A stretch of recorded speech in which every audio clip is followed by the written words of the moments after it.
Can you hear me?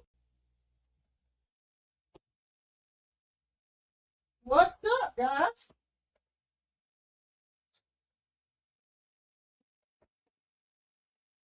We're gonna restart it every computer. My freaking main computer, not my streaming, but my main. See,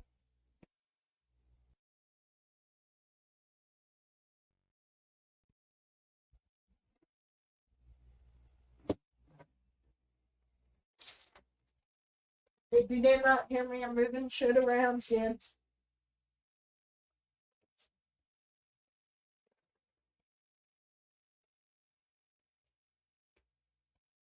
Tomorrow's a big day. Well, I'm moving my bed.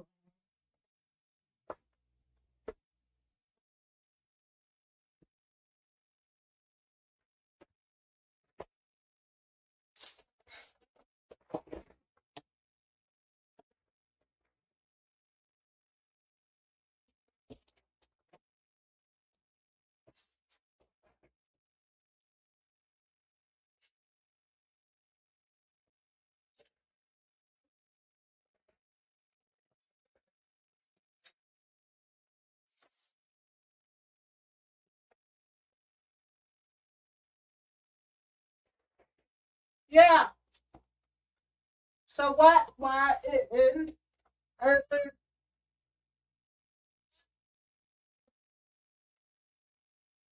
the streams on it when it was supposed to be a 24/7 no straight? Because both of my PCs or my PC crashed or computer crashed.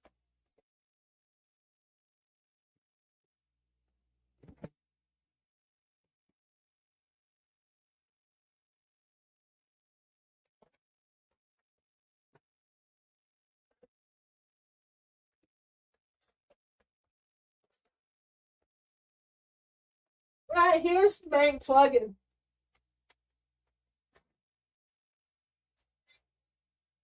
That goes to my secondary monitor, my PC, my capture card, my lamp, everything. We're gonna try to stay up all night.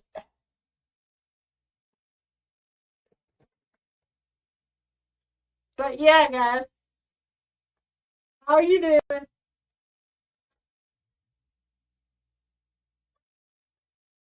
me turn on my lamp. Oh,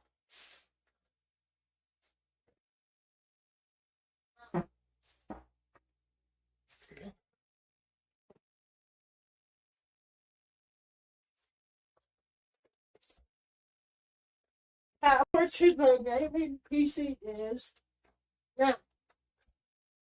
If I go over here.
Hear me?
Yeah, see, now it's working just fine.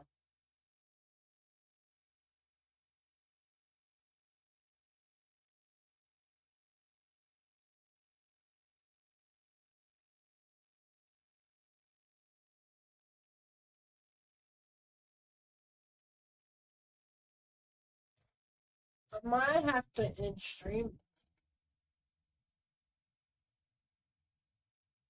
I get all of this shit lined up and now I have to end it.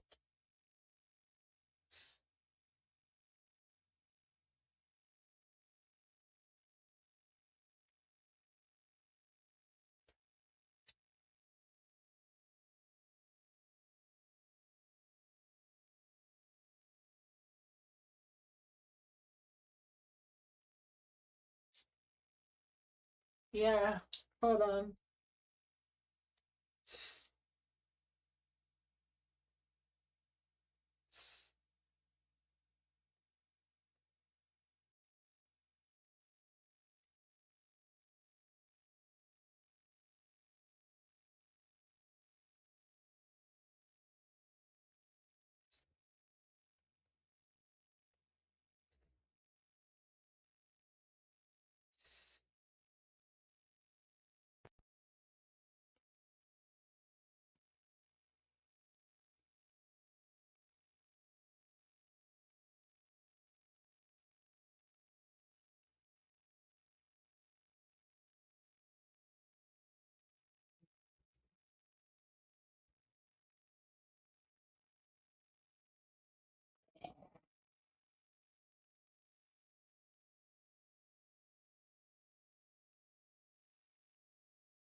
I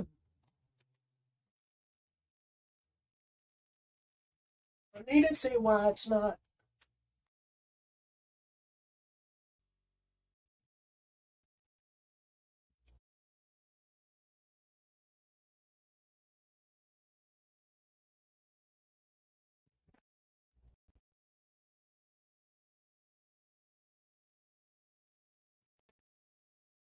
Can you hear me?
Okay.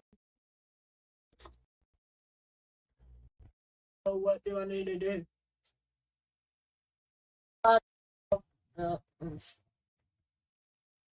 Sorry.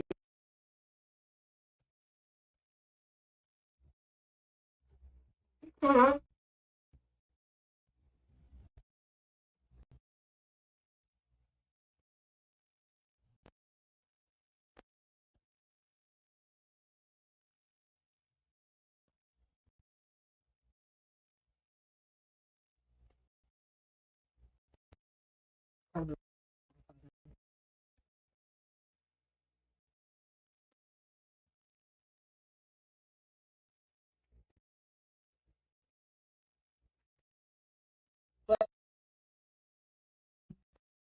if I'm to shit,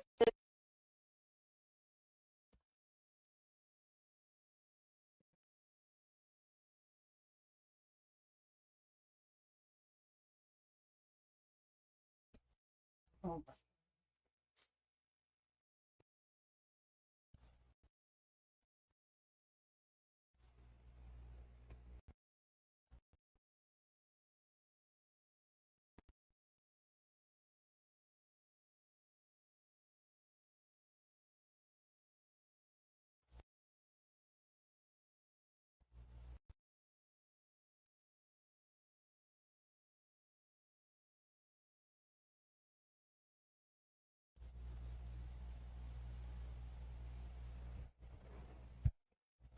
don't know if you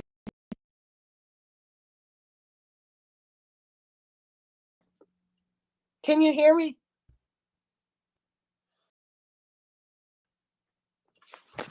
What's up? What's up? What's up? What's up, everyone? It might be lagging.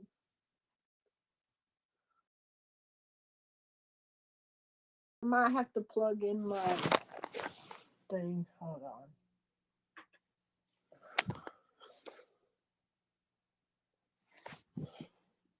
Yeah, 19. I'll be right back, guys.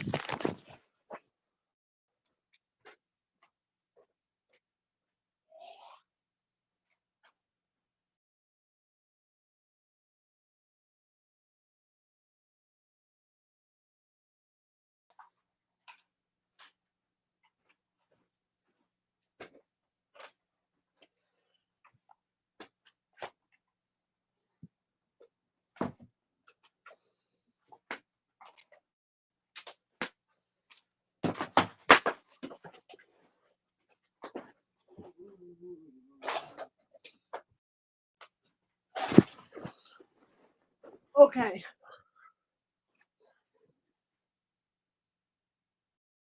you hear me?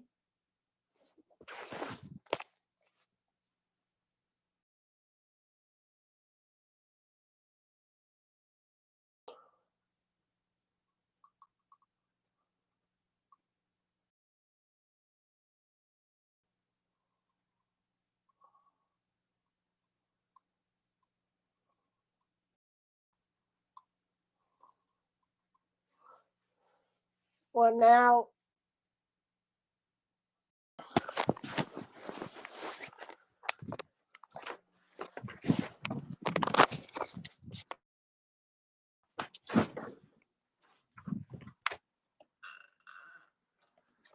hey,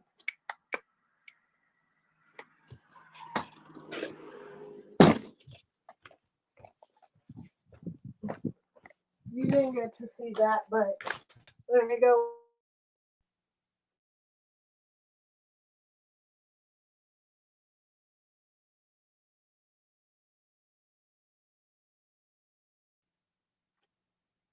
I wish I, I wish I would have been on this screen when that happened.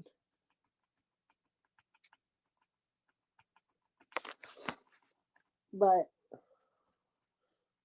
let me do something real quick.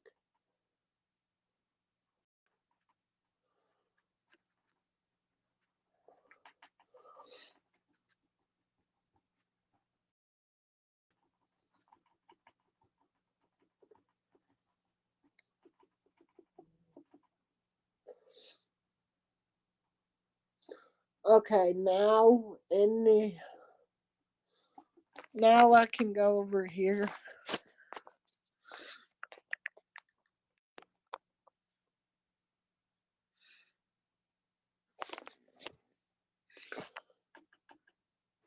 Let me just turn this on real quick.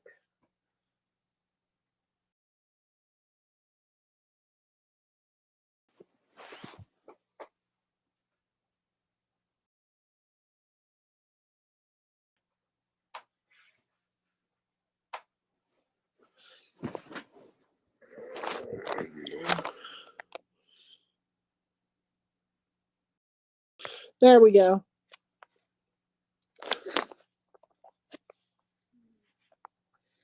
Go to this. Okay, let's open with.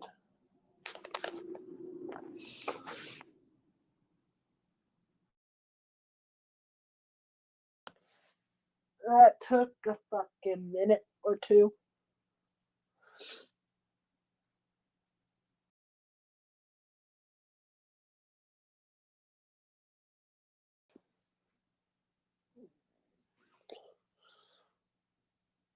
$120. Okay, 5,000.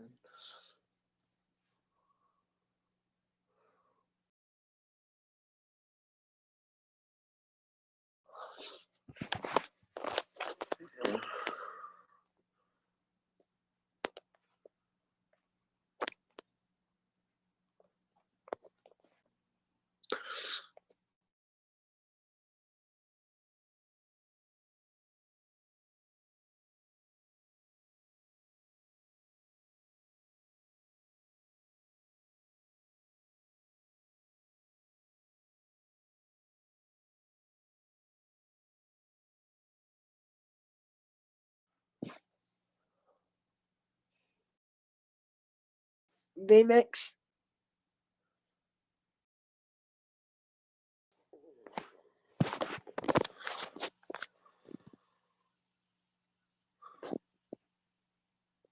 It does it.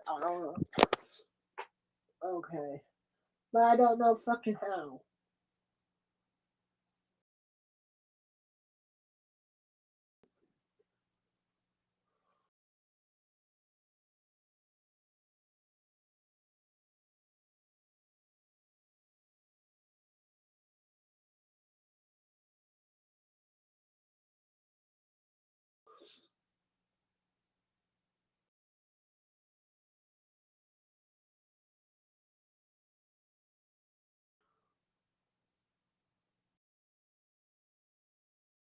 I go to NDI.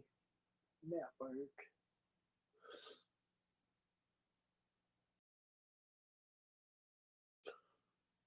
Wait, I might can show you all about this shit.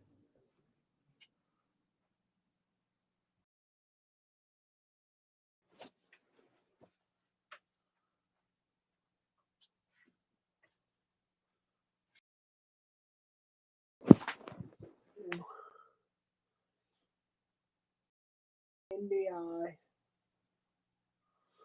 streaming PC.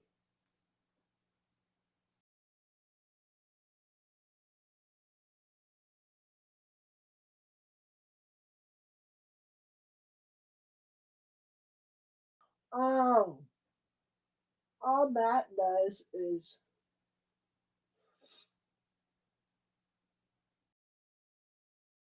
that's like that fucking shit.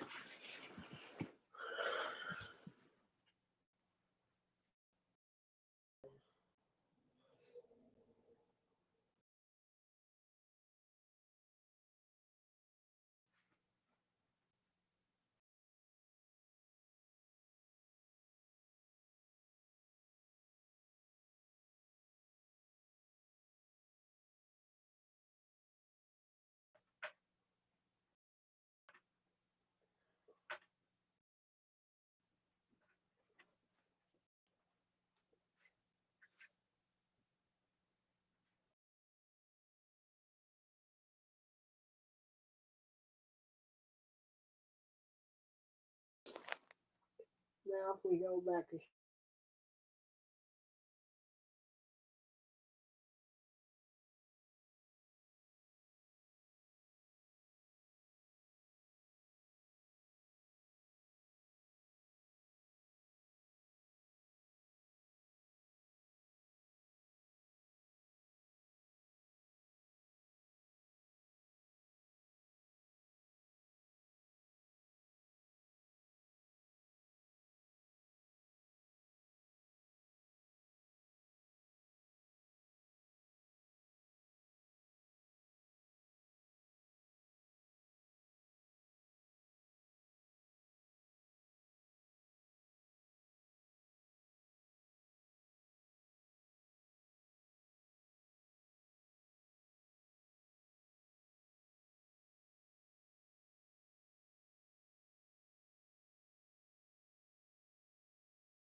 shout out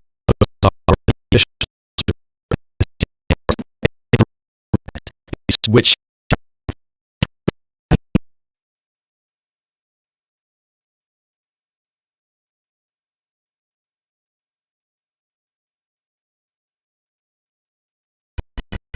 is day one of free CNA course. And a huge shout out to Bill Software, the official sponsor of this CNA course. They are the reasons can be made of. They have the absolute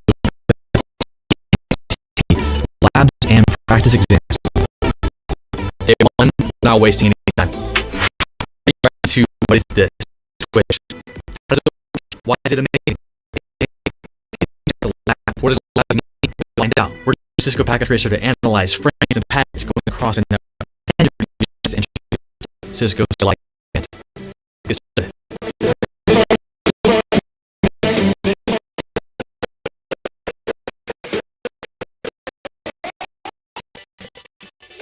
In my last video, we talked about what a network is, and Call of Duty Bullet when I shut from my computer, how it goes to the network, to my network, and to the character. Access point, what all those things. Oh, too deep. Now, you ready? We're gonna go just a little deeper. This is one of those red hill loop hill stories. There is no.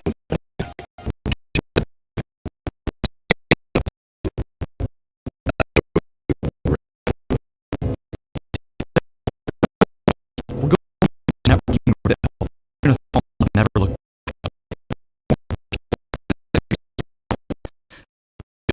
Let's talk about switches first. What are they and what are they doing? Now, this is a switch. Look at this. I watched the last video. The high level. What is it doing? Well, it's telling our computers to calculate.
Okay, this is the stuff I have so far.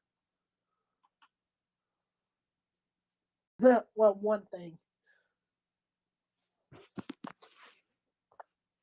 Let's go back over to this one to watch the rest of the video. Sports. Oh, love that. Listen to this up close.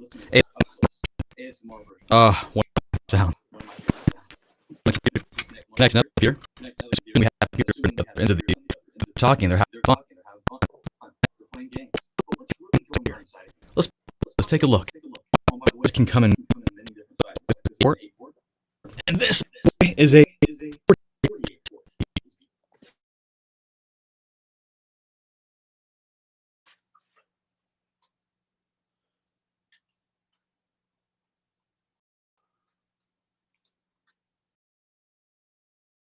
Port.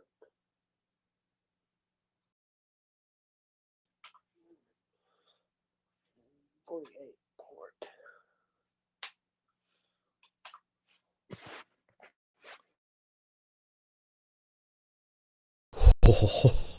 Why do you need 48 different devices to That's why. Let's look at this guy. All it is a bunch of metal wire. Computer communicates with Can the you other hear me? computers via signals, and the signals go down, and then it goes signal.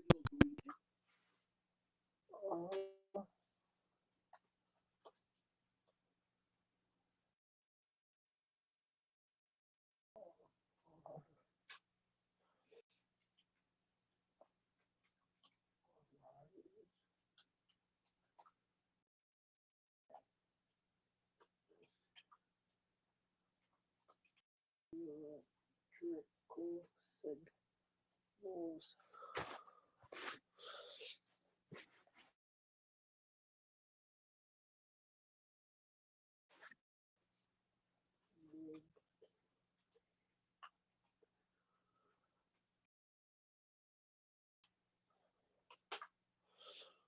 That's all I got right now.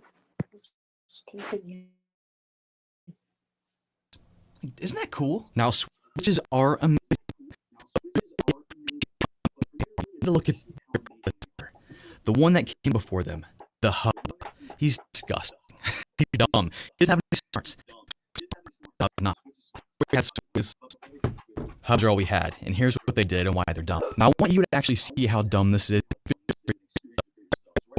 Download Cisco Packet Tracer. I've got to sign up for a free account through NetAcad. I'll be able to download it. What is this?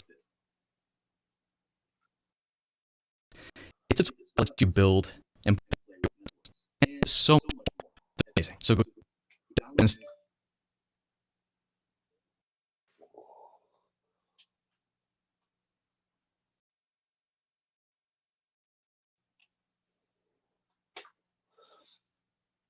Yeah, it's coming up. This is the other one I got so far. It says hubs are stupid.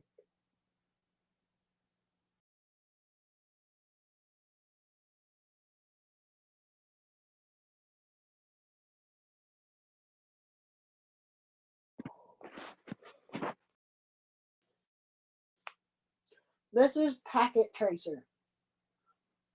And for this shit, I'm going to combine both of them.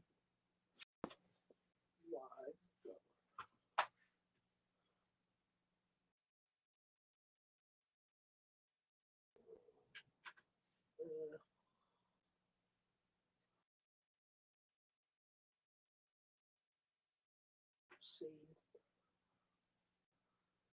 Oh, wait. Browser.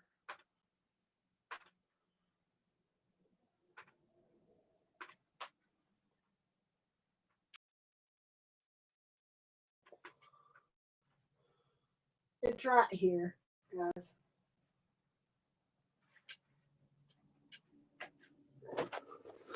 That's Packet Tracer.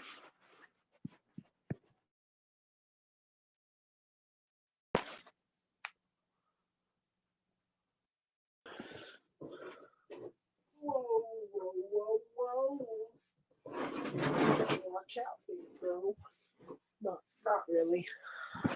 install that. It's on Windows, Mac. Let's install Packet Tracer. I've got another link over at Packet we can play with right now. So go and I need that link.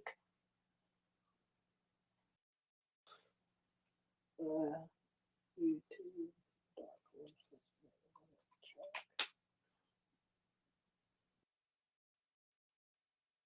This is what I mean by I need it.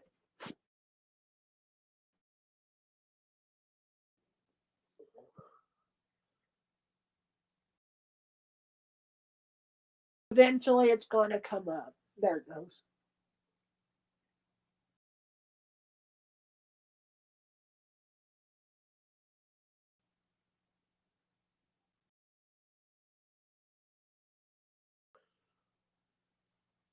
This is day one of my free CCNA course.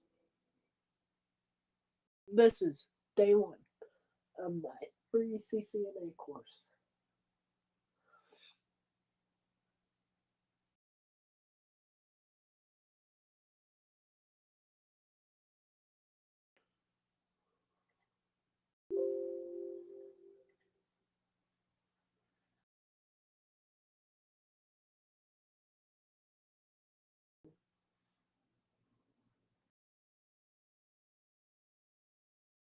There it is.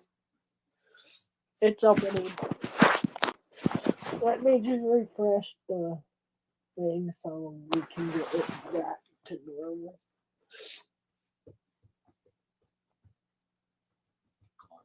Do not get overwhelmed with all the buttons and options. I'm walking through every step. If you zoom in right here, I've got two networks. Hold on.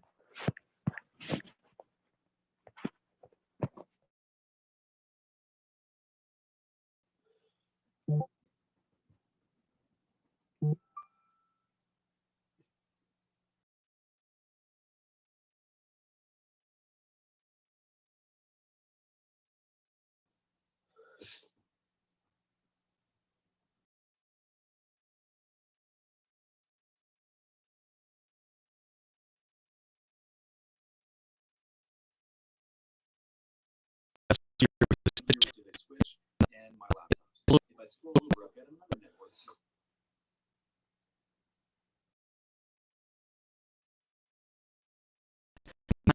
Not nearly as smart. I'm in a hub. Now, a hub and a switch physically they look the same way, but they're so different. So we can look at a hub right now. They put a physical button up here.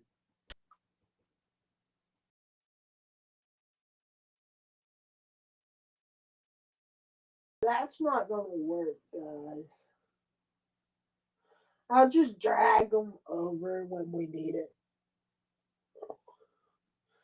Home City. And jump to my wiring.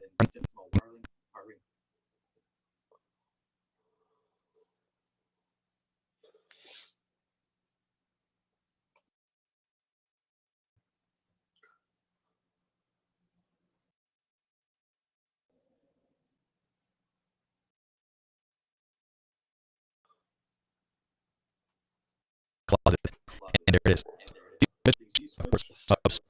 Okay. Your friend. It was one friend. It went to all your friends. And when you're on it back to you, and all to you, it went to all your friends, right? Like, I would never read a text. That's what happened. And I want you to do this with me. So click on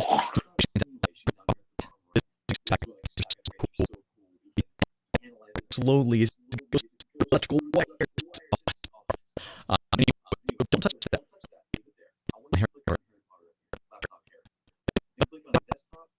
Man, it's very window, man. It kind of is here. Send the that we use called a ping.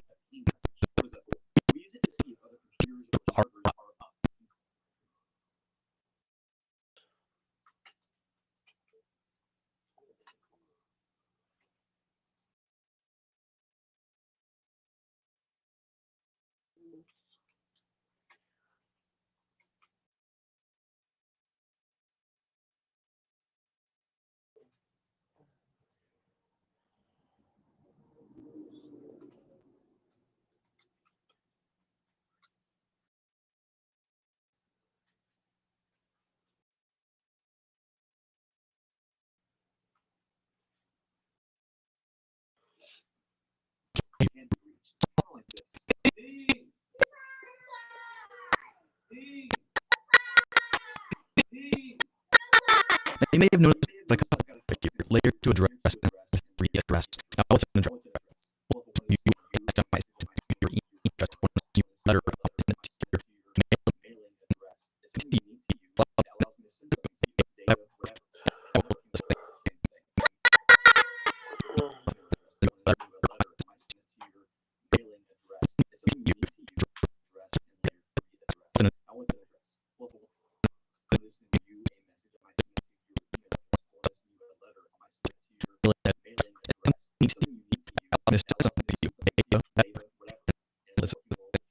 Now, what is the cover that here?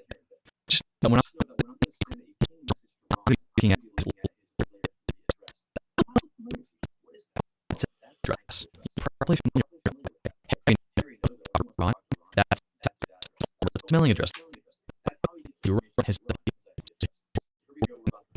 he has it, but real time, you want to simulation.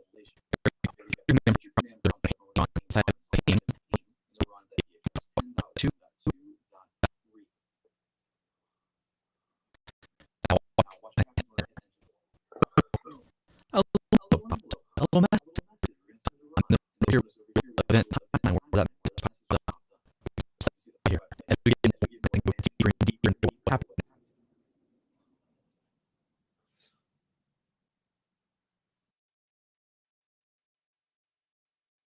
which actually happened in the video on me, and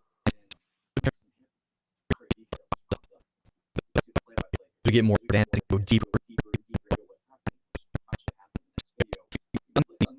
and worry about that yet. We'll get into it. So Harry wrote a letter, he's ready to send it, and click on this advanced button right here. Forward in time. Let's go ahead and do that. Click it. Boom. Forward in time. Boom. There it goes. It's across that let the fire hub message. Ideal world, the hub, like, okay, this is hub, and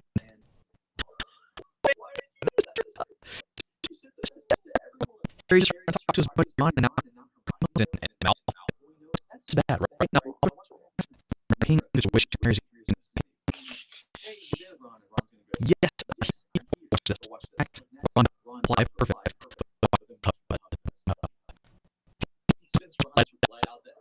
Why? Why? That's so smart. He's brain.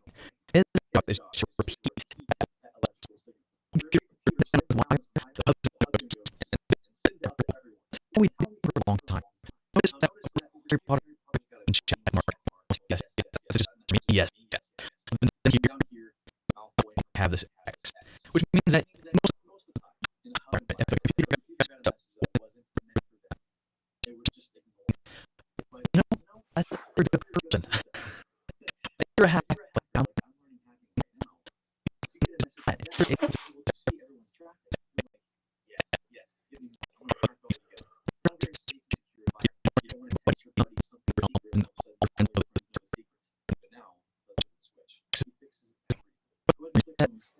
You can scroll on over to the editor environment.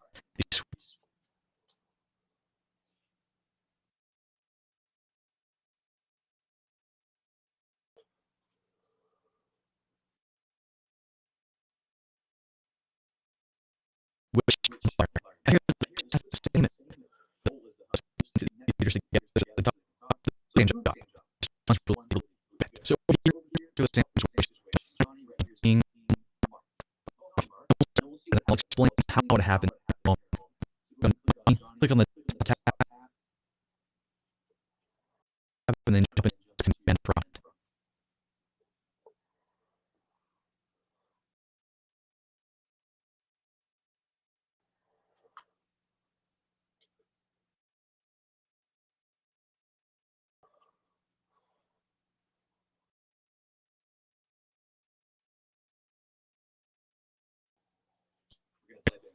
And then mark IP address that one, and bam, got the next,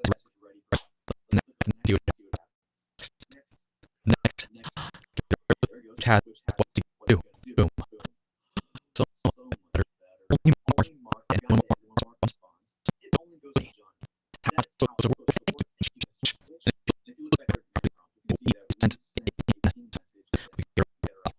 From Mark,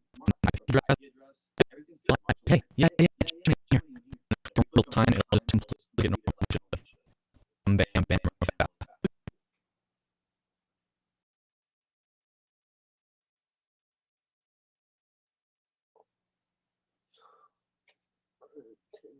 Not one, not two.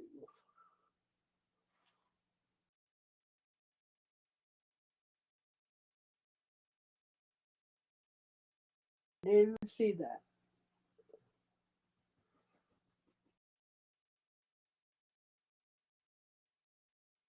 Yeah, see, that's so fast that. These electrons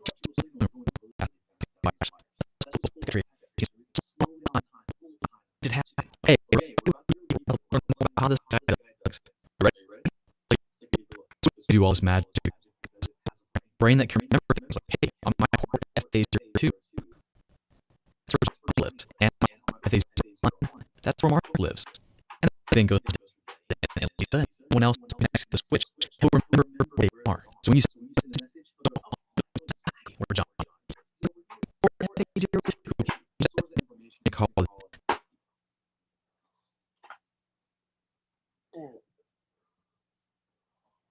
this one.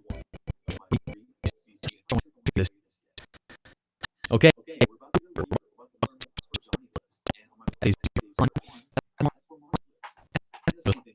And someone else connects the switch, remember.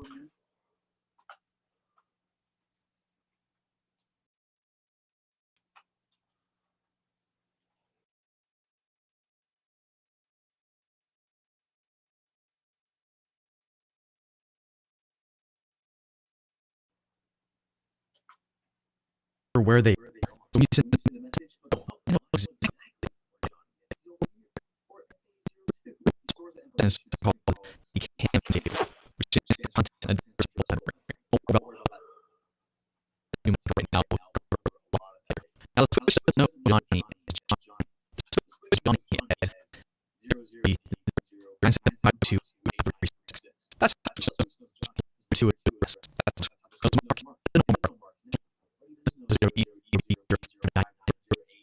love that guy.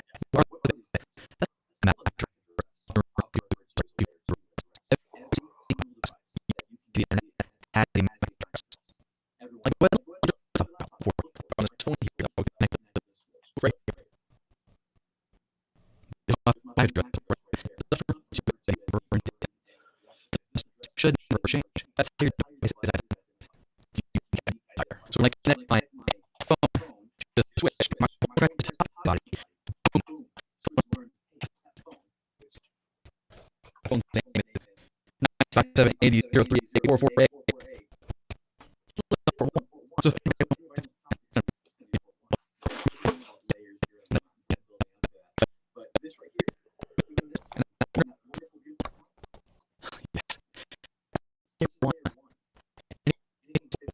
if the electrical wire, that's layer 1. So layer 1, electrical signals firing at light speed.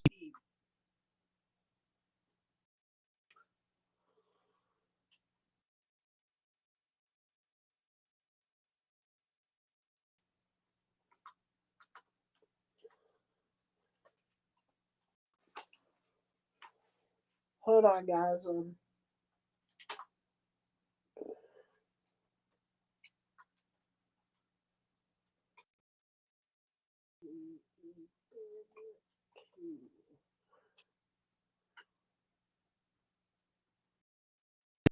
Cable.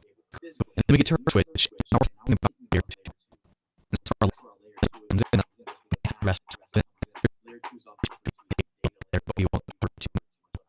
I have to stop. I won't give you too much right now. Maybe just using the layer address we use. 1.2. Why there's no mark by that number? Well, this has no idea. Layer 2 doesn't mean anything but layer 3 or anything. That's all that matters right now. This.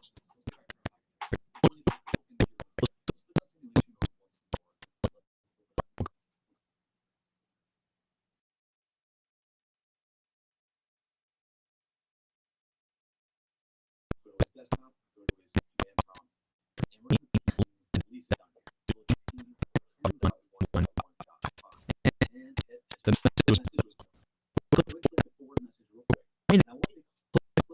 message rate we have.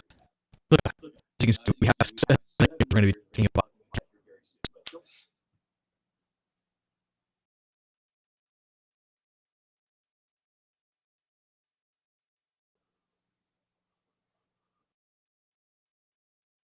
Don't think about anything about the player now.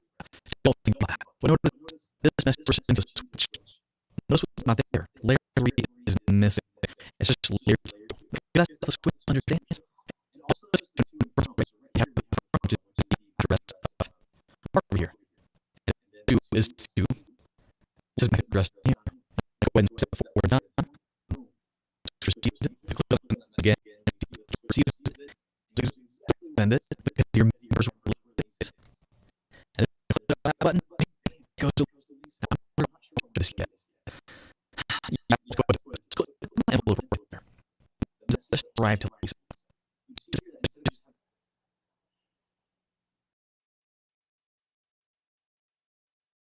Layer 1 and layer 2 involved. Let's look at Mark we're talking about layer 3. You see, we pinged from Mark's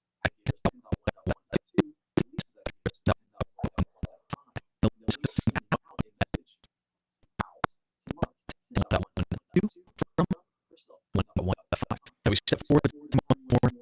Oh, we see this message over the switch. Then we open the message. Oh, layer 3 gone.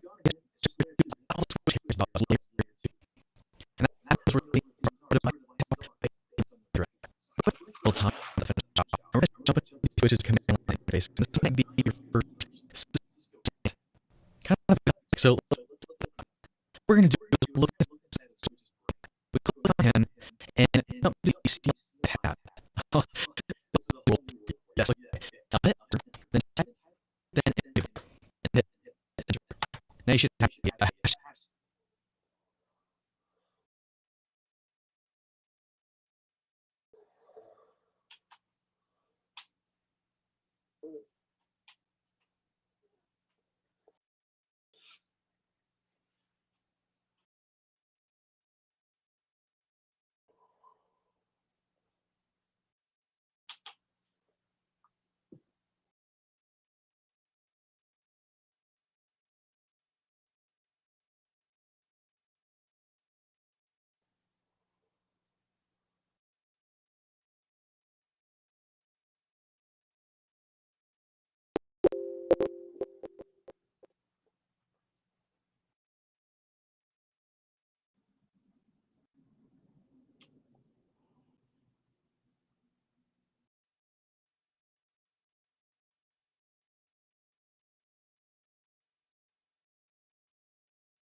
Address table.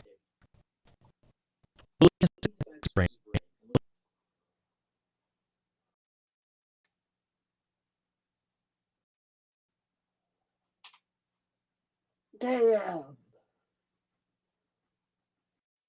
Damn, bro.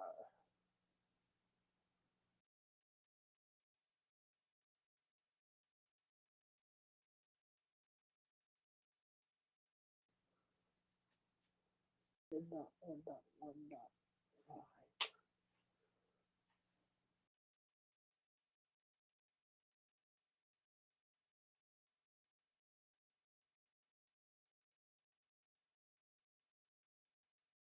Show that address.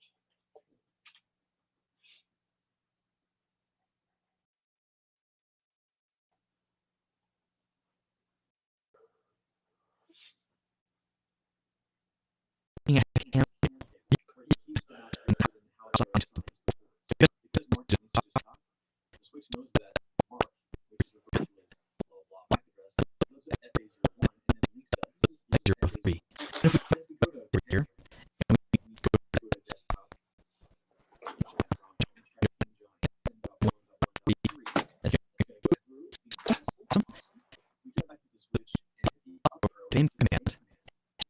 Now the switch everyone is Johnny, Danny, learned it in his brain. Now when because I know exactly where they are. Now the switch knows where everyone is.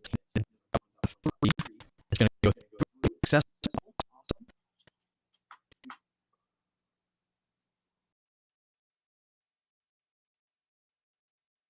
Back to the switch.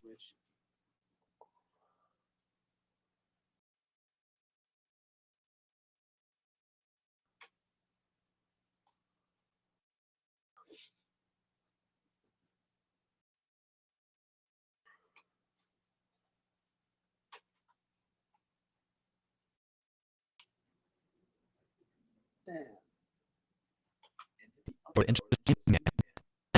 Well, now looking at his cable, he keeps them how they are assigned to that mark which refers your on at least and we go to desktop and we try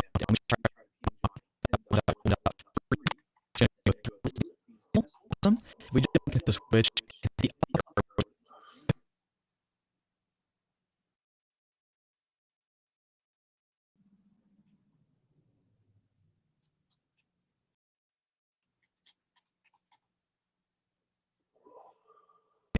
hit when everyone is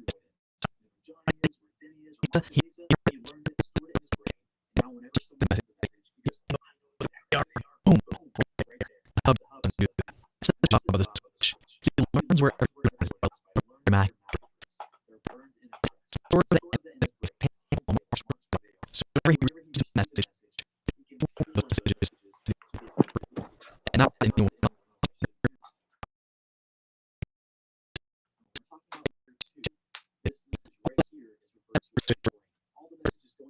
Boom, boom. Here's two. Switch.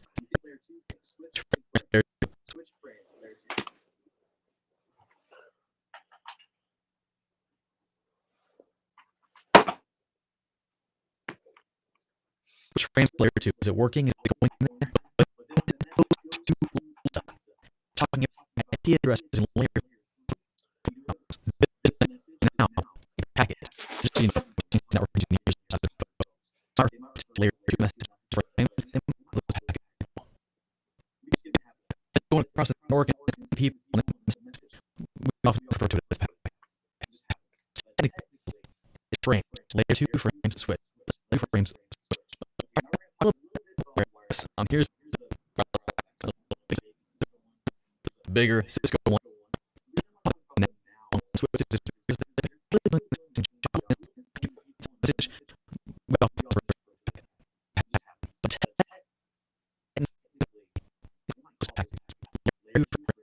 Now, now along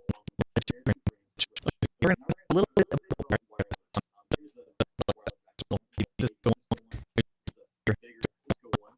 the reason I talk about them now is because they're basically doing the same job as a switch. They're more like a hub. They're kind of dumb. I mean, they're dumb like a hub. Let me show you.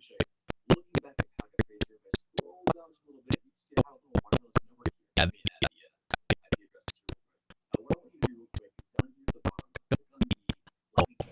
very hard. Address is dumb. I mean, looking at packet tracer, scroll a little bit. Well, we do real quick is down here at the Harry Potter esque.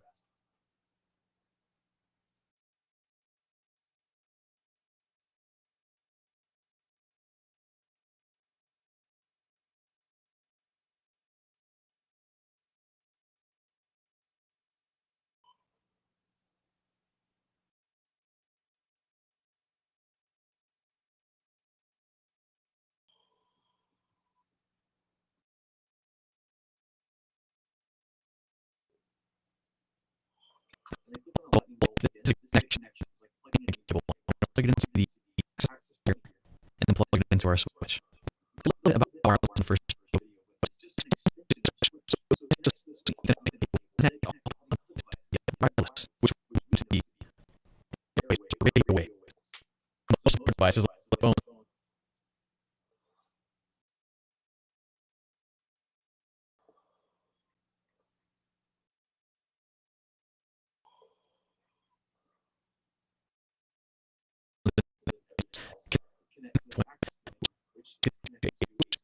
This access point is connected to a switch. He's actually more like show you Mr. here. Click on the laptop. We're going to go into the desktop and into command prompt. We're going to ping, let's say, first tablet down here in 10.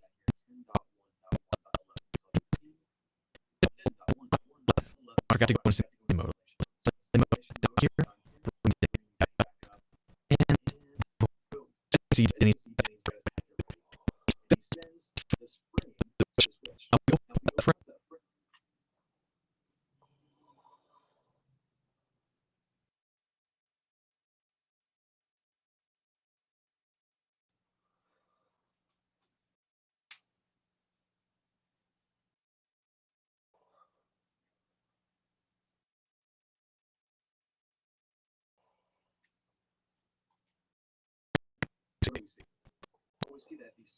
indeed any over here.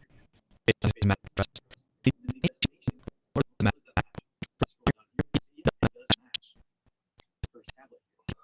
he lives in the port connected to the point. It's just how wireless it is right now.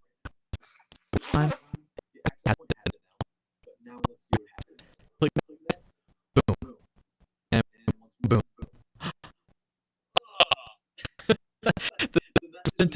More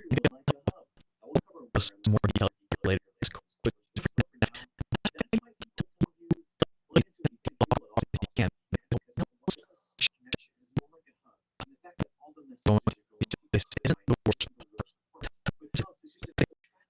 All the time. Later. Yeah, always for Ethernet cable. Let's go testing MD.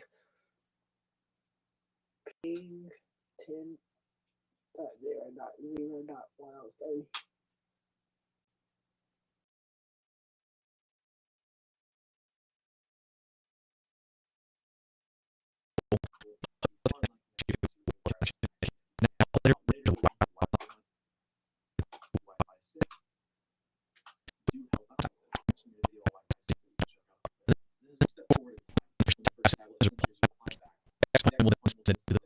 The switch, like most people just send that. But then we had the same process happen again. And another ping. Hey, right there.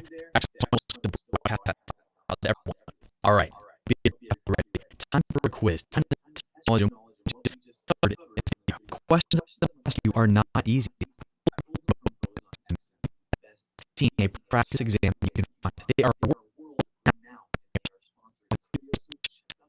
exam.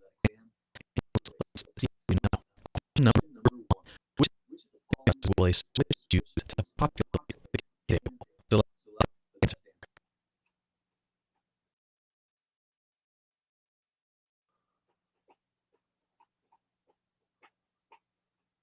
Your answer was B, source IP address. You are wrong because the answer is in fact B. Source. Remember.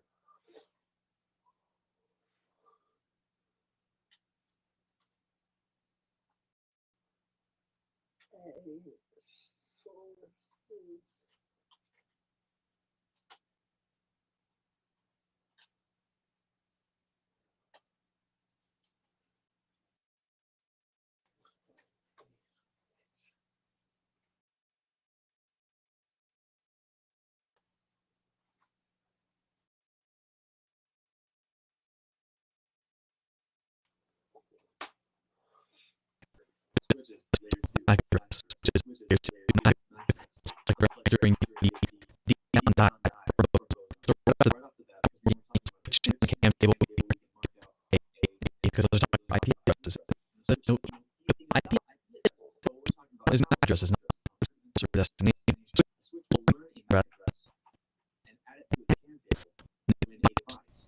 Sends that frame, the source MAC address will be this guy. Destination who he's referring to, which might be a person over here. And you wouldn't want to add this guy's MAC address to the guy's network. If you would work, if you get that right, that's amazing. You just switch to the password. Which following addresses will switch you select the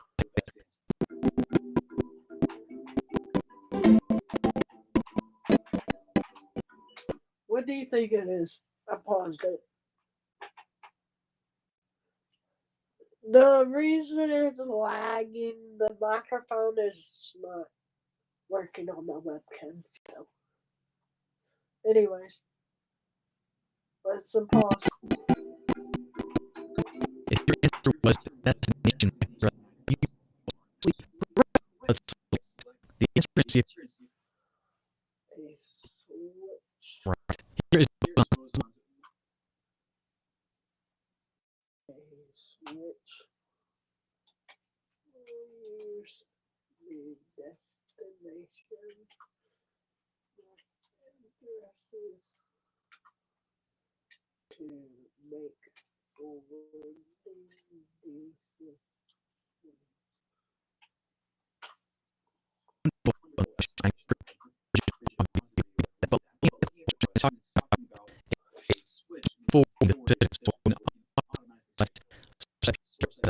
Destination IP address is out again, so we just don't know anything.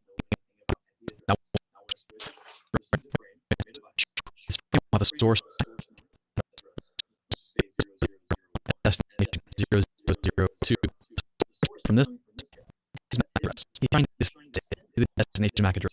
This guy is probably over here, and this quote is perfect because it takes effect off the video. Not use the source address however, to populate the candidate. Right, congrats, you are getting the day by day adding to your knowledge. You get trust. Didn't tell you. Amazing. And we like saying this. I just scratched the even got the eraser. Why it's full cross network. You may even issue so get a command, which is amazing. Right? First command, show map table. When the fact is brain and map table, see that's huge. And guys, that's about it. We just covered day one. Switch. I'm going to talk about first. And we'll be talking about the other layers of the OLI model, which we kind of read today. And trust me. Again, a huge massive shout out goes on sponsoring they're making software. So what I showed you today was so Patracer is demonstrated to how those labs that labs and also get deeper into stuff. They have to walk through and they'll rate you do and let them explain everything. Awesome.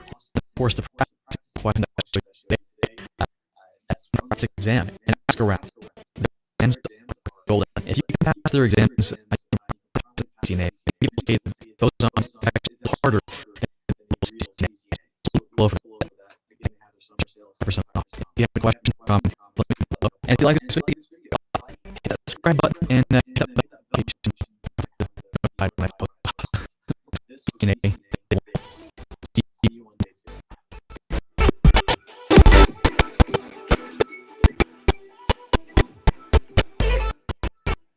Yeah.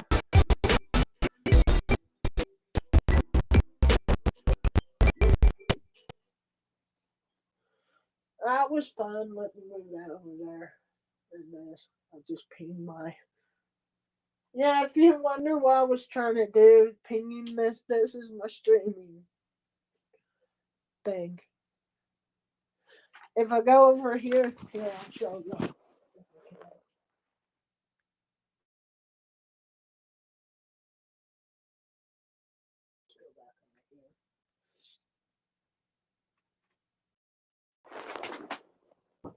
The reason I did that like that is because it looks like Windows 8.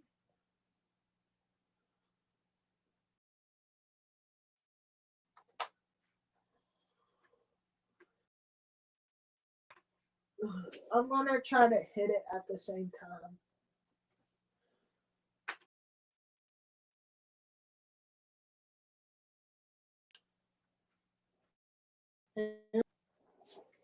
If I open up CMD and go to ping 10.10.0.43, and then over here on my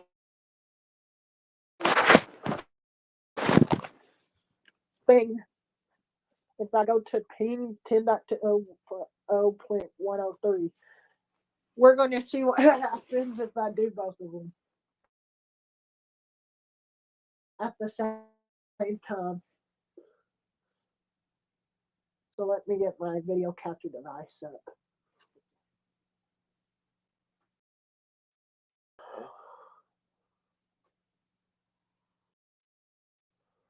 Ready? I'm going to try to do it at the same time. 1, 2, 3.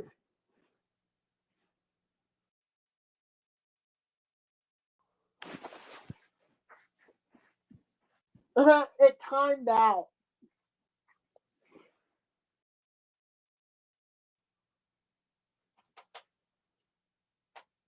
If I ping it again,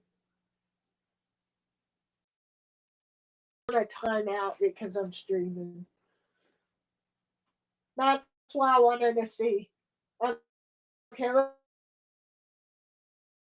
let's go to what. This is my streaming.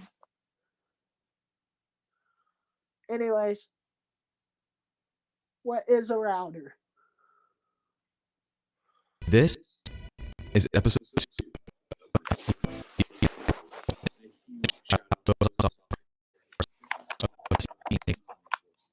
in this mouth. They have the absolute best CCNA, labs, and practice exams. This is a router. But what is routers connected to the internet? It also connects to other networks. In this video, we're going to see why And what they do on networks, and why I have so many of them. Holy shit. And of course, we're going to be live. We're going to watch a frame, and then a packet will go across a web server and give us information back. This is how the internet works. You're going to learn that today. Let's Let's get started.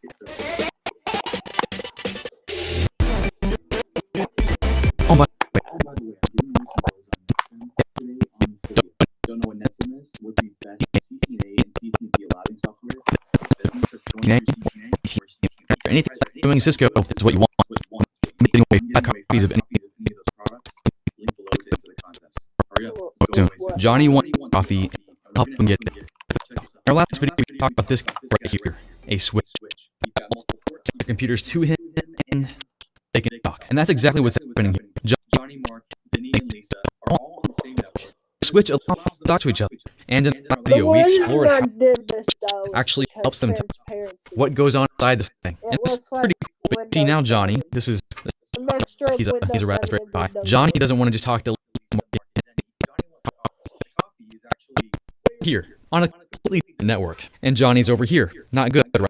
How does Johnny get coffee? And when I say Johnny wants coffee, of course he wants to go out to networkchuck.coffee in order.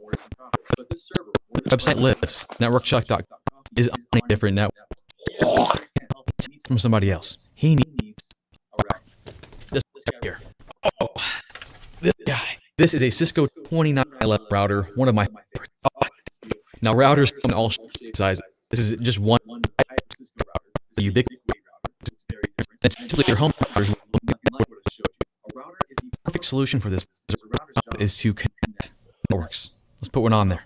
This is actually a virtual version of a 2911 router. Look, just like when I showed you. How neat. And notice on a Cisco router, there's no ports on the front, they're all in the back. So let me turn that sucker around. Now plug Johnny's switch in to the router. And then I'll plug the coffee network to the router as well. Let's do that in virtual world. Bam. And one more. Before we keep going, I want to ask you a question. actually need this router. I mean, why can't we just do this? Let's take away our connections, move this router out of the way, and let's just connect our switches directly to each other. that should work. Right? No. Well, here's why. I mean, we could connect these two switches and make them one Giant switch, and that's essentially what would happen. But the reason these guys over here and then my coffee server here are on different networks because they're connected to two different switches. That's not it. It's because of these these guys right here, their IP addresses. We'll We'll go more in depth on this later because there's a lot more to it. but just know that when we talk about network, we're normally referring to IP addresses and a group of IP addresses. So notice So notice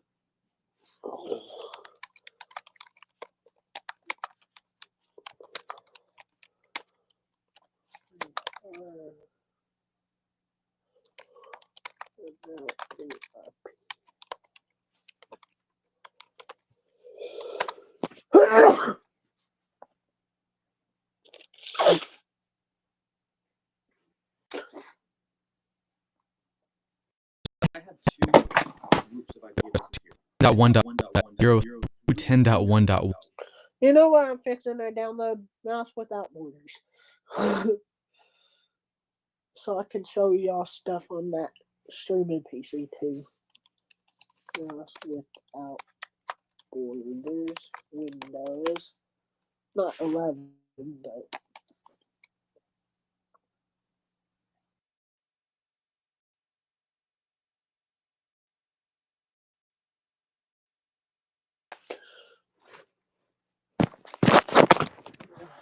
Let me go over here. Here, I'll show y'all too.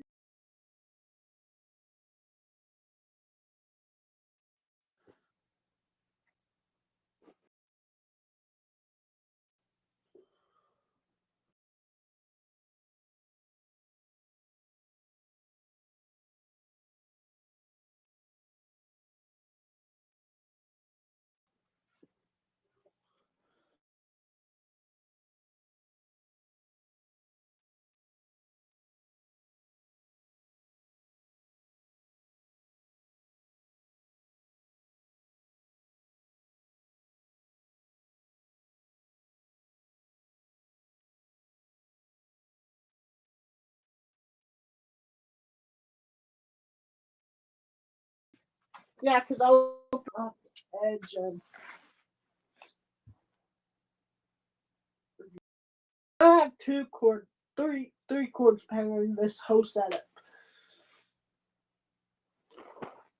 Hey, I got drop frames, but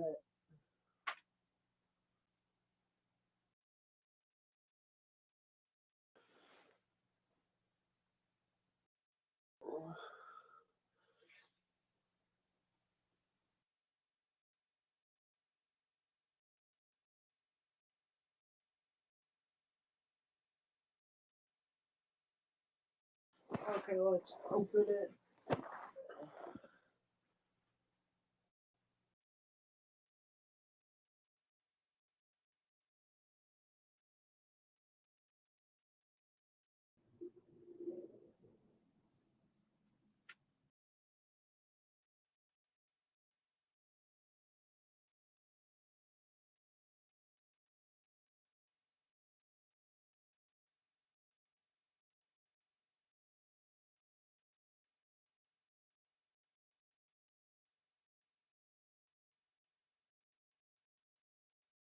Like this one. Let's see, it's on my installs, I guess.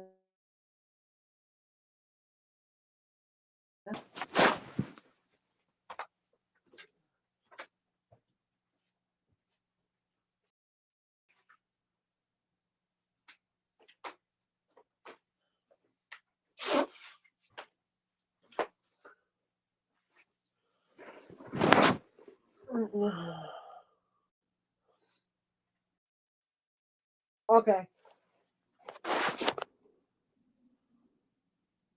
1.255 with my configuration as the address and range on the same network. Now this right here, 227.38.0.3, 227.38.5, that's completely separate network. But you know what? Don't take my word for it. Let's actually try this. Let's see if it'll work. Let's go back to Backtracer.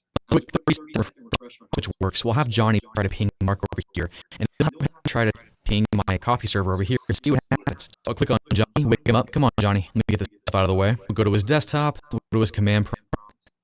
Let's bring up a simulation real quick. So we'll click on the simulation at the bottom right, so we can watch this stuff happen in bullet time. And I'm going to show you something that I did not show you on the last video, and that's how Johnny will learn Mark's MAC address. Why is it important for Johnny to learn Mark's MAC address? All he speaks is layer 2. That's all he knows. Is layer 2 address right here. Pinging his address. 10 if Johnny all Johnny he sent this be like look, I can't even see IP addresses. Who is this going to? So what happened? Johnny must know the MAC address to Mark or the switch to know how to get it anywhere. But how? This is what happened. The address .1.1.2 and boom, let's switch over past. Alright, Johnny envelopes is ready to send them out. These are for now. Once we have a new message, it's called our address resolution protocol. It's find out what 10.1.1. He has to know the send to Mark. You're inside. We're done with layer 2. MAC addresses, but Okay, we'll start there in the morning, I guess.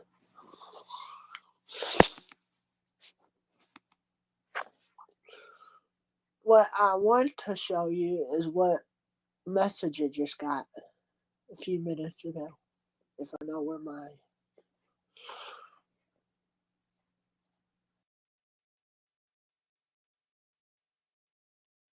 view is.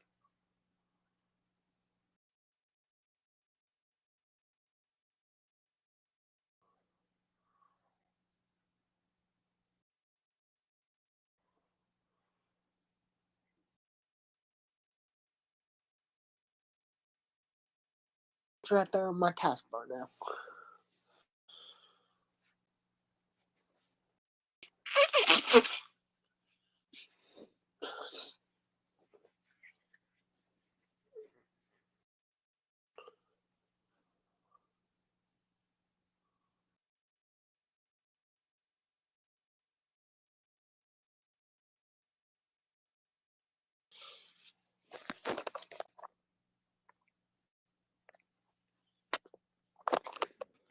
Let me hide stuff in case I don't know.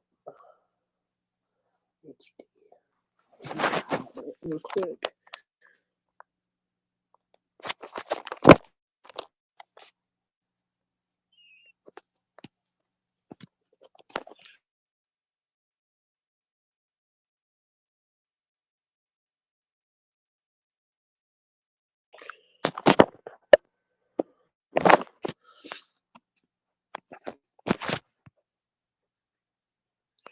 This is what I got.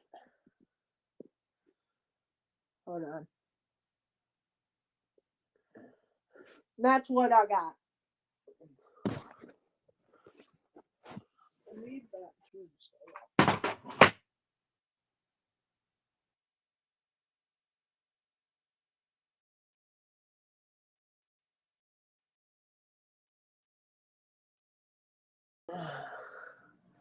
Oh, it's the internet. Fuck it up. Anyways. Yeah. I need to get my camera. Hope that I can do it for 24 hours.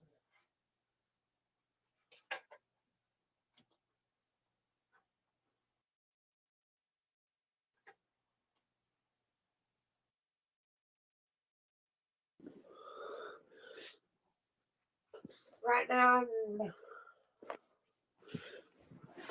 going to pull that off the thing.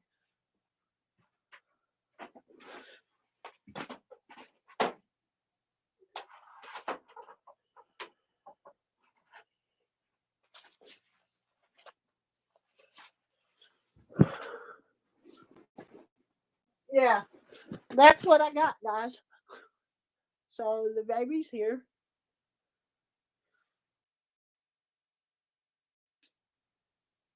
Should we play some Rocket League?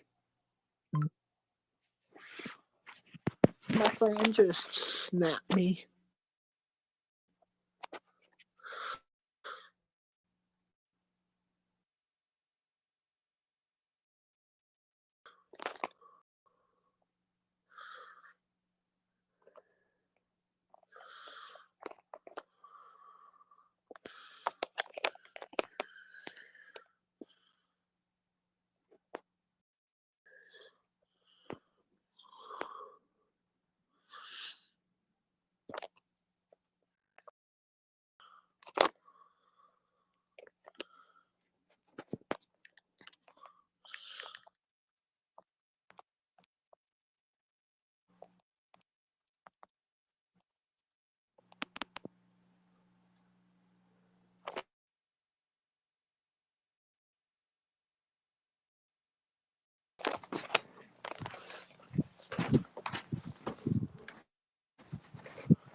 But yeah, guys.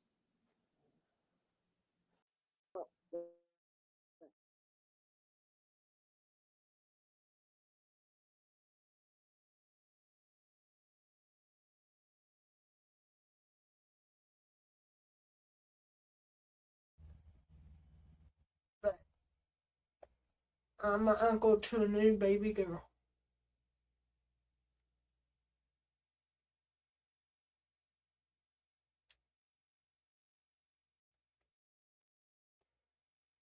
What should we do to?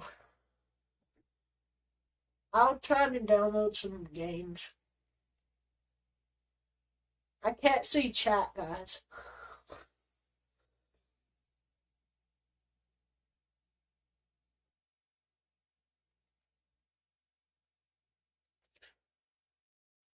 Let's see what game I want to play.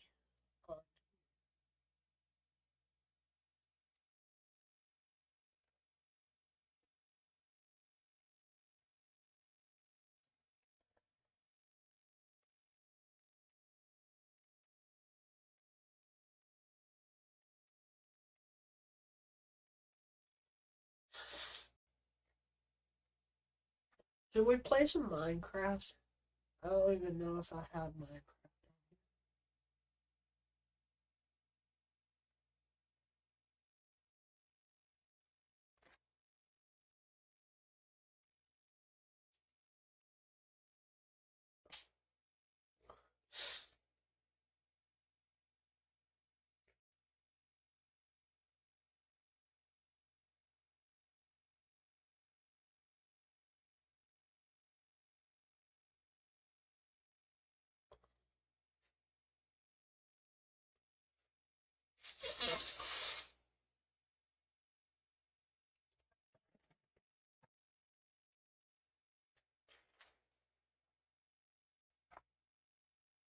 If you don't know what I use to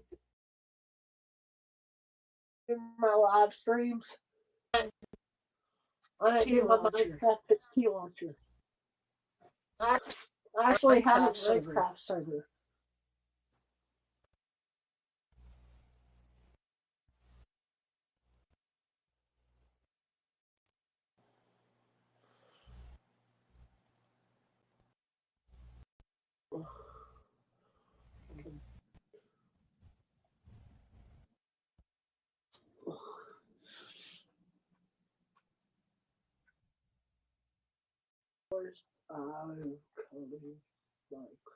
No, it's on my D drive. Minecraft server. And I got a control and everything.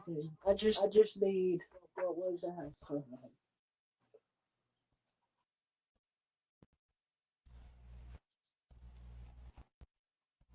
Uh,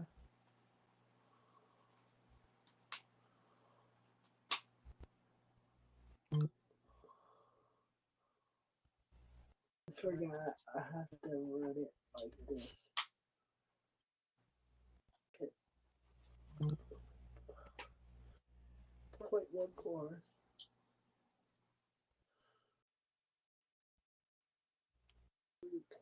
0.14. Dash in pit install PSU2.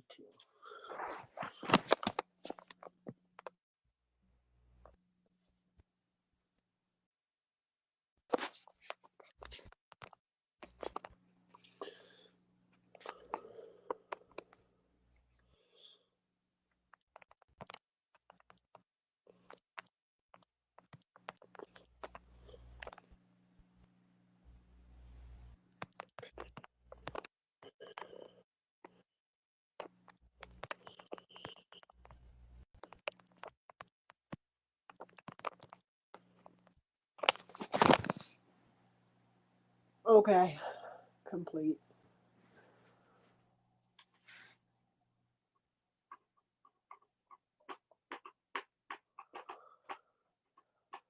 See, recommended get 2 gigabytes. I could run some Minecraft, shouldn't it? Okay, let me go.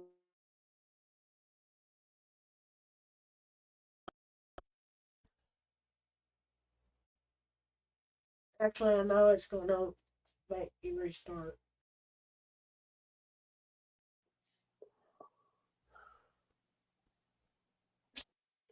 You're supposed to. Yeah, I installed everything just right, and it still won't work.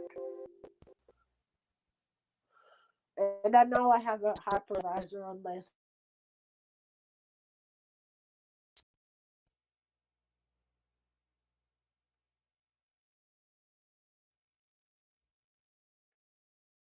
But yeah, we're gonna be live until tomorrow, baby.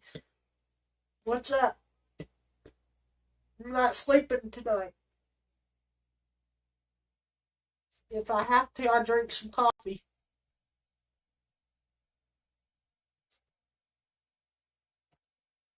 I should really get chat up.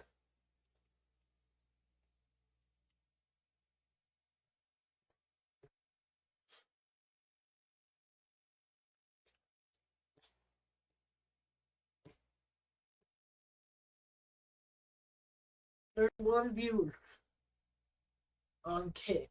I'm at Twitch.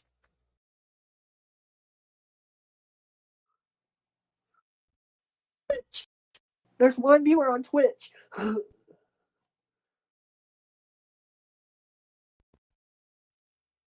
Okay.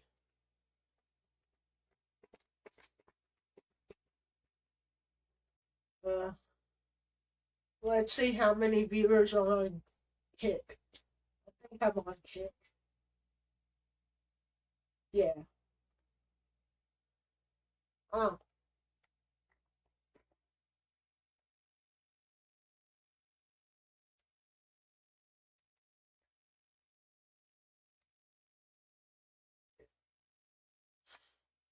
There's 2 viewers on Kick.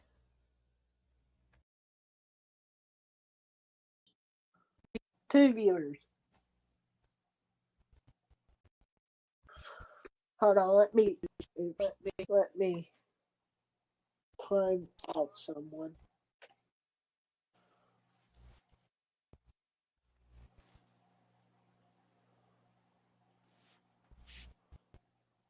Uh, 600. Stop. Stop. I don't know what to say.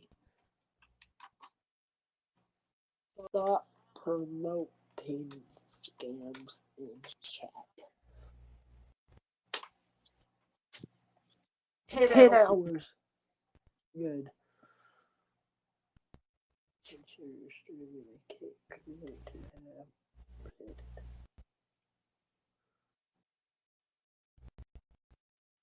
And that's the same. Oh my god.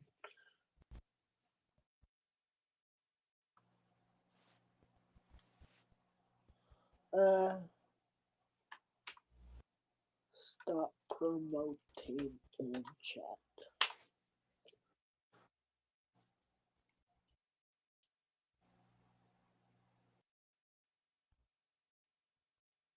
Now I won't do this. I don't. Hold on. No. Menu bar. 60 minutes stop. Promoting.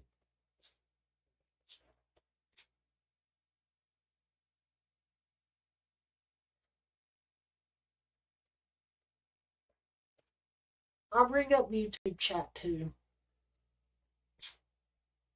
I need Jupiter. He was one of my very first Twitch stream viewers. Here, let me see if I can go to my Twitch and show. No, my YouTube. My YouTube.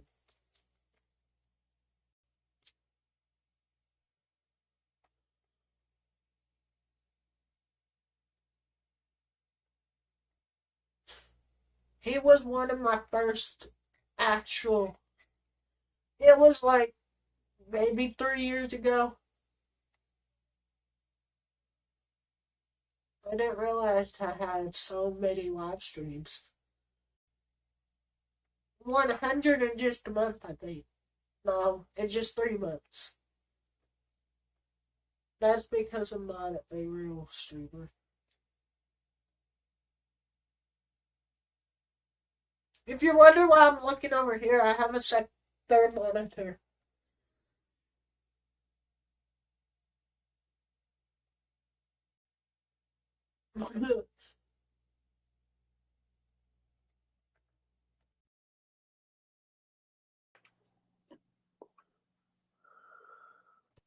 I'm just scrolling to the end of time. I'm almost there.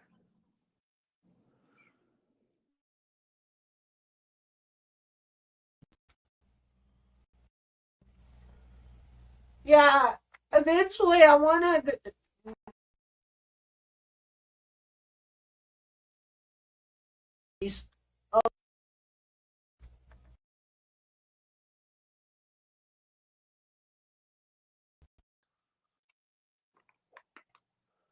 Like this one. I don't know why it says mom right there. It would be fun. It would really be fun. We're almost there.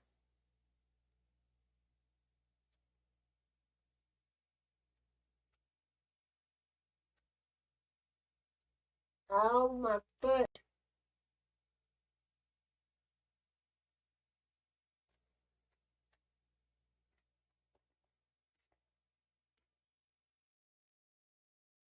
We're almost there.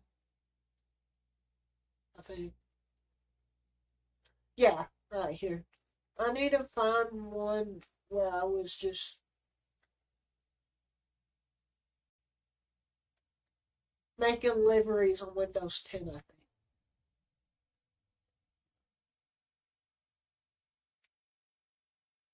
I think it was this chat. This one.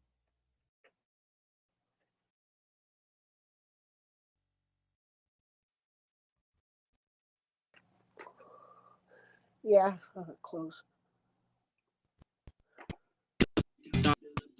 Ashtray. Sorry, I'm so inconvenient. Okay, just be stay out of the way. If you don't know why this timer kept doing that down here. Every time I wake up, I feel like it's Monday. Something's going wrong. All the chemicals in my brain, all the Right here. same way. Because I'm running this stream off Windows 11 with only 4 gigabytes of RAM on a Celeron processor. I never Like right now, brought into this place. It would have been okay if I would have just left it like what I'm doing with this one.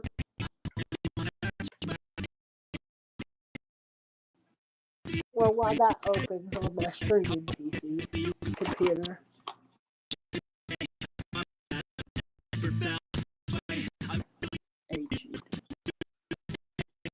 I'm trying to find my first viewer.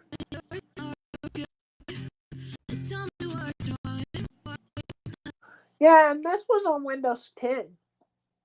Oh, that's what it was. Windows 10. See? That's my backup account.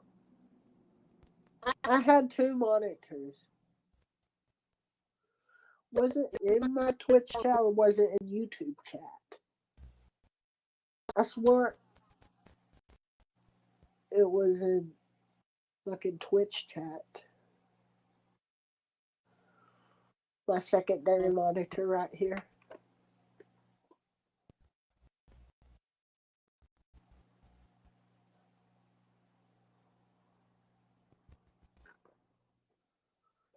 It wasn't lagging on the desktop.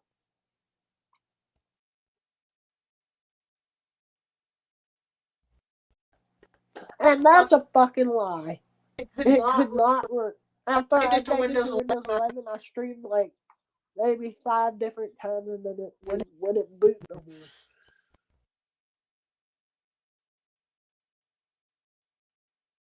And this is back when I had to use the face cam. Well, hold on. Right there. That's back when I looked young as fuck. I'm trying to shout out my old buddy from Twitch chat. But I don't know his name. Well, I know his name, I meant. I don't.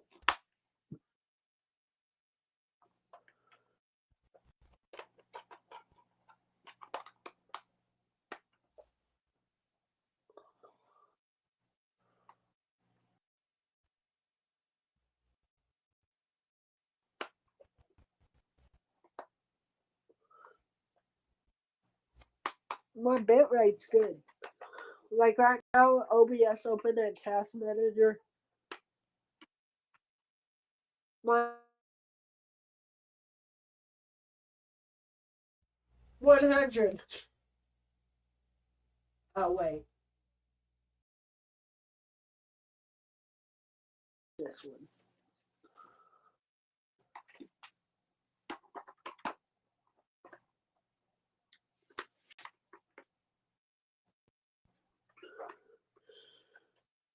Four gigabytes. Yeah, it's mainly using this. 2 gigabytes of memory, GPU.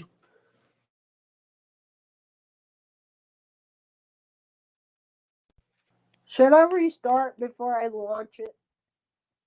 I don't know what I don't have.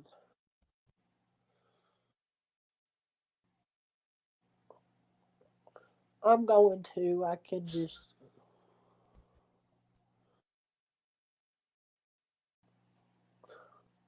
Let's do that.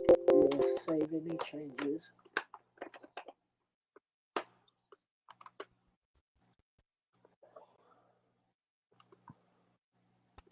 Let's save this.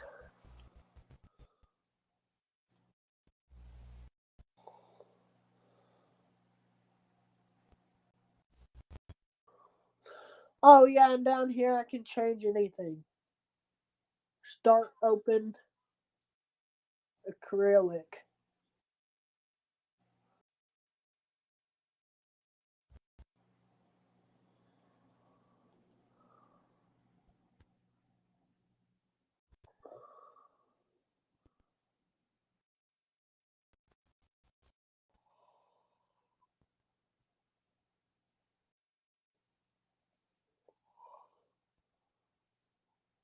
Okay, let's restart it.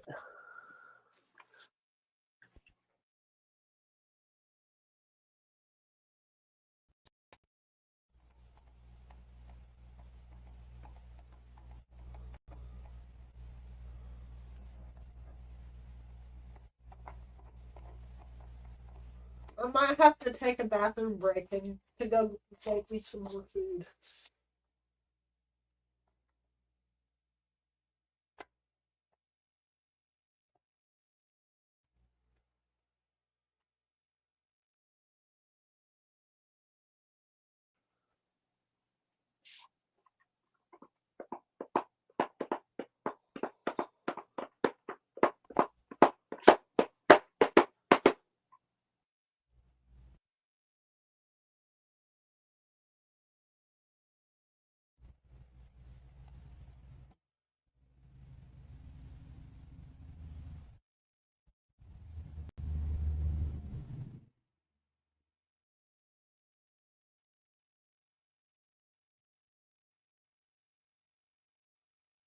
Okay, it's back.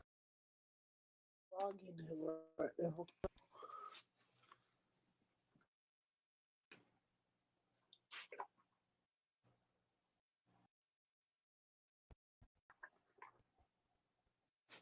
This is what I was trying to get to install. I have to wait for my kind of like app to open.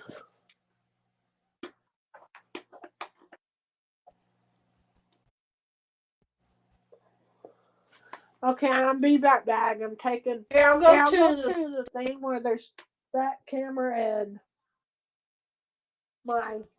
I'll be right back. I will.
Let's try to get mouse without.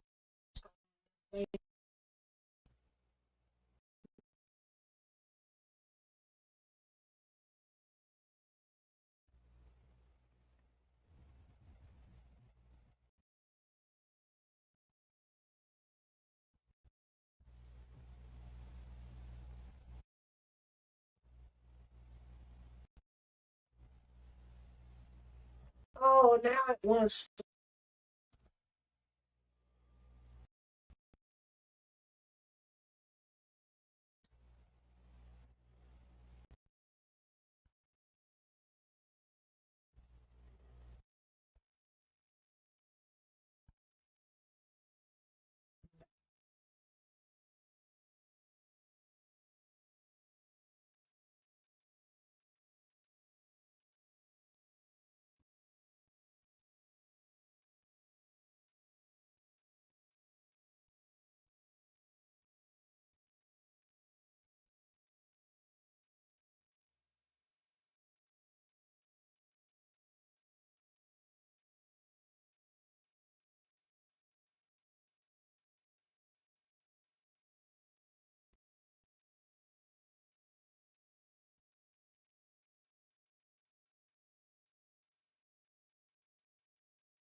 GV6. Gotcha.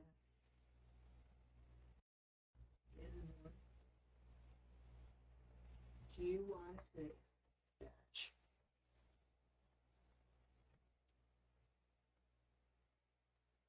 I. Is it I or I? CI 18.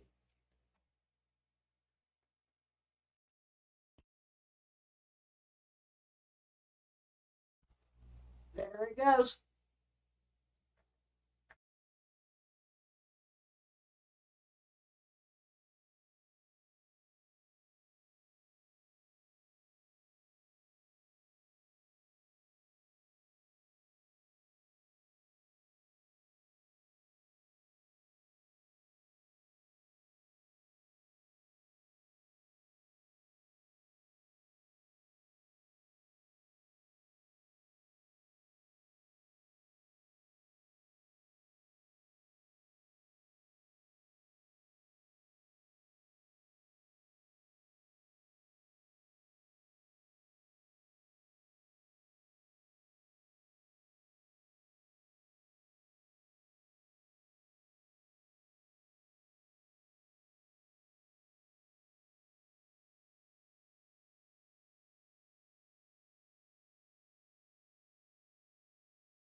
I'm going to take a small break.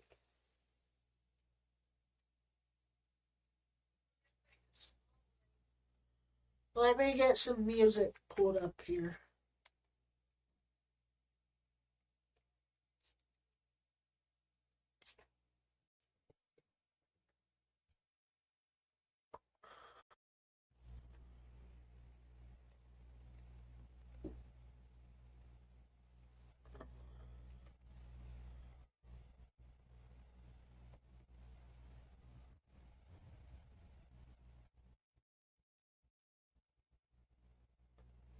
Oh yeah, FX sound.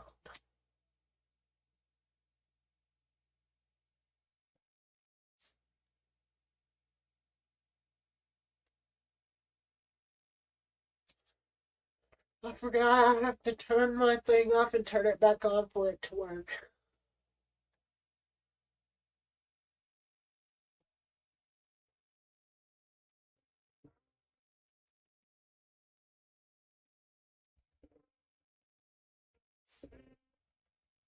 Let me hear now.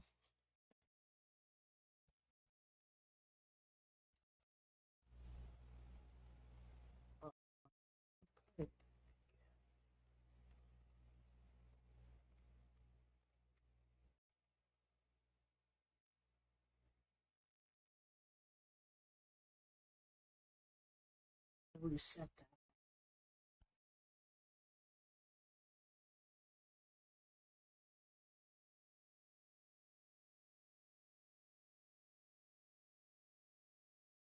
Seconds. Anyways, guys, I'm gonna play this music.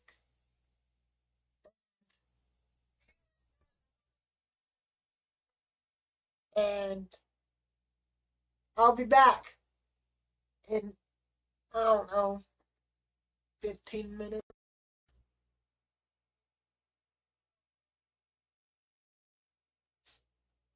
15 to 20.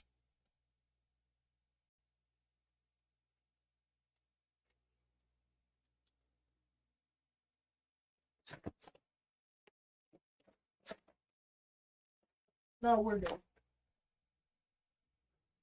And I will see y'all in 15 minutes. No ending stream, just the Be Right Back screen with some music. Love y'all, and I'll see you when I come back.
Say you wanna fix our problems.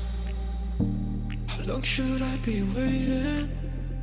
Feels like I've had too much of drama, but I'm not ready to give in.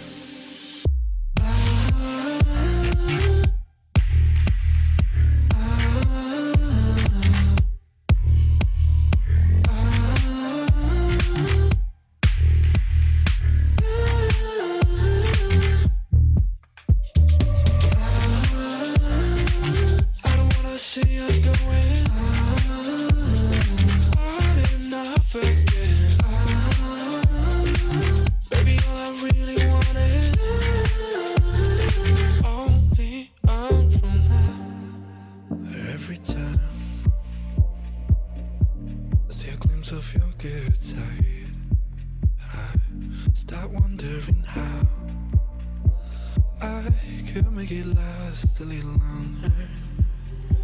Say you wanna fix our problems. How long should I be waiting? Feels like I've had too much of drama, but I'm not ready to give in.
Cause I got something to prove. I gotta take what I hate and finally make a move. I think of you and all the shit you don't do. Well, I'ma make hella sure that I don't become you.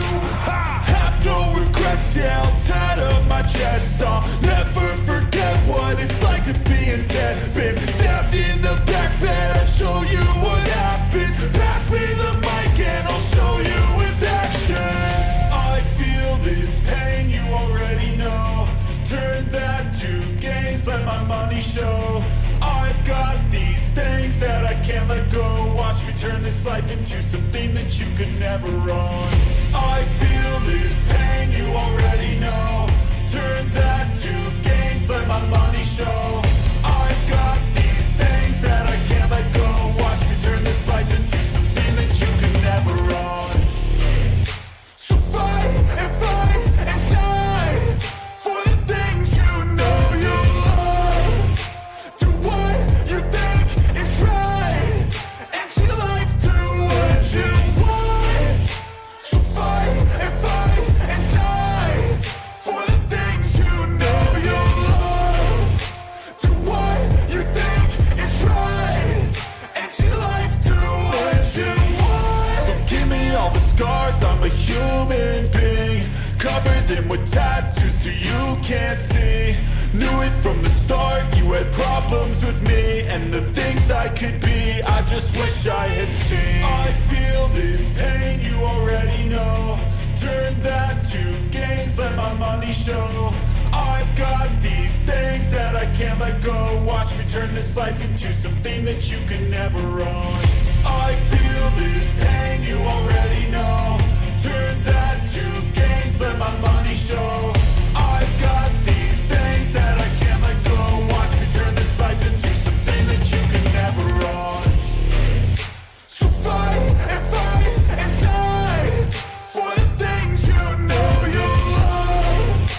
Do what you think is right and see life do what you want. So fight and die for the things you know you love. Do what you think.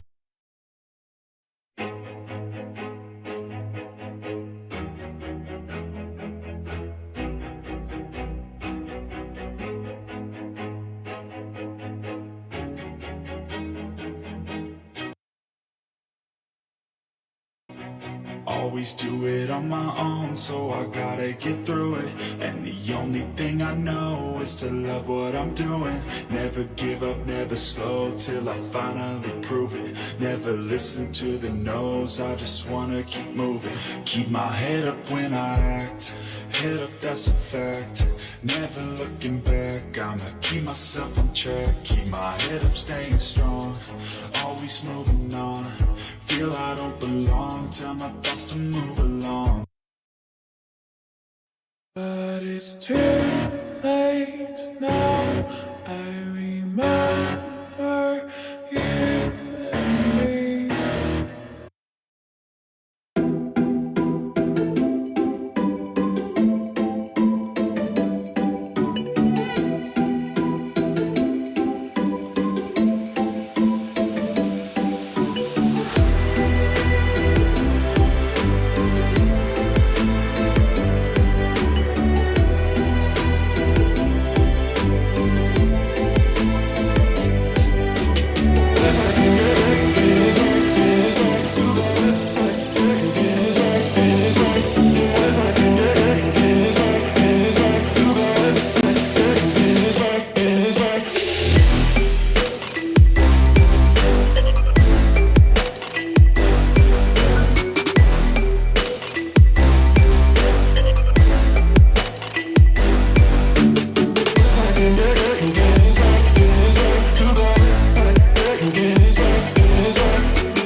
What's up?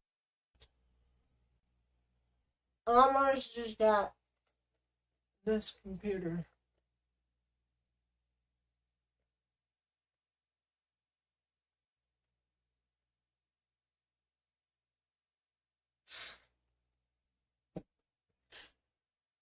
What's up, guys? Spoke now too for a little bit. As you can,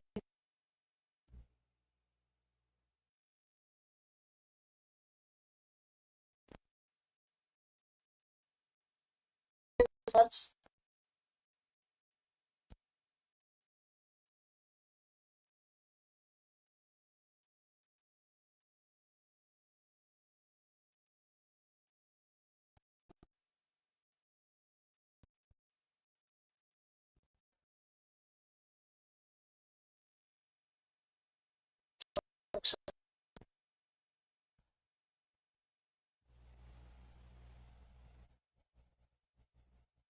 uh,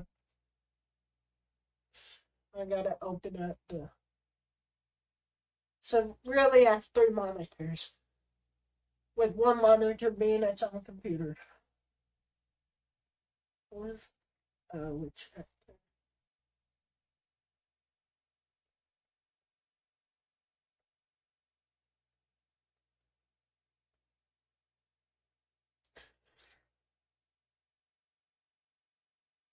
I would say we can hop on a call with my brother, FaceTime with my brother, but I don't want to FaceTime him and make him.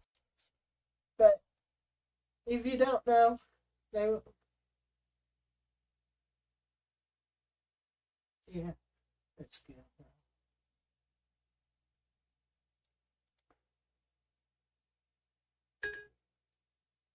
Okay, good. My phone's about to die. Now with my other camera. Where I can plug it in.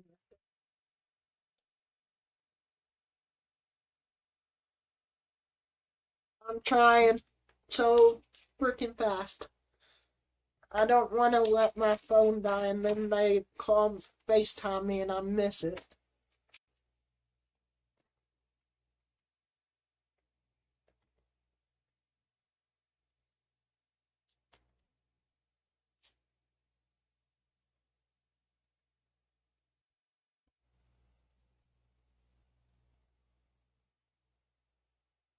That's what he said. Oh, y'all can't see it.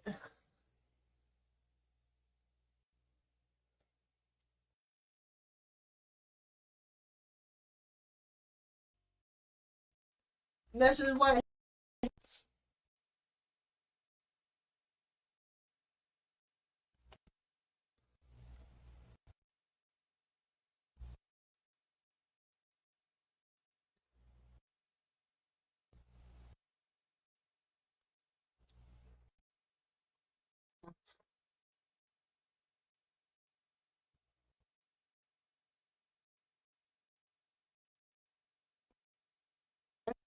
I was gonna hop.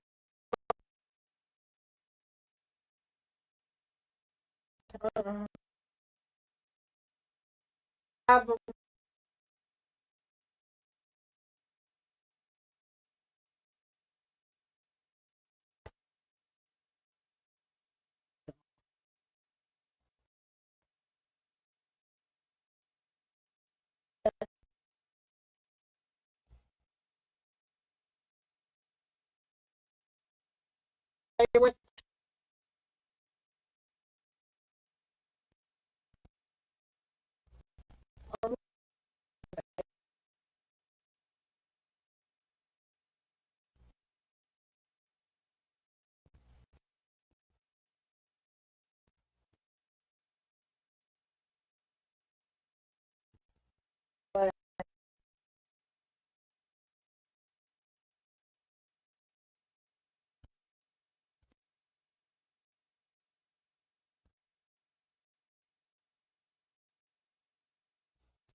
I'm going.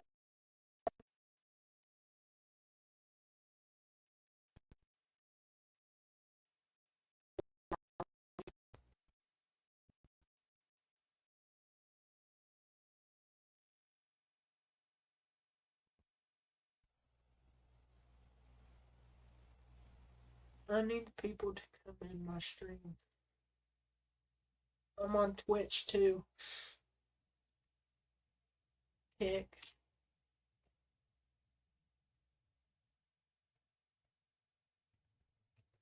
Yeah, I didn't even move from the spot when the break was. I just wanted to get Facebook on, say hi. I don't know.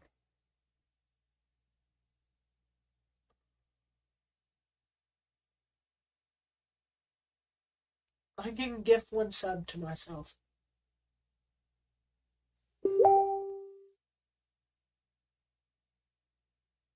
Who was that?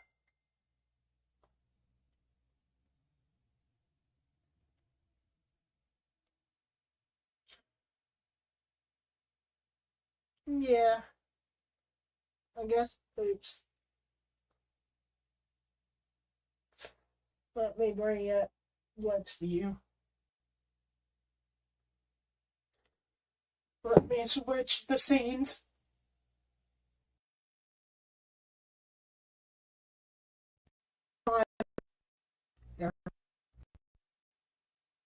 Oh, it's on my other screen.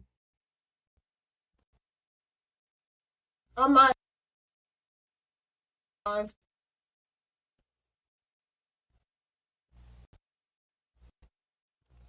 I don't need you.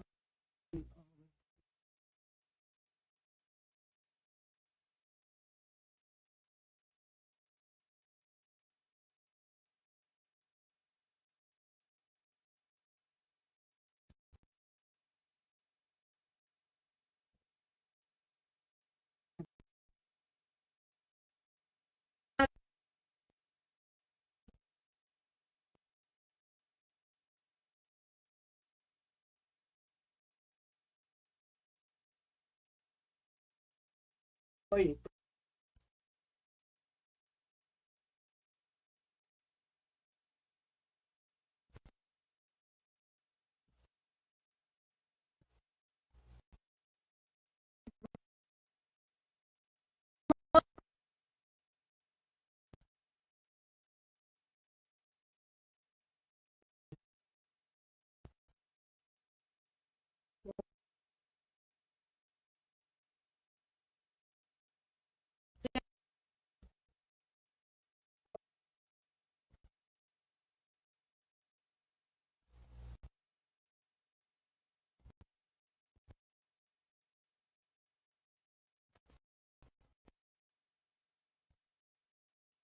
FaceTime Isabel.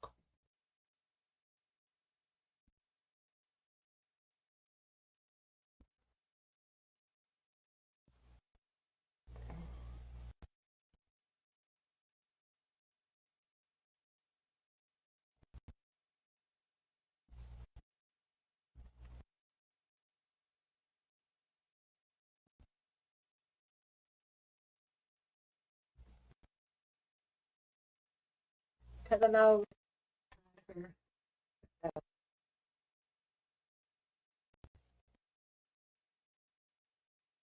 9:57.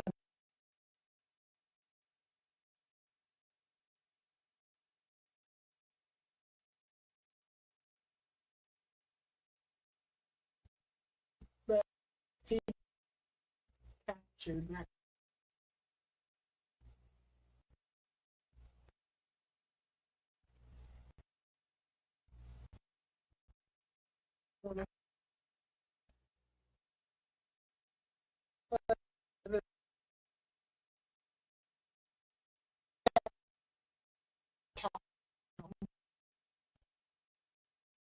This is what I'm doing. Something is by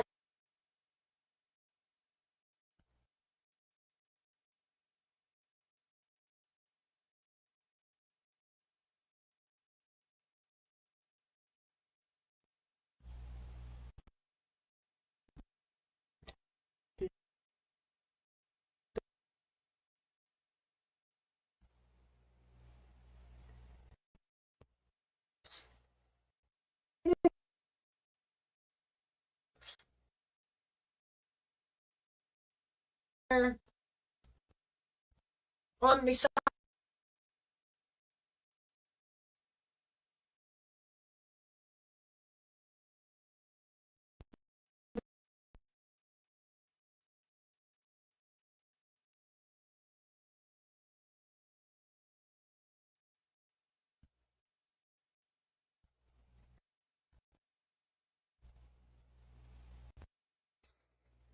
If you don't use me with them,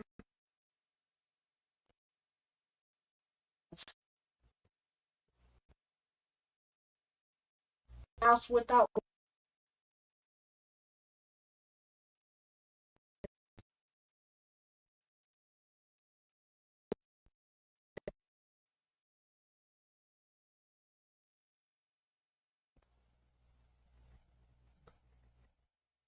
Can I don't know if I can capture just the screen. It's gonna go through there if I do.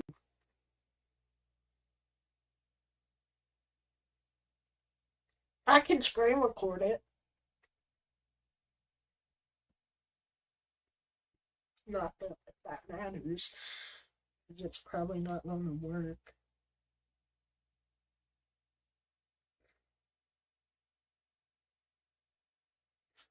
Okay. I'm going to. Oh no. I'll FaceTime him at 12:30 if he hasn't.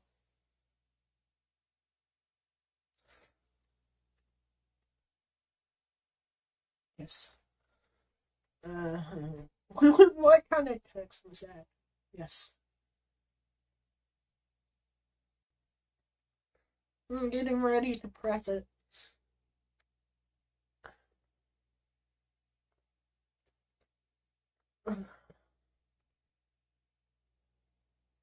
Why is my thing so blurry?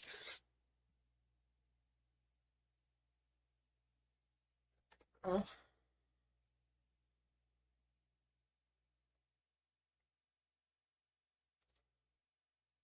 should I call him?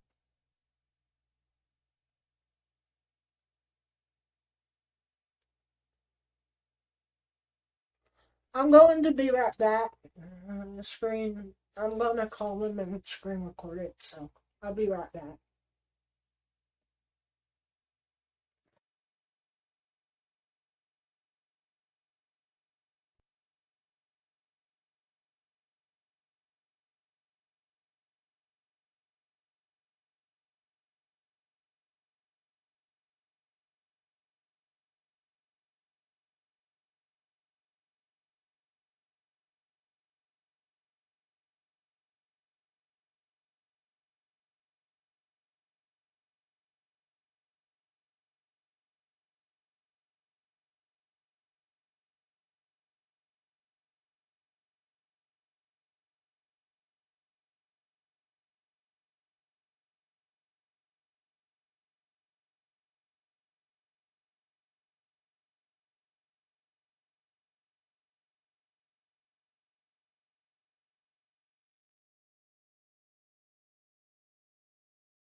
He's not even out there, up there yet. He'll call me back once he is.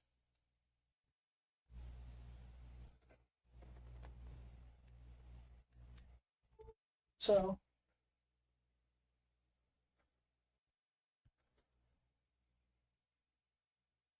yeah, I think my mom was fixing to leave the hospital.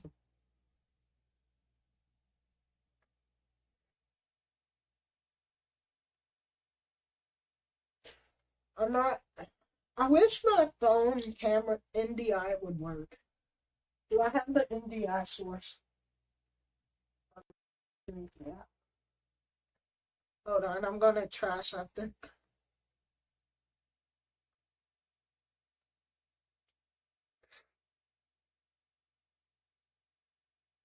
don't like typing in my password all the time. I'm the one that pressed install.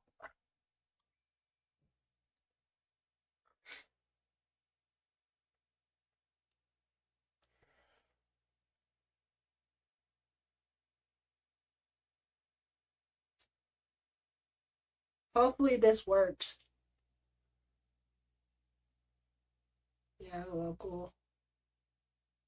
Send. Send. Send. There we go. Let's see. I can do this.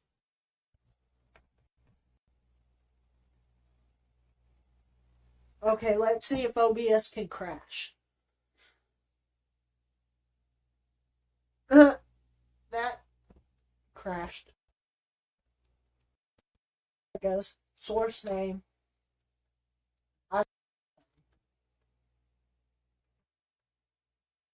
Network. Frame. Request. There we go.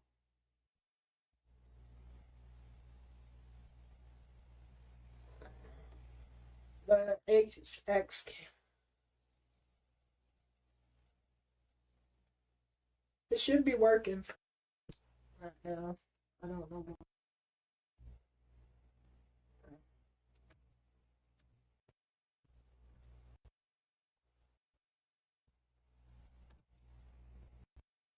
Maybe NDI don't work.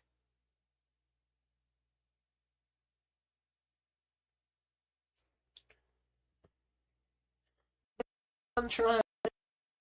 Hold on. Let me get my duckies in a row right now.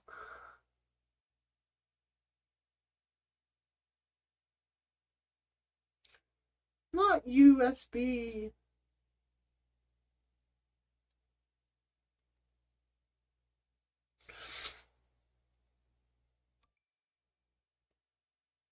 This is what iOS 16 or later.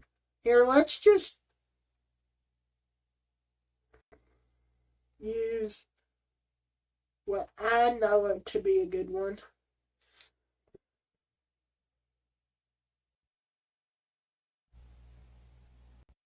I need to make this here.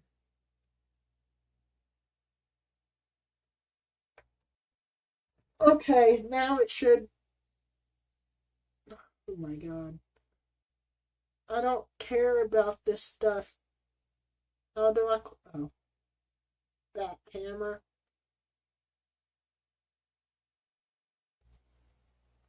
Screen computer. Other shit that the brain. That was already in.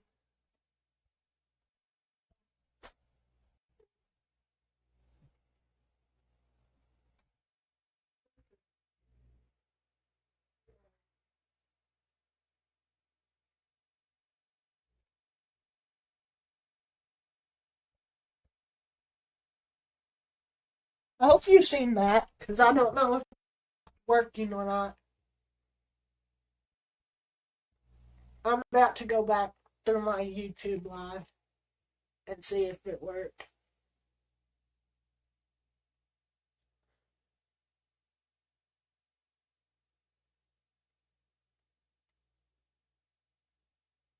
And we're almost to 3 hours. I've never been live for.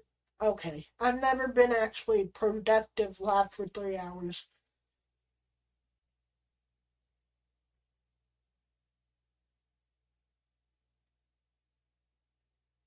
There we go. Right here.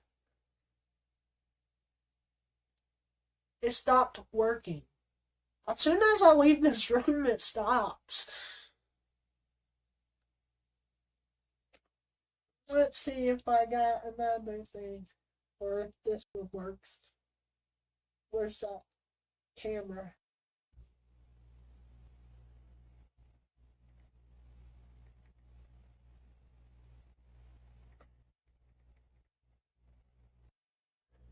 Search App Store.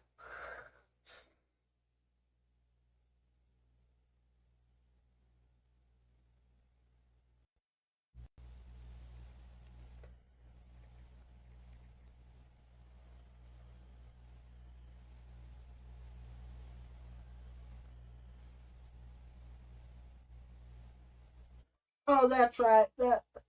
I'll try to fix the NDI stuff.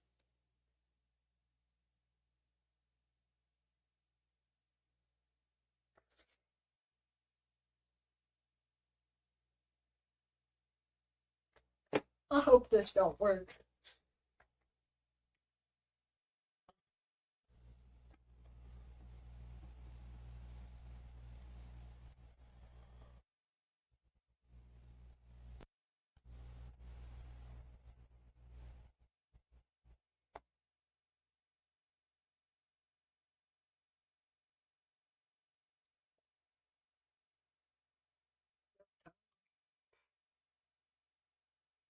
Let's see.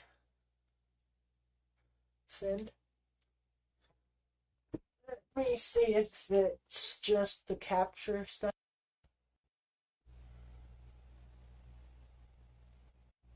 So, I mean, lowest.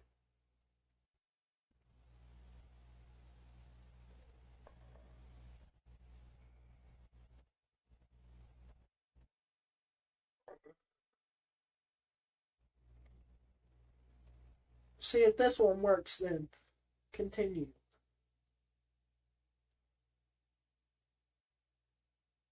Oh. No. India mode. I already have that. Start India camera. I hope when I push X it starts it. You have to have fucking permissions. Here, I'll just show y'all by opening my camera and mirror my phone then.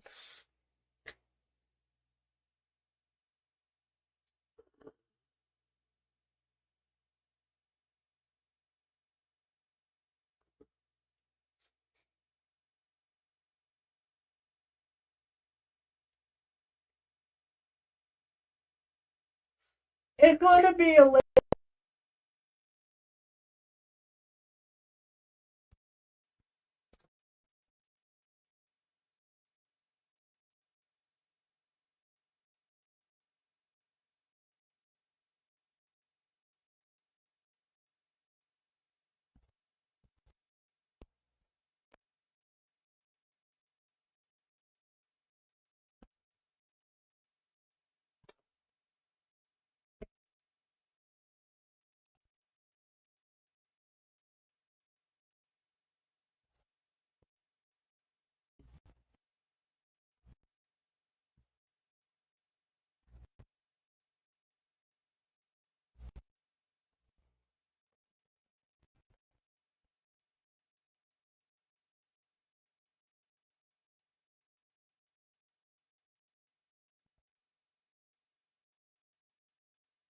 Yeah.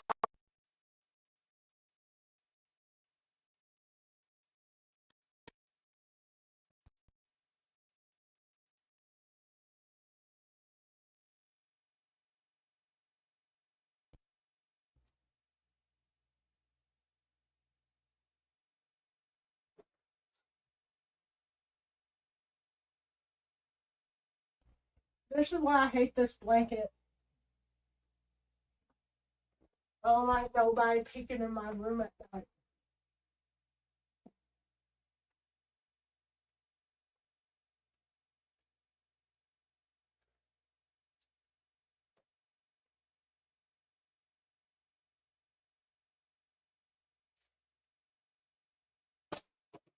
Damn it. We're not playing fidget spinner on the phone, okay?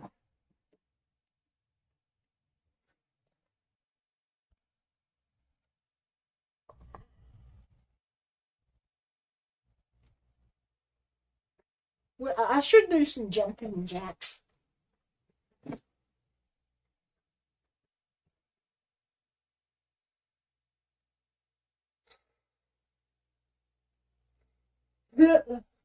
See how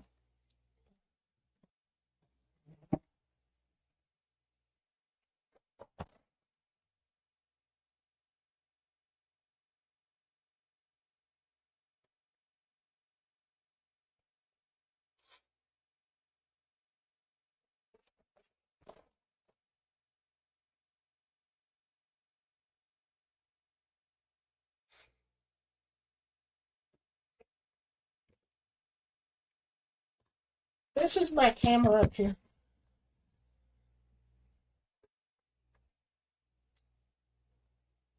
I'm waiting for the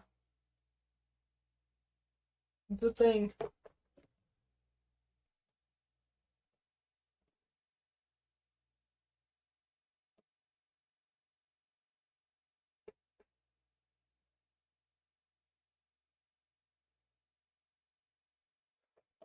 I'll be right back, guys. I'm going to the bathroom, which is right.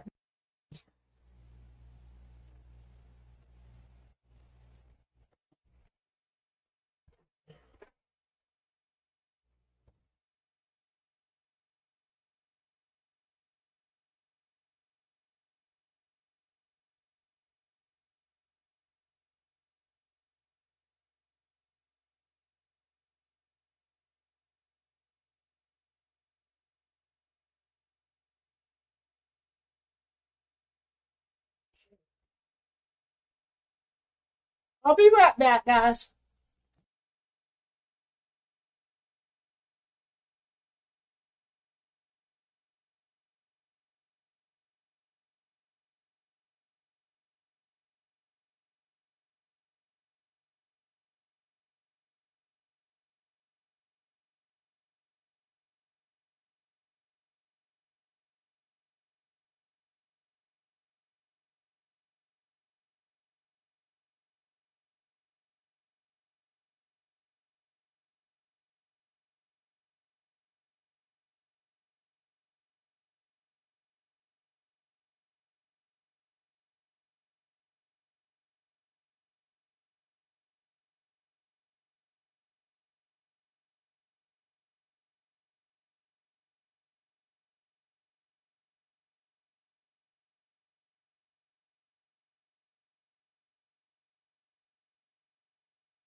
Oh yeah, it's still working. We're good. This is a camera too.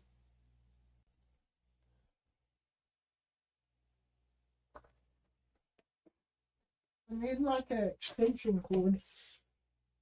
Here, we'll just plug it into the laptop.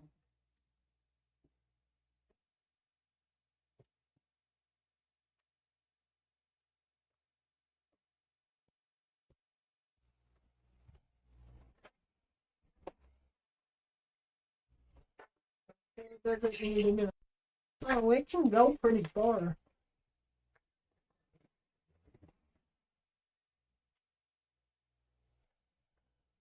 Let me see if it's on though. That's the question. No, let's refresh it.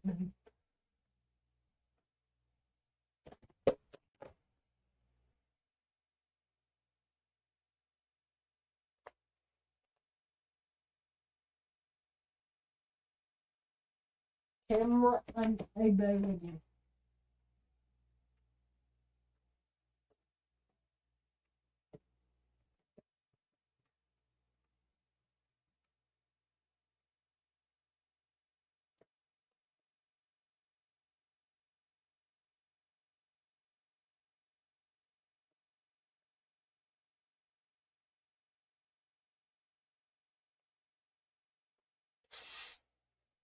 I'm waiting for the camera to come back online.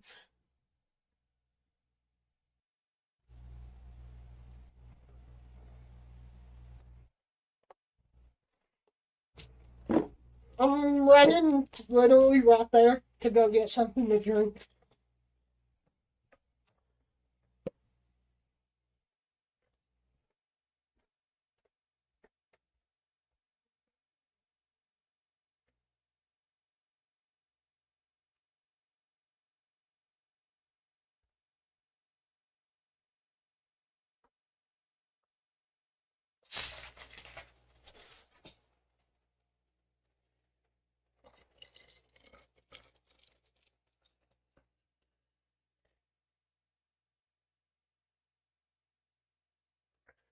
I have a collapsible cup. Can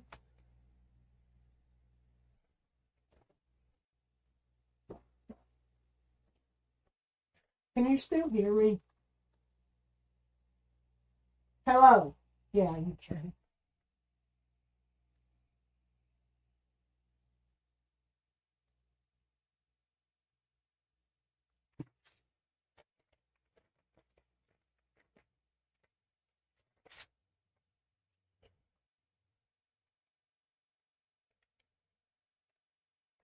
Let me go sip this right here.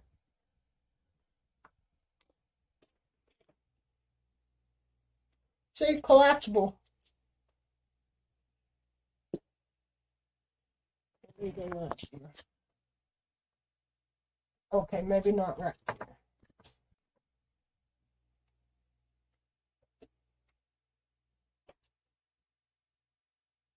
here. First thing I'm gonna buy when I get my money. I'm supposed to be getting. Is it dust? And then a green screen. And then I'm gonna save up for like 4 months and get me a custom built PC. Okay, maybe not a custom built, but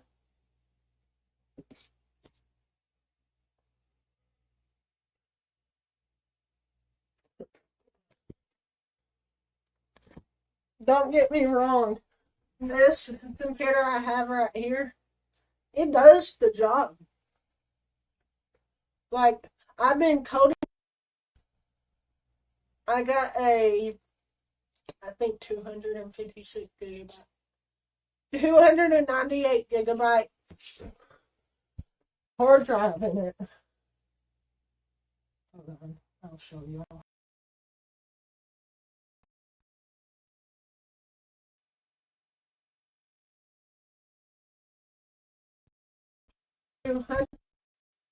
But I've not SSD hard drive in it. And it's been holding a couple of stuff, like my VM. I got 10 moon, was seeing what it was like. Here, I'll start it for y'all. Let me restart it.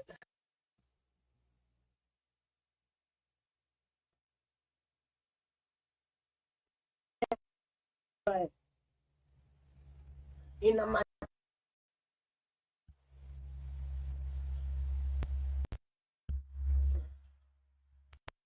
means I won't be able to look at chat for a minute.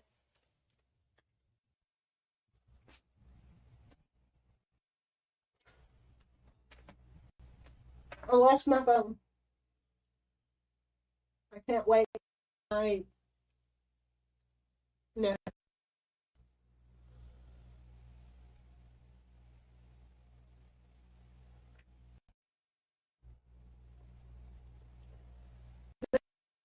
There it goes.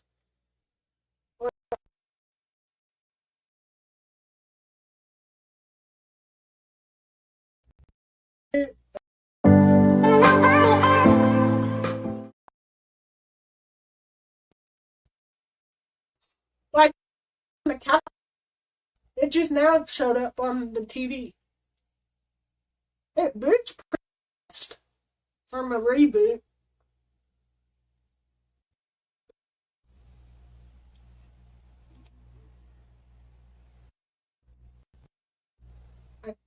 Let me. My puppy. That's my favorite puppy dog.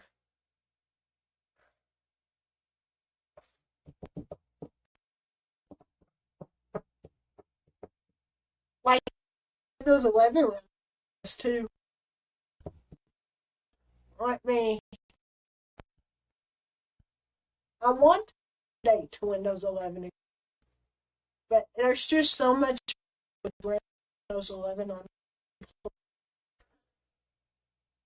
Where's my virtual box at? There's my tabs. I used the night remote mouse thing. Let's show you Moon Valley.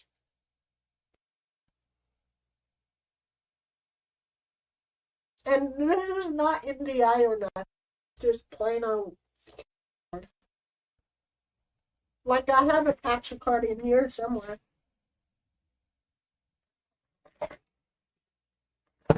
If you're wondering why I keep I got an old ass Apple TV. And that was or Apple TV and Prime Video.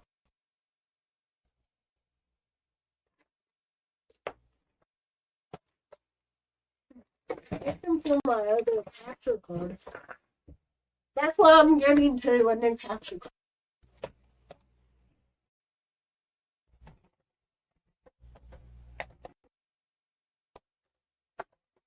I got some RAMs. It has to be in this one. My stretchy.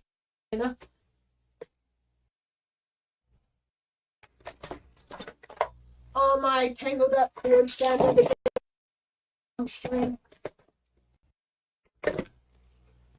I think this is down.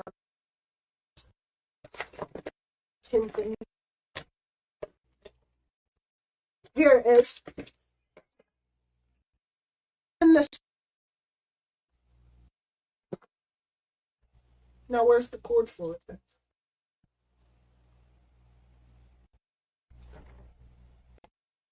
USB to USB. How hard is it to find?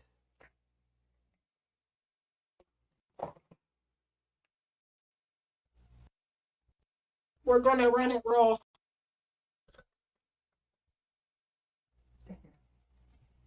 It's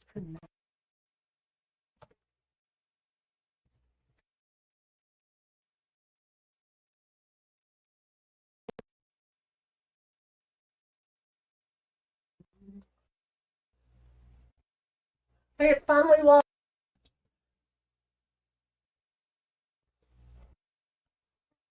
Pick up that user, by the way.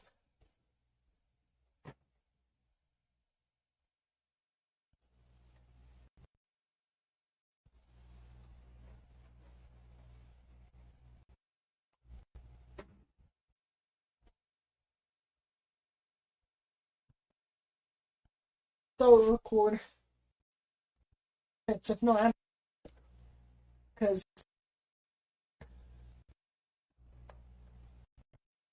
in that bitch. With my knife.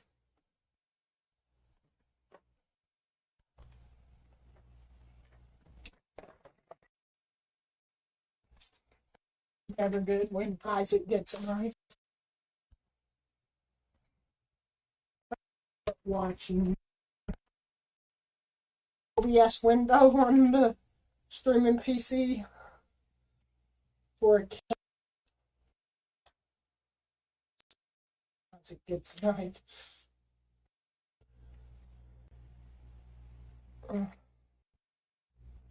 Actually,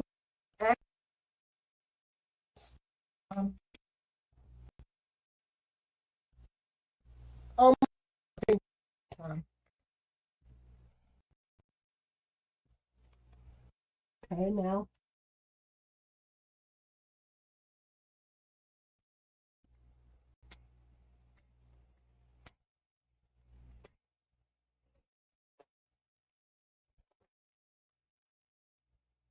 It doesn't, oh, it fits. Told you.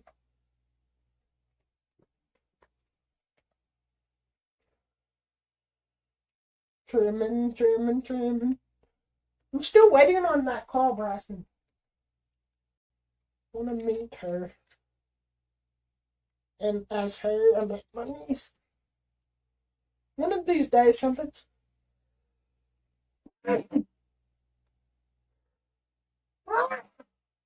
going to go flying into my TV and break it.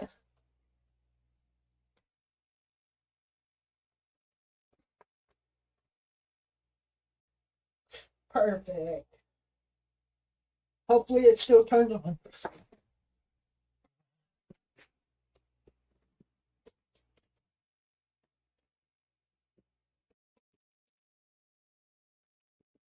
It doesn't turn on yet. Let me unplug it from the grid. And there went my TV.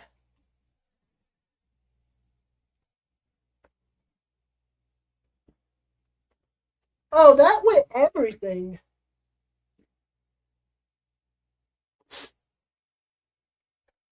Oh, I must have pulled it out the wall. Yeah.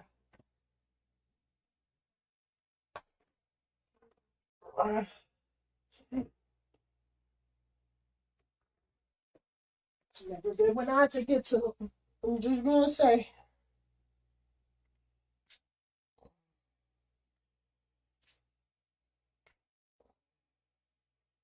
I need to trim it down some more on the edges.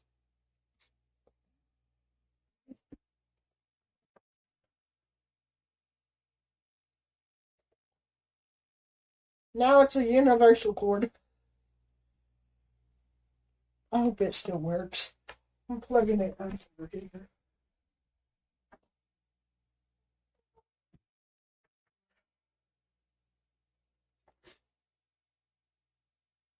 Wait, is it just the... I need a HDMI cord now. Sorry. Oh, y'all can't see it either. So we're gonna take this from my PC thing. What did I just... Great. Perfect. I meant... We can move the streaming laptop again, son. Just so I can sit this right here.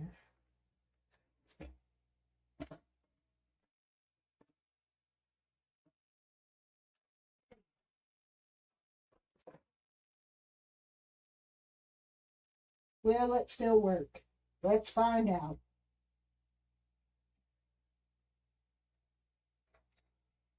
Okay, let's find out if this one works. God dang. One of these has to work. It's okay, we'll unplug my other thing.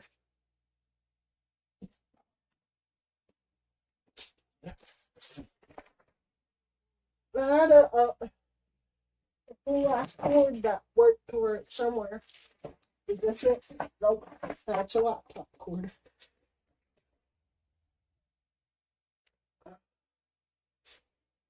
We'll unplug my sub. It's okay.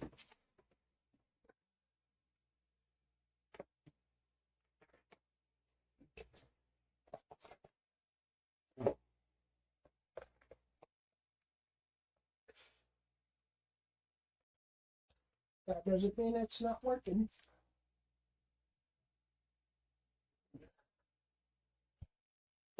Where'd the... Oh.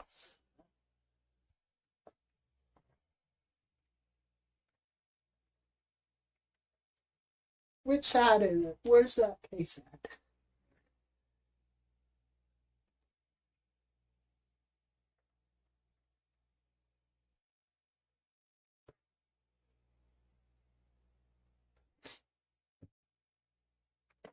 I do have something I want to do, though. Where is it? Right here. Where's the fucking remote? That should be it. No, it's...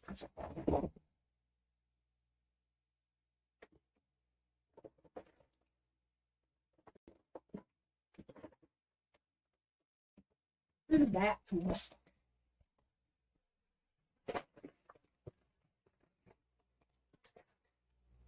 There it is.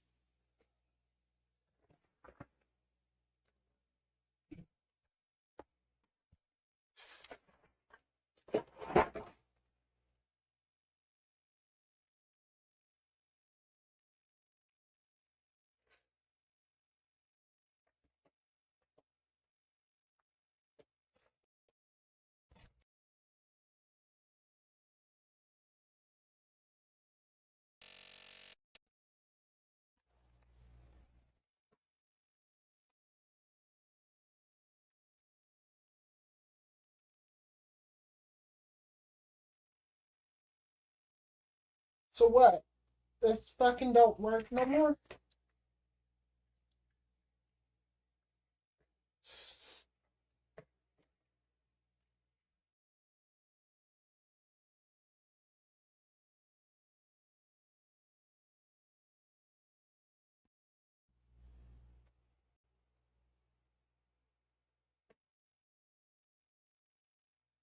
See if it pops up on here.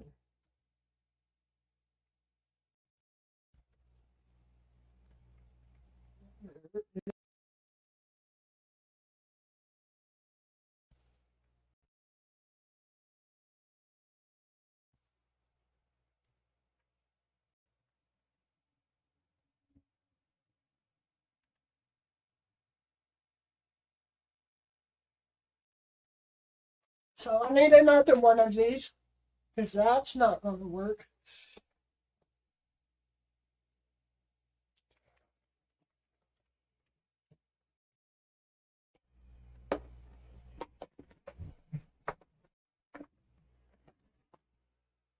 I'm fixing to show you a thing you'll never forget. Hold on. This table's crooked. Fuck.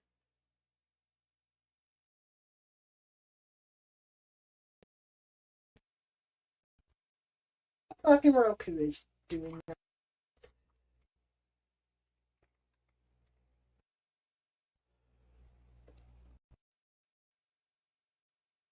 Maybe I can. Where'd it go? Using stuff. Dude, oh,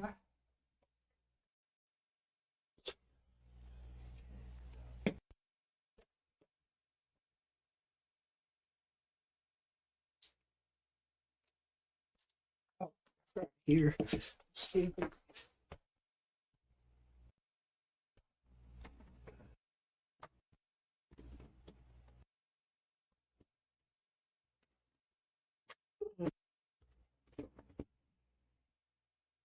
Well, work now. I don't think this HDMI cord works.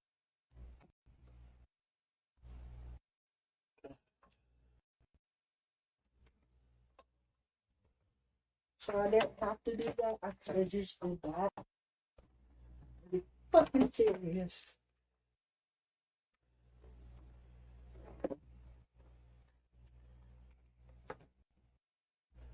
There's that.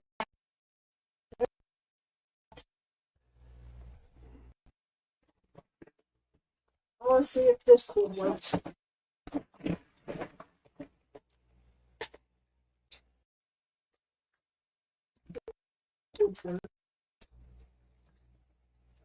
She ain't got them, so they do work.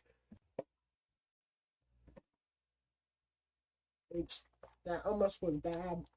Like a bad.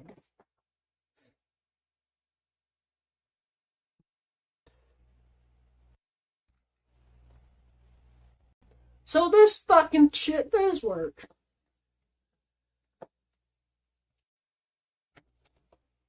I don't know which one this input is, but we're gonna try both of them.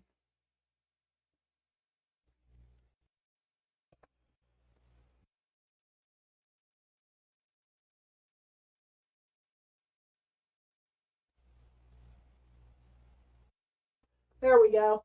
There's a blue light.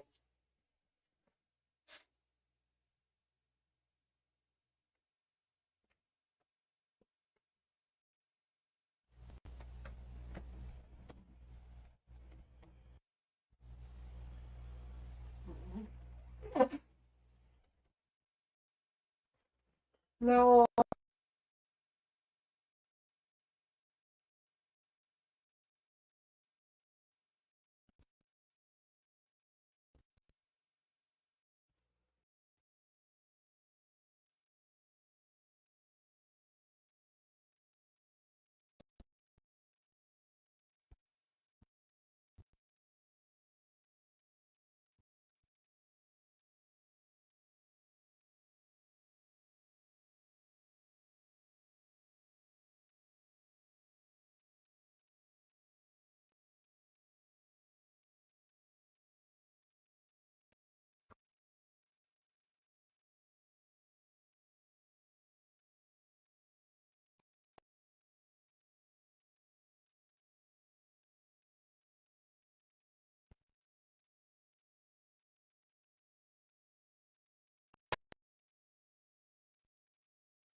I'm gonna stop the live on Facebook, y'all.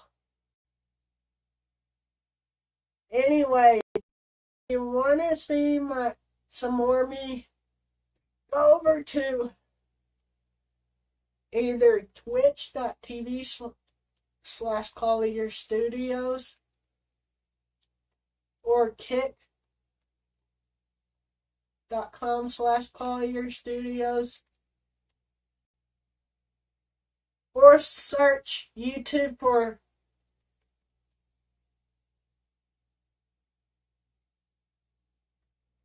Collier Studios, like that, Collier Studios right here, or Collier Studios Networking.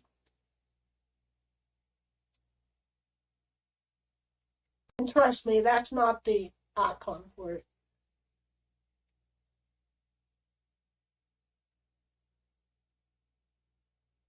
But yeah, guys, I will be live all night,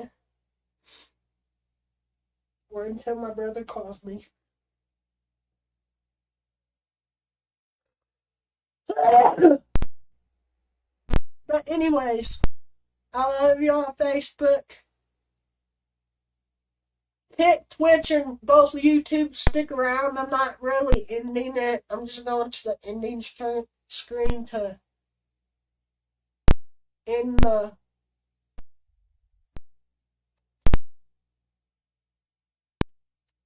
Swift. Anyways, I need to make sure. Anyways, guys,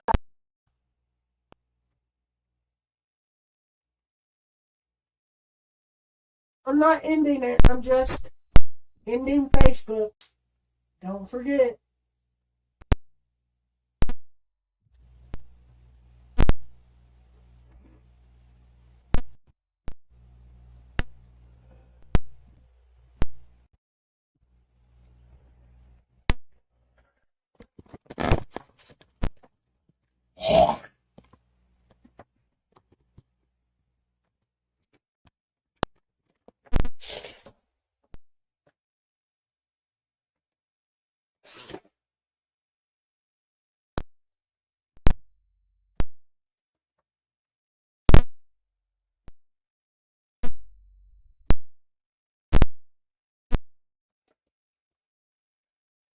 Anyways, hold on. I'm getting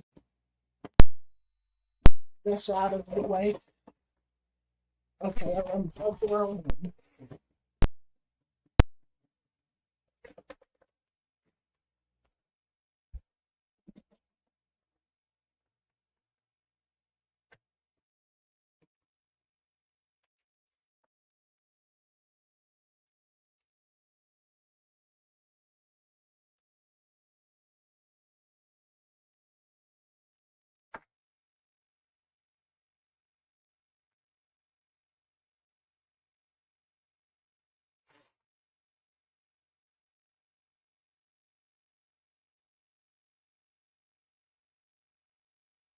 Anyways, guys, stay safe. I can't see you. Stay positive, be happy, and obey the law. Hey, Twitch and YouTube, stay put. I'm not ending it. But, love y'all. On Facebook, anyway.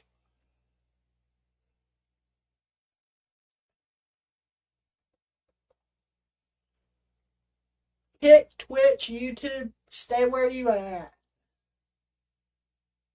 Love y'all.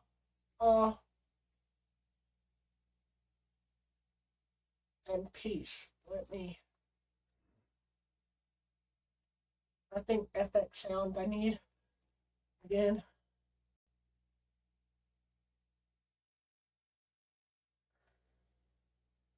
Oh, I do have a virtual machine on too.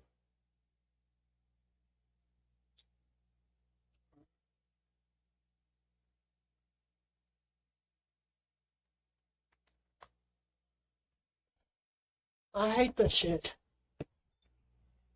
But it's pressure pay because I never turn off my soundbar.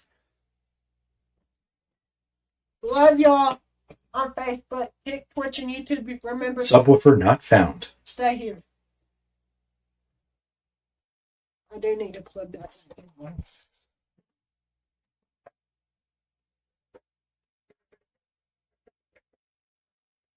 Smells like all kinds of cords down there. Love y'all. Bye, Facebook.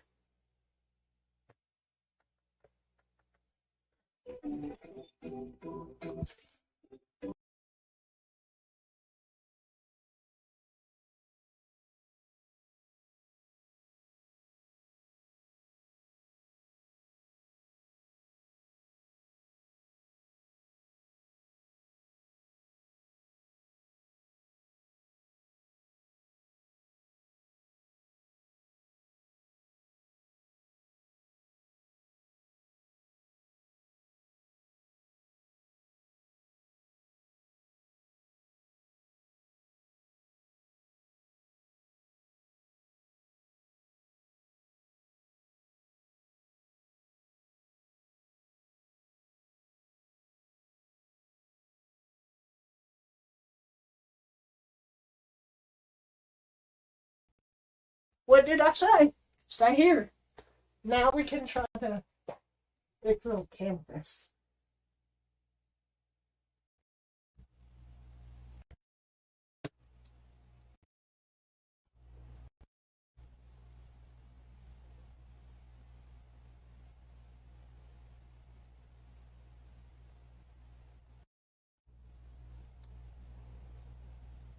I'm going to take a break for like 15 minutes, I guess. See you in a little bit.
Okay, guys. I'm going to. Sorry for the weird camera. I'm going to get ready for bed, take a shower. Let's see. Take a shower, brush my teeth, fix my fucking room, and then set up cameras. Like one right there, one right here. I got the one for outside. And then it will probably take me 45 minutes. So while you do that, I'm going to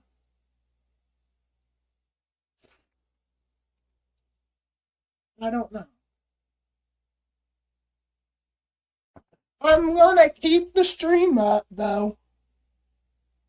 But I'm going to go to the Be Right Back screen and then go plug in the streaming laptop. So it'll probably lag a little bit while I'm shutting the laptop, locking it, and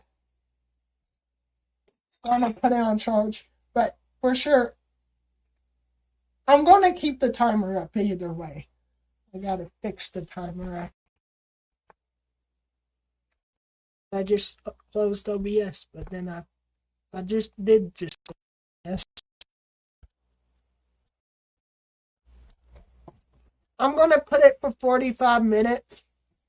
Y'all can stay, y'all can whatever, but there will be no music in this time of relaxing down and shit. I'm not going to bed, trust me. We're going to watch some videos.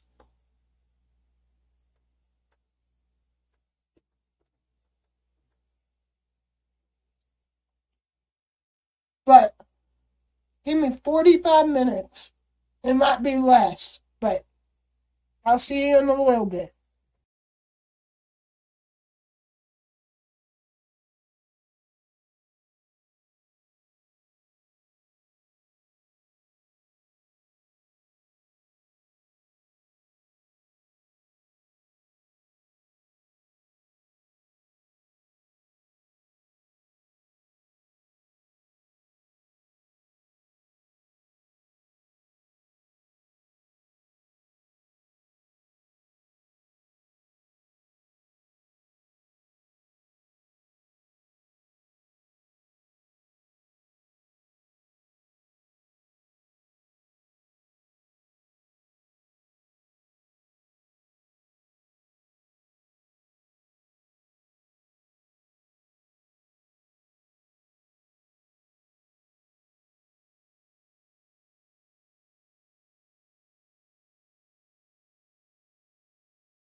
Hello, everyone.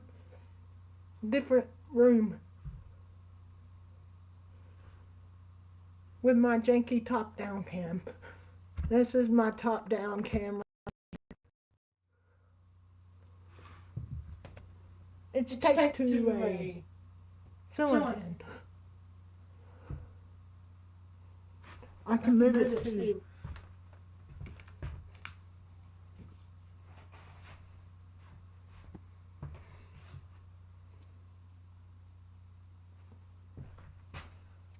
whatever I can remember in it, but it's there if you need it.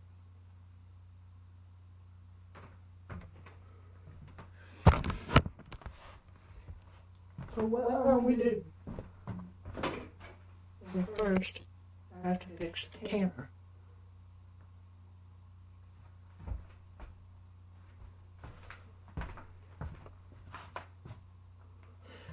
And then I got, hold on.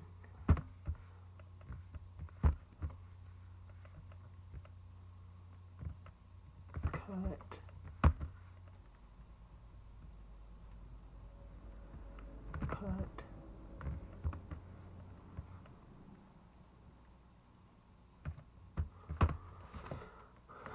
I got this camera, and then this camera.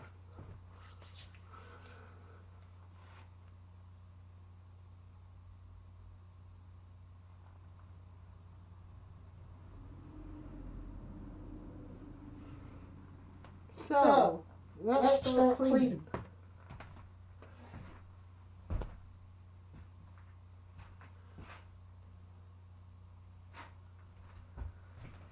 We have to get this room spotless. And then the next one we're doing is the living room. No, wait.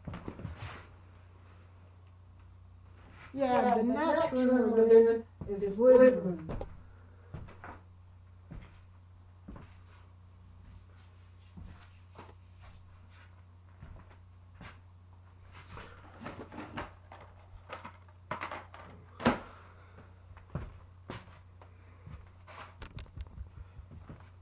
The other PC's off right now. It's updating and doing something.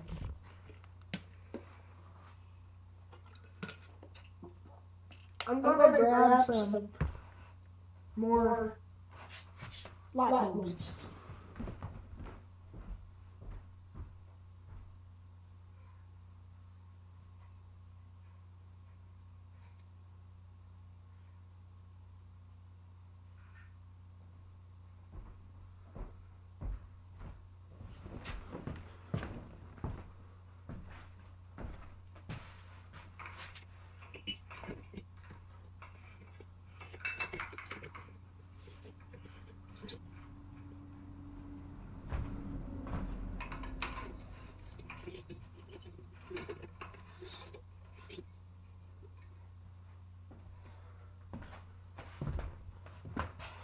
That's better. Other camera. Let me both get the room camera. I meant the outside camera. Scene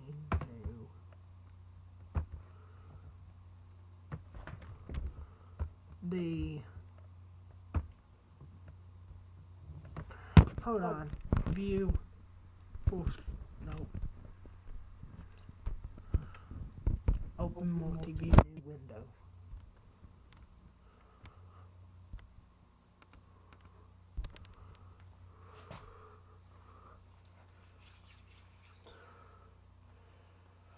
I got this camera, that camera, that camera, and that camera.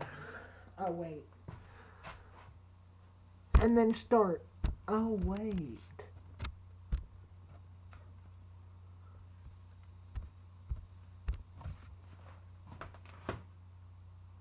I hear a snake.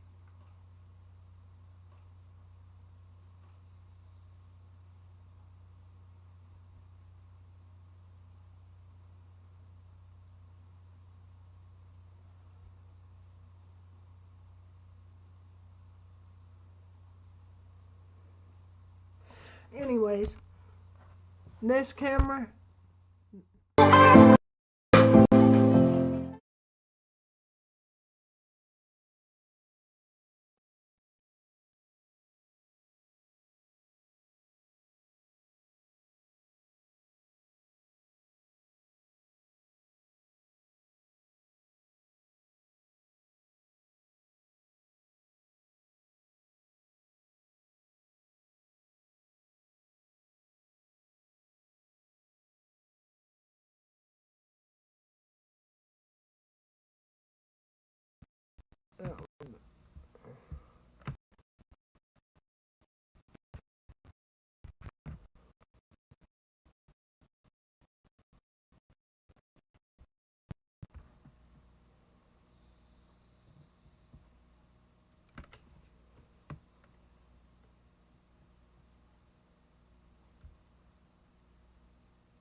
Now are they on the top? Yeah.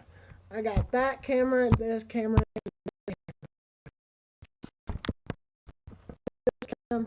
that cam, and that cam.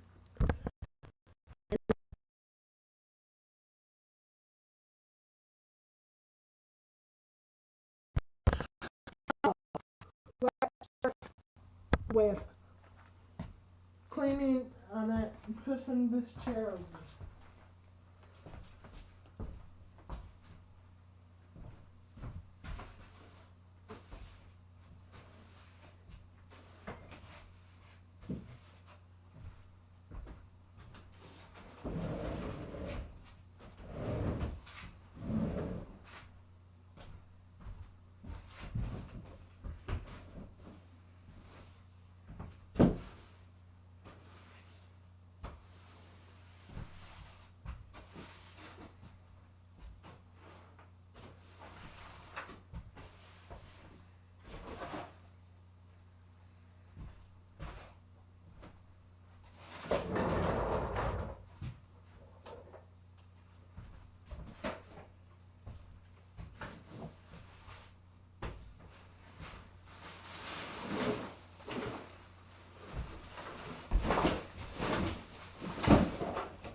I need to make sure I have my phone in here.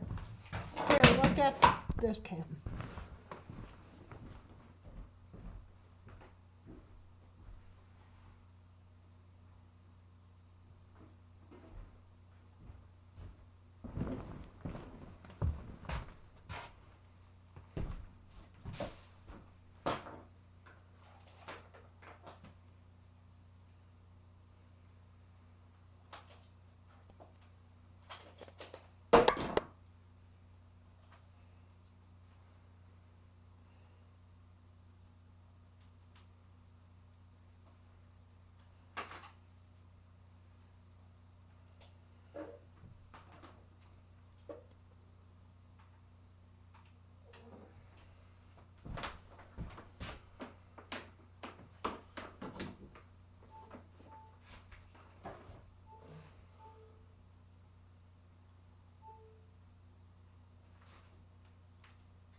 Damn it.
Oh yeah, y'all can't see shit.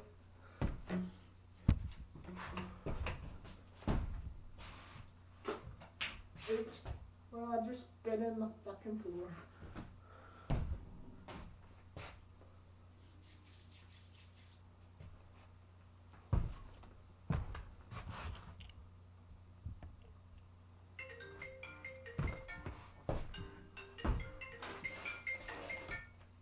Hello? Nothing. What you need to do while they're in the hospital is clean the shit out that house. And What do surprise you them. think I'm doing right now? Then why'd you say nothing? Because I'm talking to you. Oh, I need you to find me another Fogger battery. Another what? Fogger vape battery? I don't. Bryson took all of them. He only has one. There should be some in his car. That motherfucker. I think. He said they were in the house. Well, if you find one, let me know. Okay. Alright, love you. Love you too. Bye. Bye.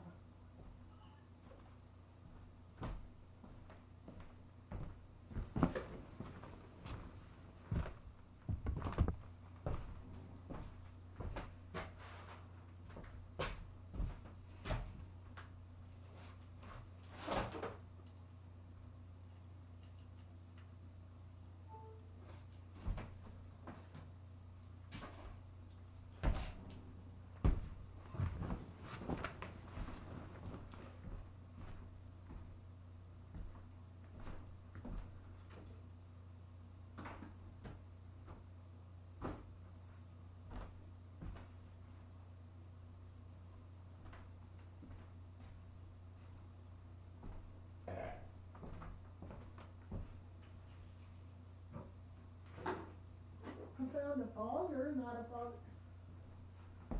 Hey Siri. Call Bryson. I'm having a bit of trouble. Hey Siri.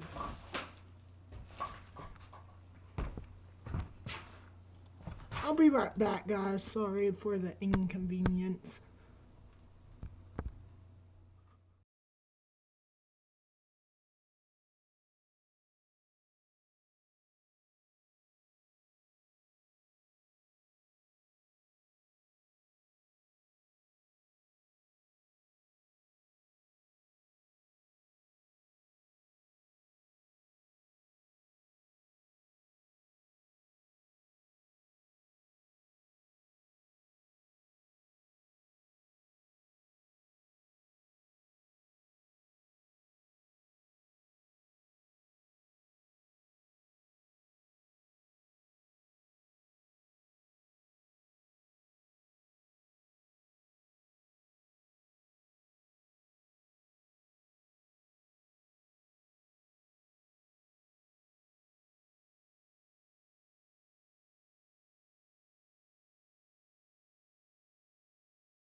Okay, I'm back.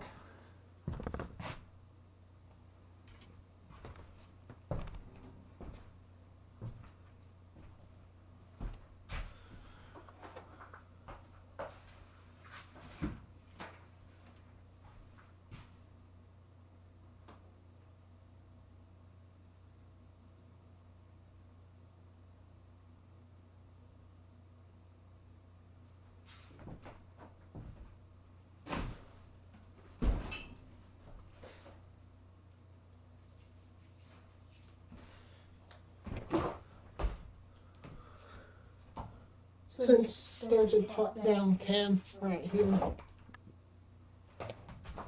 We're fixing to see how long I've been alive for.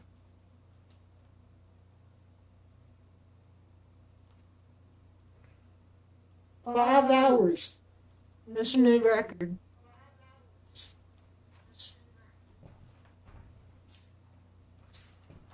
Let's go back to this cam. This cam is broken.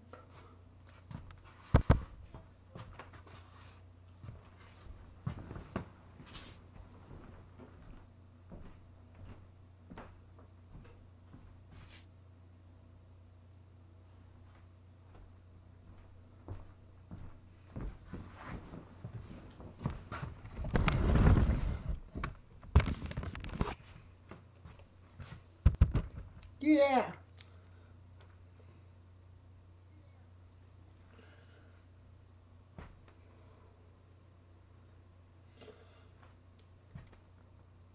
I'm staying up until they come home from the hospital is my plan. Sleeping like an hour here and there too. I don't know why oh my god. But yeah, that camera's not on no more. Let me see what I can do about that.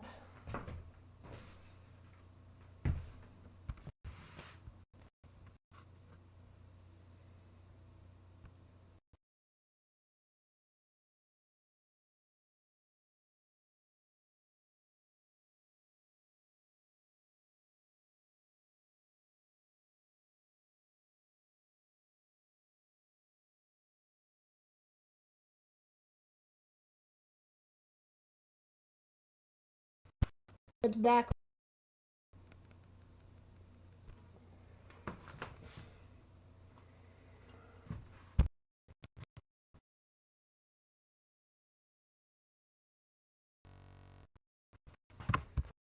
I'll fix I can too.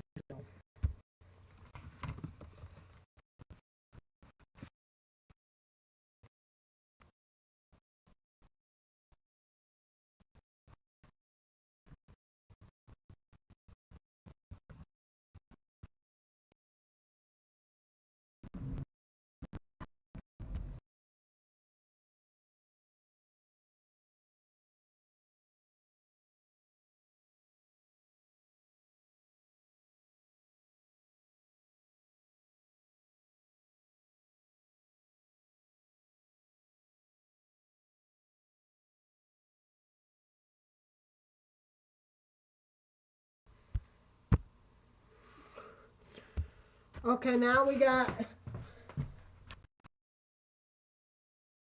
this cam, and this cam.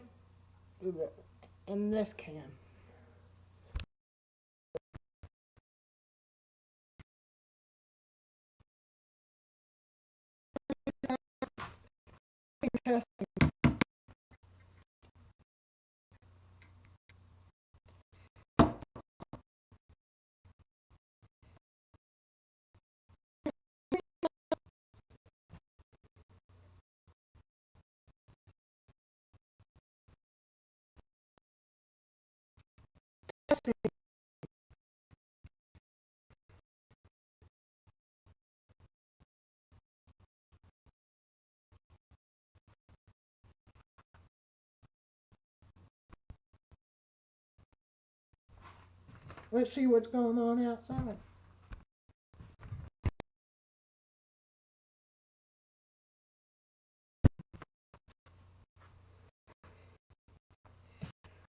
This cam's kind of laggy.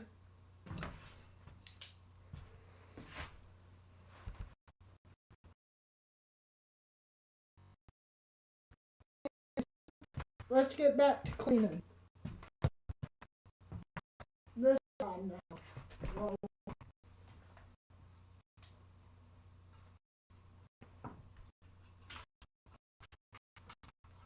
There goes that camera.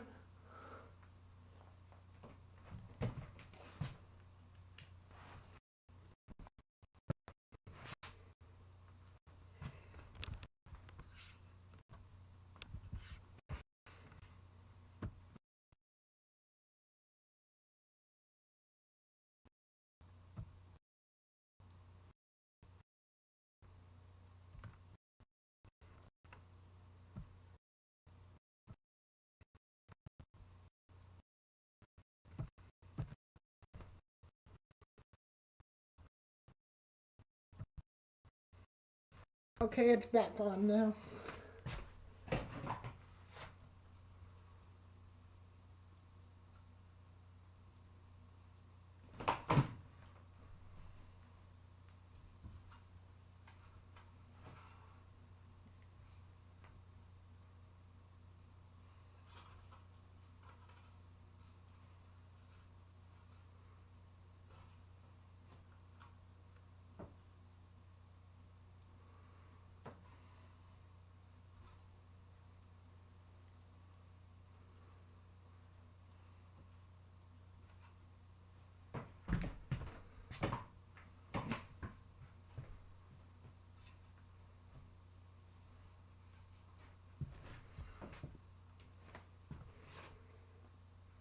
See how slow it goes if you're not doing shit?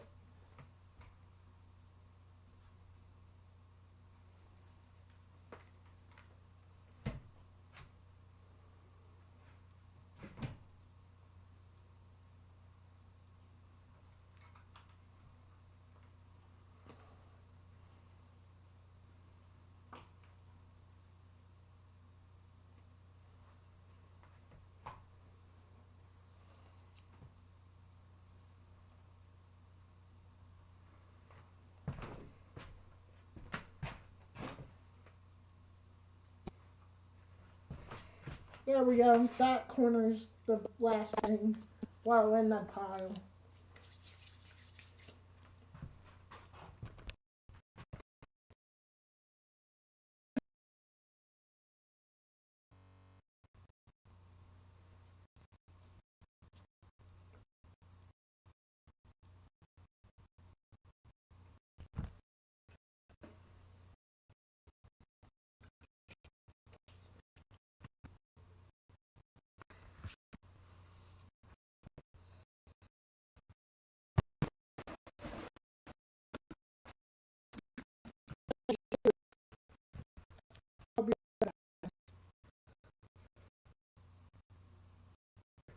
Watch the outside while I'm doing them. Hey Siri, come on. Come on. Hey Siri, come on. Calling mom. Finally.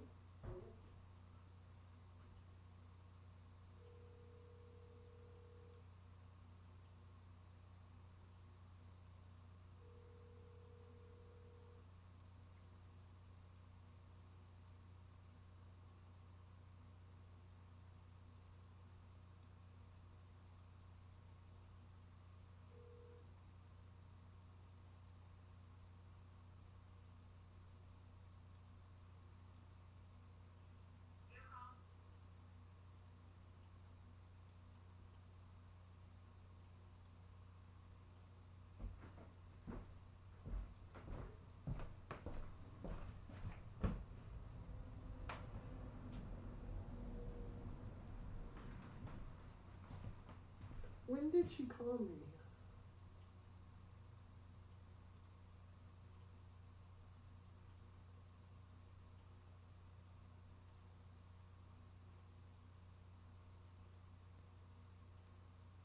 Fifteen minutes ago.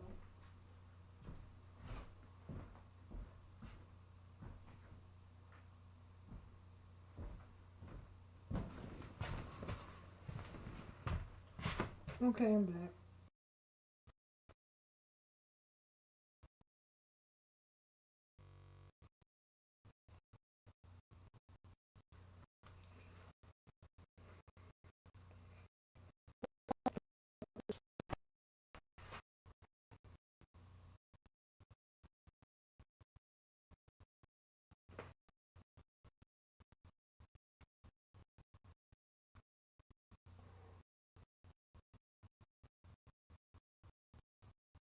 This pile right here.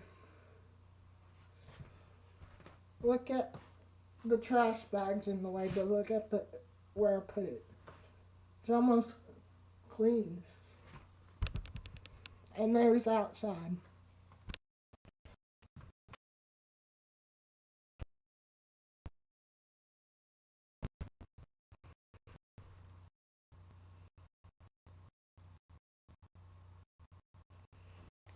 guys.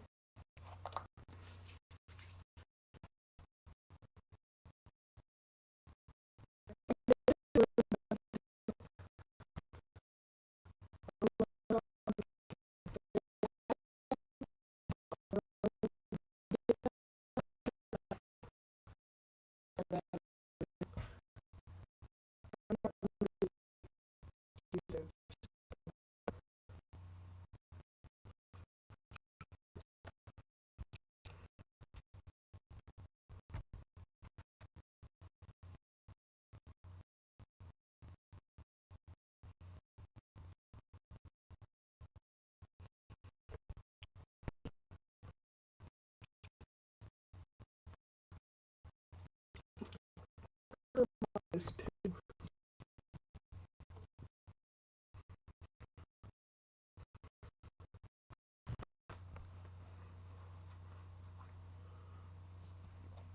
I'm going to walk outside and see if this camera's still going. Did you hear me? I'll be right back.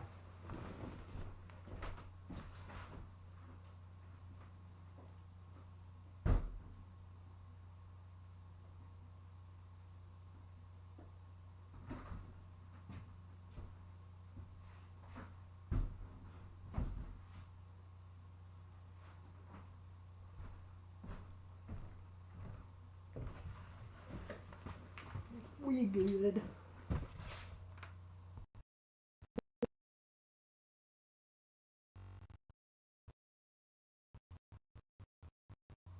We good.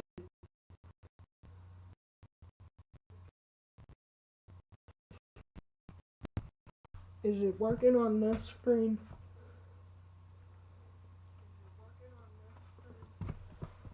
What about this one?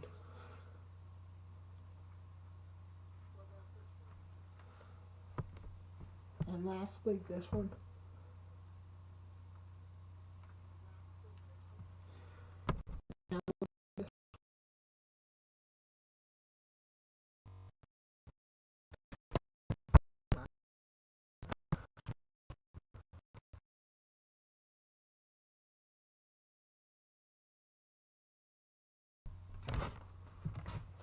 Is it working now?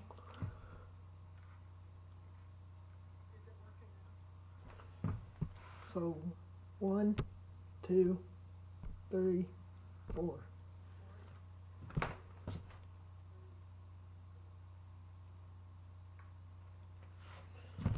So 1, 2, 3, 4.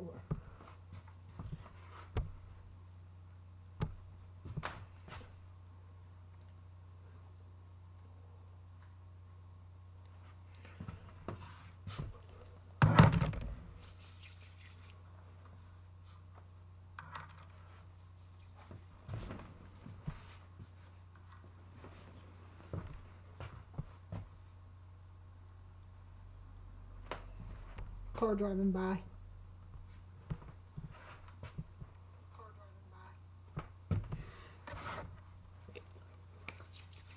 Yeah, this camera and this camera's on the same thing.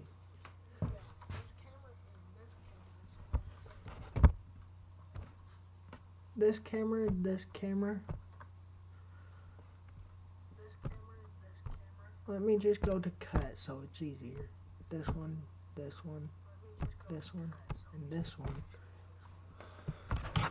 But let's start cleaning this.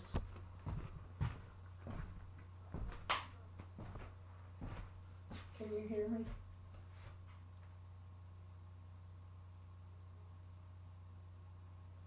Yeah, you can. I don't know where I'm going to put this box, but I need to tape it back up.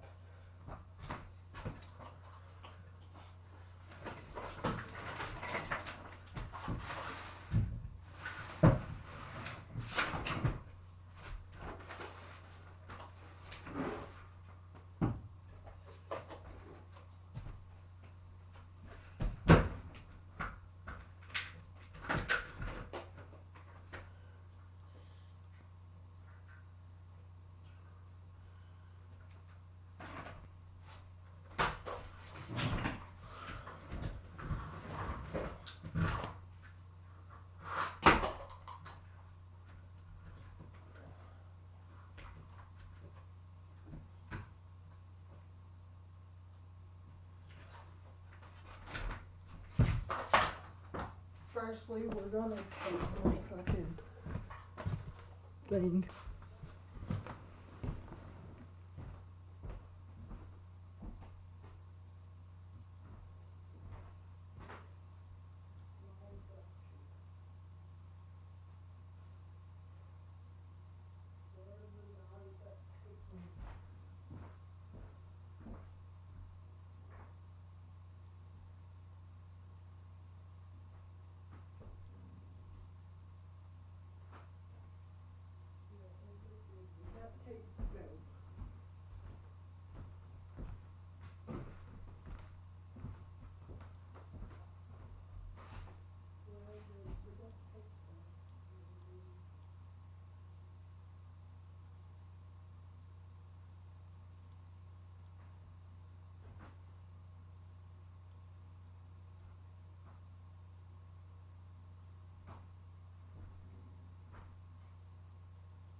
Where did the duct tape go?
I don't know, but that's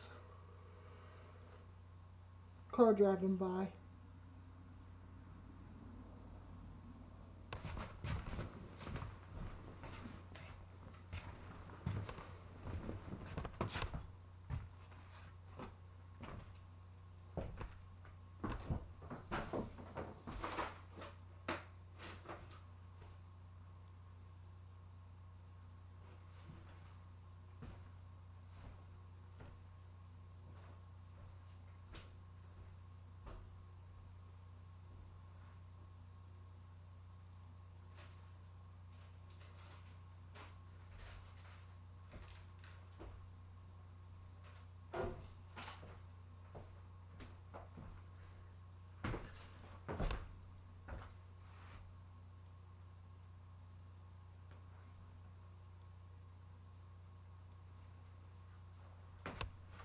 I don't know, guys, but I'm fixing to make me something to eat.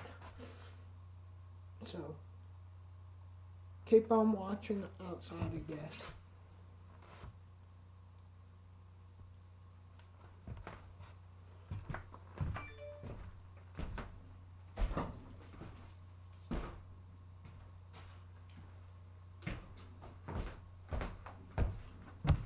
I'll be right back.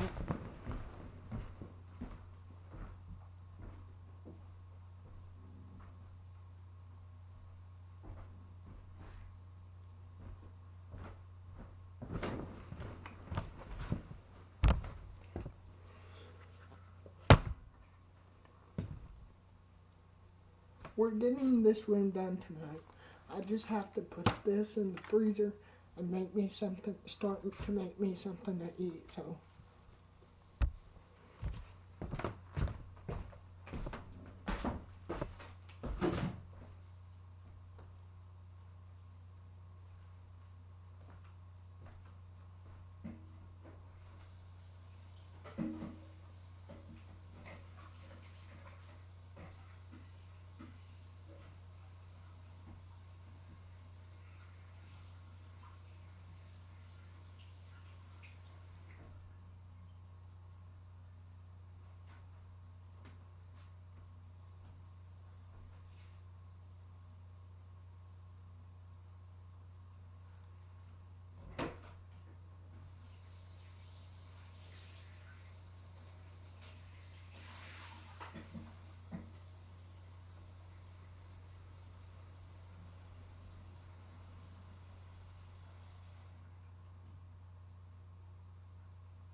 Okay, let's get this. Let's rock and roll.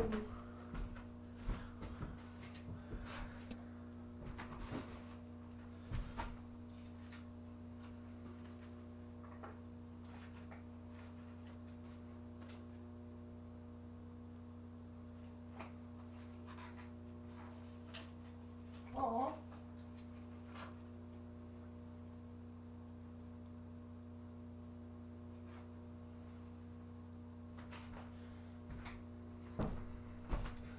Look at this.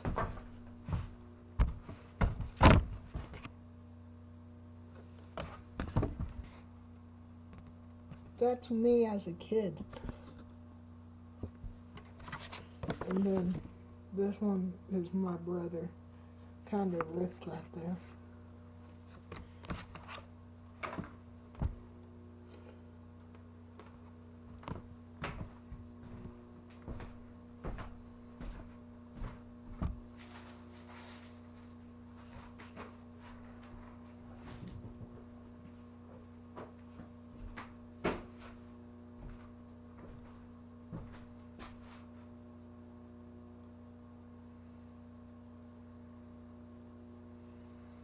Oh, I guess you can't see.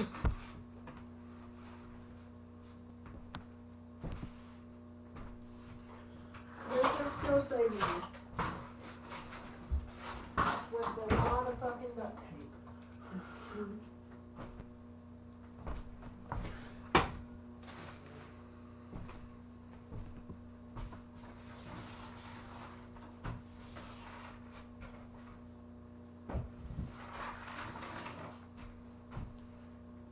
Every little marble I see, I'm going to take. Put in my pocket.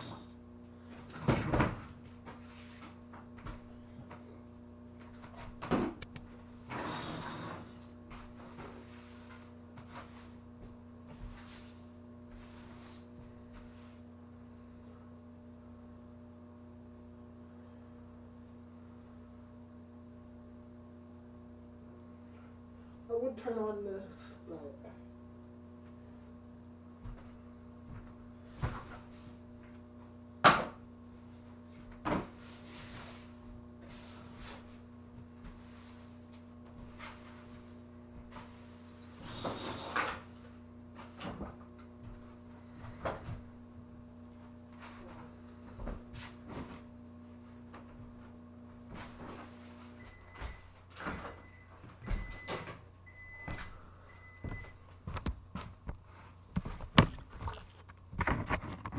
God, I just broke it.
What time is it? Go chill out for about 3 hours and then continue.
What's up, guys?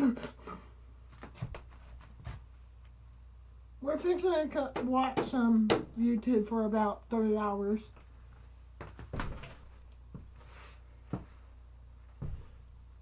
And if I do fall asleep, 6:30, 6:45.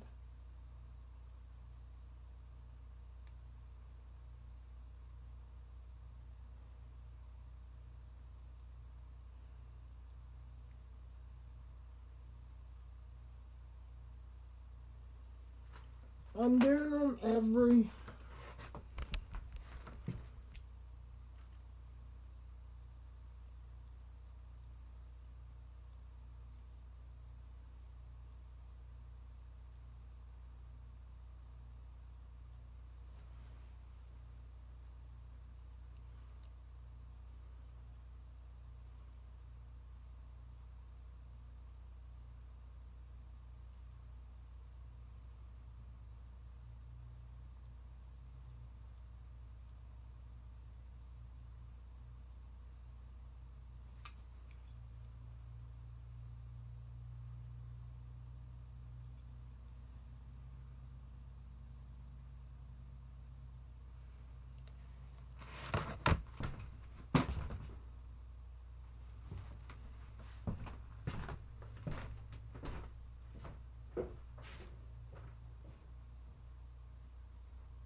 camera's offline, but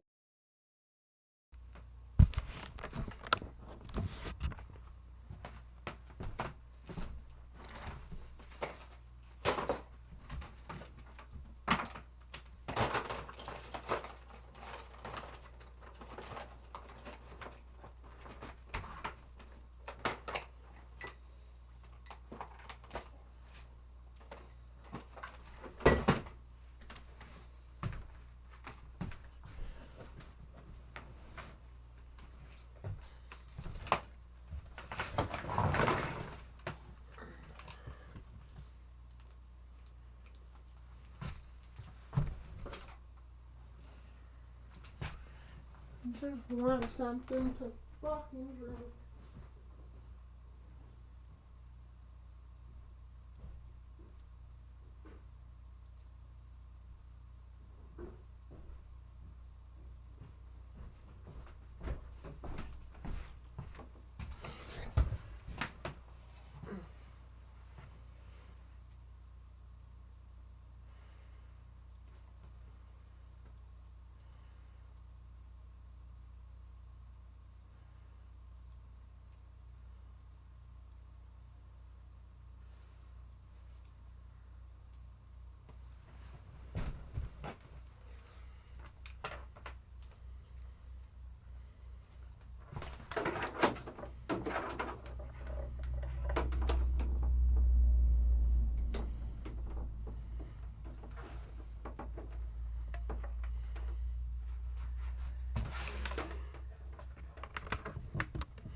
Hey everyone. Can you hear me? Yeah.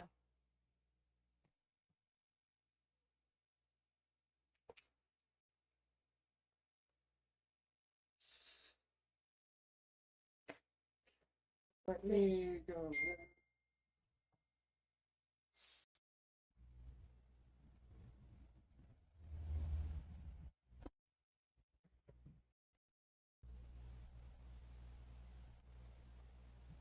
Honestly, I might go to sleep and wake up.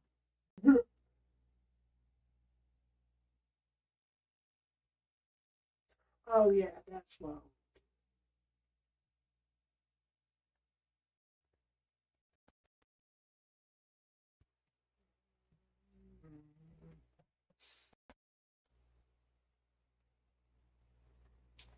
If anything, I can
What's up, guys?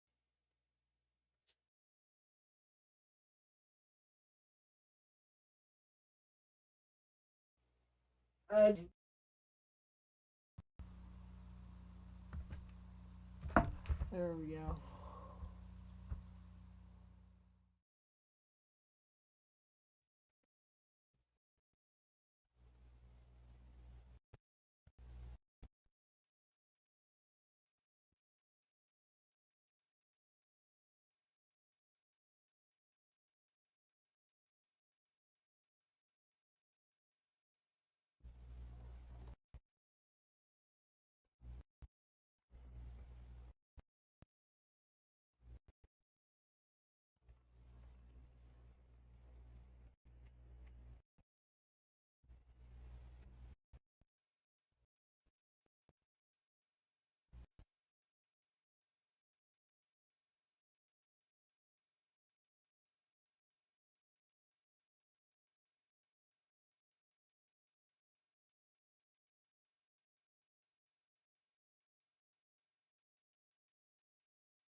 the Max PCs. Max PCs. Max PCs.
Which I wasn't expecting. Two more US. Oh, what the hell's okay? What? Two more USB ports, HDMI, and some headphone jacks. I really don't want to touch this part, but I'm guessing it's super glue, which, you know, goes to show the build quality of this laptop. While the design feels really cheap, I do kind of appreciate what they did with the battery, even though it kind of looks really ugly. When you're actually using the laptop, it like lifts it up as like a laptop riser. Opening it up, we have your usual QWERTY inside of here, and probably the smallest trackpad I've ever seen. What I find the most interesting about this laptop, though, is that it's made for Windows XP, even though it came out like, what, a year after Windows 7? Yeah, this is just gonna be completely terrible, isn't it? So you know what, I'm gonna clean the thing up, we're gonna power it on, and just take a look at what happens. The pin's a little bit bent, but it should work, right? Power button's coming on, and here's the screen. Wait a second, is that Windows 10? I guess we'll find out in like 15 minutes. Okay, there we go. But yeah, this is totally Windows 10, so like, I guess the old owner just got tired of Windows XP, which, you know, I don't blame them. It's kind of just unusable in 2026. It's been 20 seconds since I logged in. Not even my mouse cursor is working. After a minute of waiting, we now have the battery, sound icon, Firefox, and the start button still doesn't work. Mouse, oh, there you go. Okay, but where's the mouse? I'm starting to form like a middle school hypothesis on what happened to this thing. I think the old owner just tried to sell this off as a usable computer today and threw Windows 10 on it, and it didn't even bother with the drivers, because I don't think we can find an internet connection with like the Wi-Fi chip inside this thing. The mouse still isn't working, so let's troubleshoot.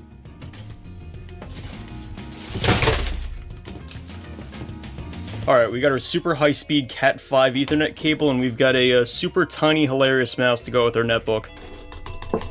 What, does the left USB port not work? Oh, you know what, my bad, I forgot it takes the computer 20 seconds to do anything. Please just get me to Task Manager, I'm begging you. 99% CPU. Alright, let's take a look at our gaming rig here. We've got the Intel Atom Z520 at 1.33 gigahertz. We got 1 gig of DDR2 RAM. As for the storage solution inside of this thing, we do have a hard drive, but to give it credit, it is 1 terabyte, which is pretty impressive. So, yeah, there's no way it shipped out of the factory like this, right? And judging by the start menu, we are running Windows 10 LTSC, right? The Windows 10 Enterprise LTSC. Okay, so yeah, the guy who installed this knows what he's doing. So the big final Jeopardy question on my mind is, if you're gonna try to like refurbish this thing, you know, refurbish, why would you put Windows 10 on it? Because I just have the Task Manager open and it's just destroying the CPU. So my plan for this thing is that we're gonna try to web surf on it, I don't know, maybe do some word processing, and then we're gonna install Linux on it and just see the difference between the two. I guess we'll try to browse the web on this thing, which it's not gonna be fun because our memory's already maxed out. Alright, so time for a bit of a status update.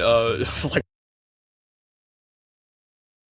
4 minutes later, the hard drive is at 100% util, so the page file is trying its very best, but Firefox just still isn't open. Hey, 5 minutes now. No way, Firefox actually opened? Finally, after another 2 minutes of waiting, Firefox is open, so can we even go to google.com?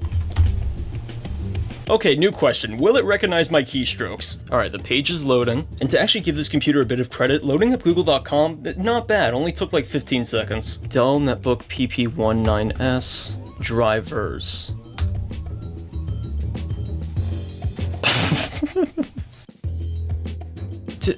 Did Firefox just crash? You know, I'm not waiting another 10 minutes, let's just use Linux. There's so many low-end distros though, it's kind of hard to choose, so I'm gonna take a second just do some research. After doing that research, I landed on Q4OS because it's pretty much Debian Linux made to run on low-end computers, and it actually uses like, I guess KDE 3.5, but it's maintained with like security patches today. And when it comes to Linux, I've never really played around with any like old-styled versions, so I think it'll be pretty interesting. As for the support of the OS, I had to download the 32-bit version, which is actually supported until 2028. Believe me, I'd love to do the 64-bit version, but this computer is only limited to 32-bit. Let's boot off the USB. What? That's not Linux. I guess the port over here was broken because I moved it down here and now we're getting USB storage on the laptop. Q4OS installation, we got classic, no questions, fully automated, and advanced. What's an advanced? Oh, it's just a pre-install setting. What? Rude. Let's just go with the classic installer. Oh yeah, this is pretty much just the Debian installer, and that's pretty neat. Alright, cool, I think that's it. Now we just gotta wait for it to finish. After around an hour of waiting, it looks like Linux is fully installed, so let's reboot and take a look at it. It's not gonna take another hour, is it? Now we're inside the bootloader, which is Grub 2.06. Damn, dude, this is old.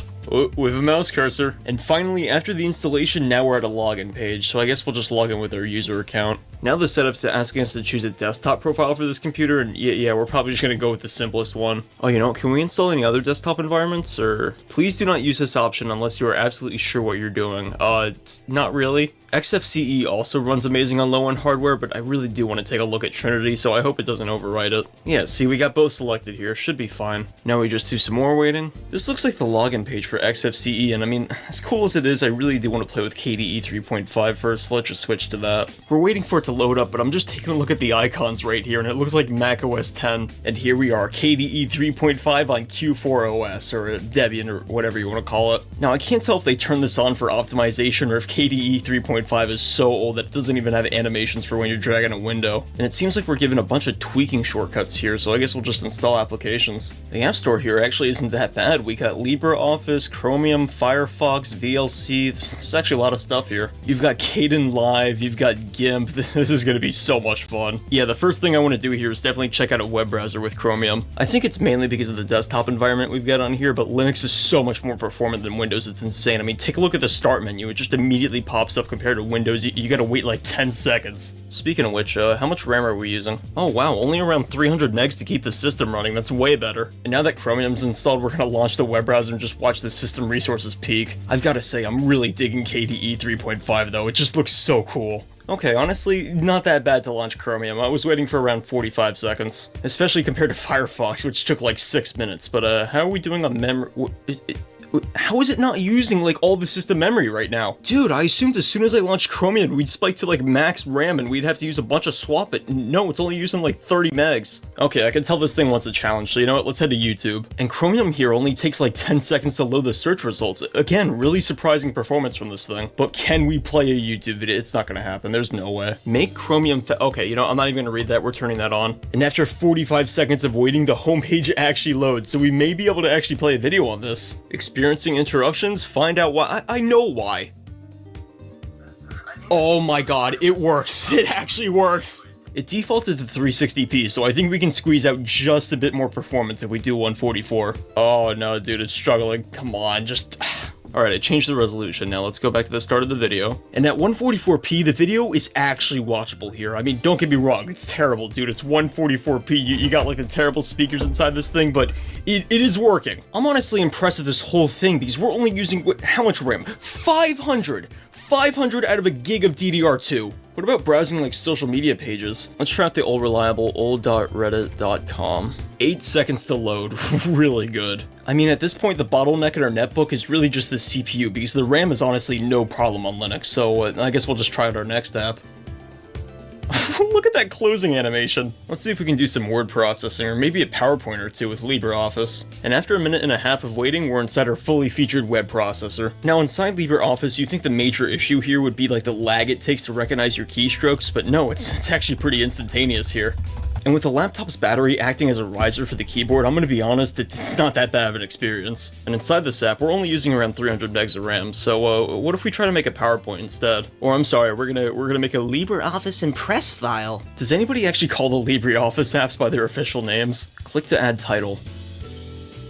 Okay, I mean, it takes like 2 seconds to load that, but honestly, again, not that bad for the hardware. What's really important here is navigating between the slides, which is instant. We're doing really well on this thing so far. We can watch YouTube videos, browse the web, we can do some office work. Here's the ultimate test though, can we edit video? So on this USB stick, I've got like 30 seconds of test footage, one at 480p and one at 1080-30. This time around, it took around 3 minutes to launch. Yeah, you know what, the screen size is kind of going to be a problem with this editor. Inside the control panel, we have a screen scaling setting, which I actually find pretty impressive considering that's kind of like taboo in Linux. It was on 1.25 the entire time, wow, so KDE 3.5, or at least the Trinity version of it, supports fractional scaling. Now if only I could hit the apply button. I did a quick Google search and learned a pretty cool trick. If you hold down Alt and left click inside the window, you can just drag it up yourself. Alright, how well is it going to play this video? Okay, so taking a look at the preview here, we've got like 2 frames a second. Yeah, I don't know what I was thinking trying to do video editing on this thing. At this point though, I'm really curious, will it play 1080p video? If you couldn't tell, the video's unpaused, and oh, there you go, it's printing out the image in the corner. 1 Mississippi, 2 Mississippi, 3, okay, there you go, 3 Mississippis a frame. The Trinity desktop environment on Q4 OS shattered my expectations of being an optimized system for this hardware, but let's try to crank it up a bit and use XFCE. Oh, that's pretty neat, it even grays out the background like Windows XP. Oh wow, yeah, I was expecting it to be a lot worse on XFCE, but we're kind of lingering around 300 megabytes as well on here. I mean, I guess XFCE is a good option if you want more of a modern design on a system like this, but you know, it's already from 2009, so in my opinion, you may as well just go all the way with like old Linux desktop environments. I was expecting XFCE to be way more intensive than it actually is, so before we leave this thing off, we're gonna install full-blown KDE Plasma and see how well it runs on here. After waiting 2 minutes, we just got this box right here on a black screen. What? Oh, is there another? Okay, we got 2 dialog boxes. Yeah, I think I gotta give KDE an extra 5 minutes to boot up. And now that we're fully loaded into it, the performance here, it's not bad, but definitely could be better. I mean, there's obviously like a 3-second delay on whenever you click on something and when it pops up, which still beats Windows, you know? And I think I found out why, because whenever I move my mouse, the CPU util jumps to like 50%, and we're using like half the gig of RAM we got on here. So if you hate yourself and want to daily drive a netbook, I would skip KDE Plasma. Anyways, thanks for watching it. Let me know down in the comments, what other netbooks do you want me to take a look at next, because this was way more fun than it had any right to be. I also want to hear your suggestions for apps and games as well, but for now, that's it. So I guess I'll just see you later.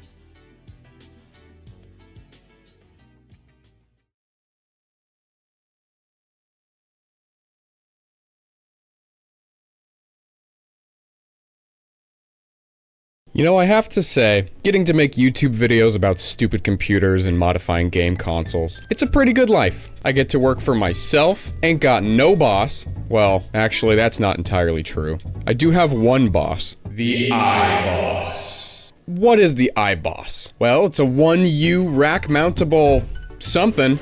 It's a, zero trust device. I don't know, I've never met an iBoss I couldn't trust. It's got revolutionary cloud security platforms that provides that, yeah, I don't really care. Okay, so this does some fancy stuff far above my pay grade, but one feature that iBoss does not advertise is gaming. Hello, editor here. I was googling iBoss Gaming to see what would come up to put an image there, and I stumbled across this website. Welcome to iBoss available games at ibossgames.weebly.com. iBoss network security, games with no iBoss. You send this to all your homies that don't have an iBoss? Look at this guy. Imagine games with no iBoss. Hold on, games, Pokemon X and Pokemon Y, cool math games, classic, school games. Here is the website. I do not own any of these games. I found them and they work with iBoss. So this only continues to prove my point that the iBoss is absolutely a gaming machine, no doubt about it. I mean, I don't know about you guys, but I'm looking at this thing and I'm like, huh, yeah, this says gaming to me. Let's look at these gaming ports. Okay, I recognize this one. This is the gaming PC power cable, so we're already one gaming in. PS2 connectors for low latency gaming, okay. USB to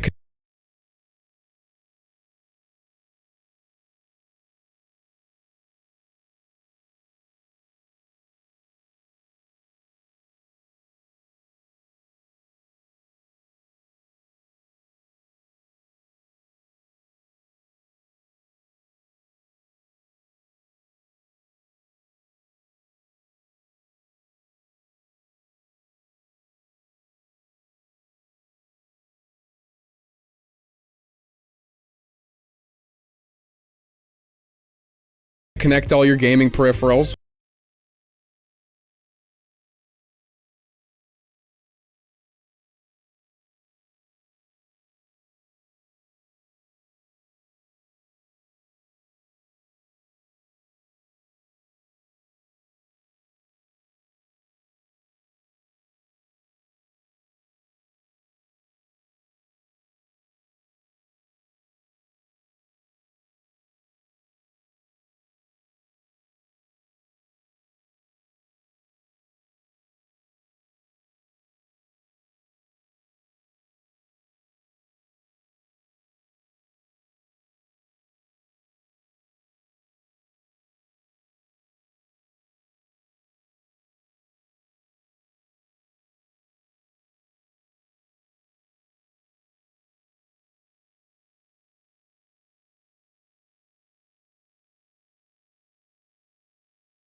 When Snapdragon landed on Windows, I was really excited.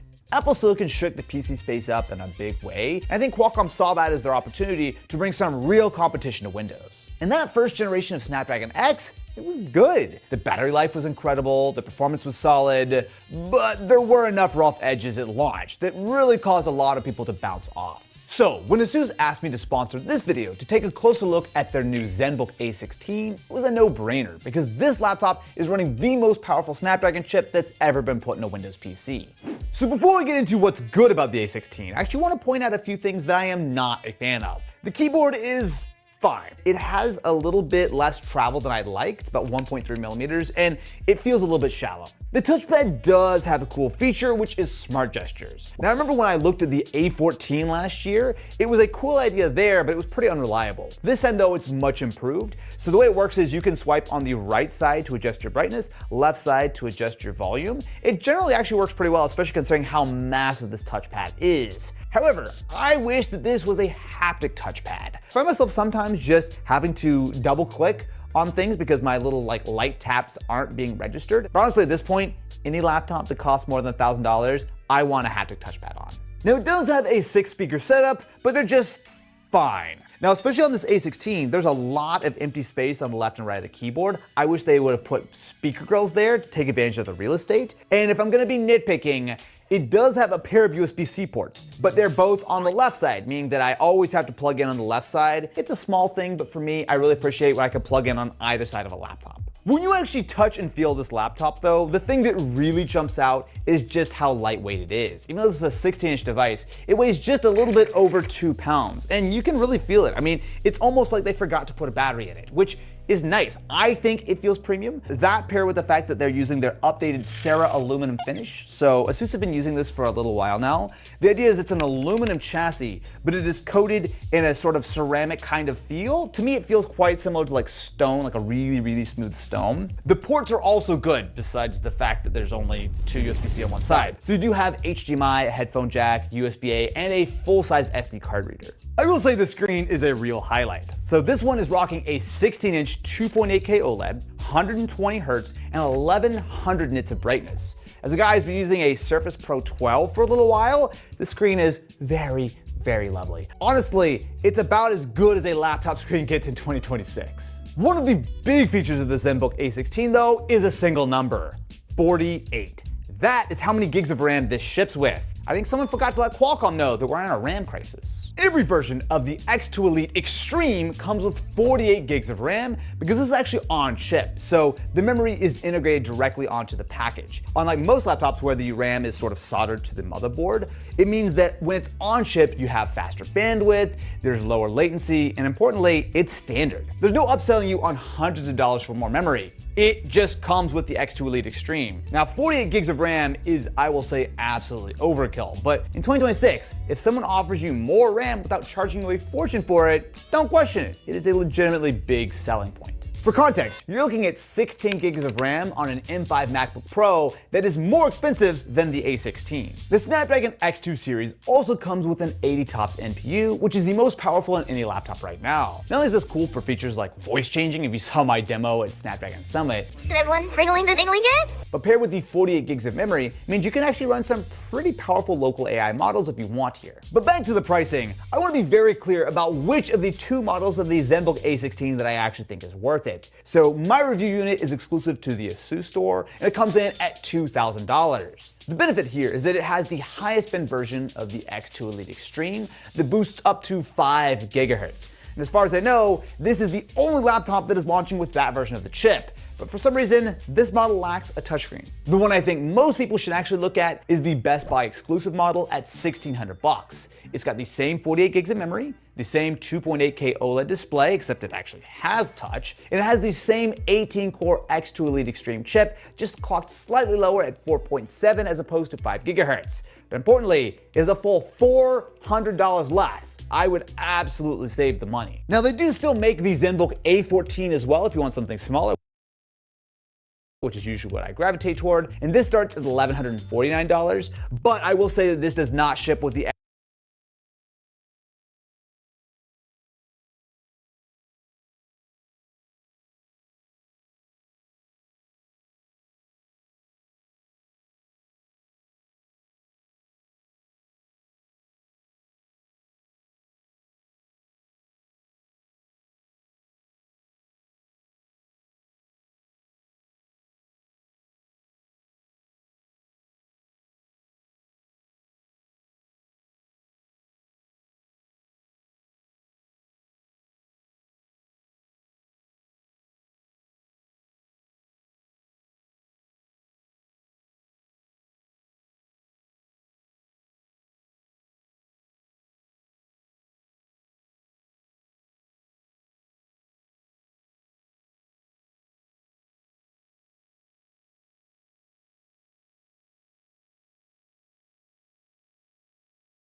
Hey, I've got a question for you.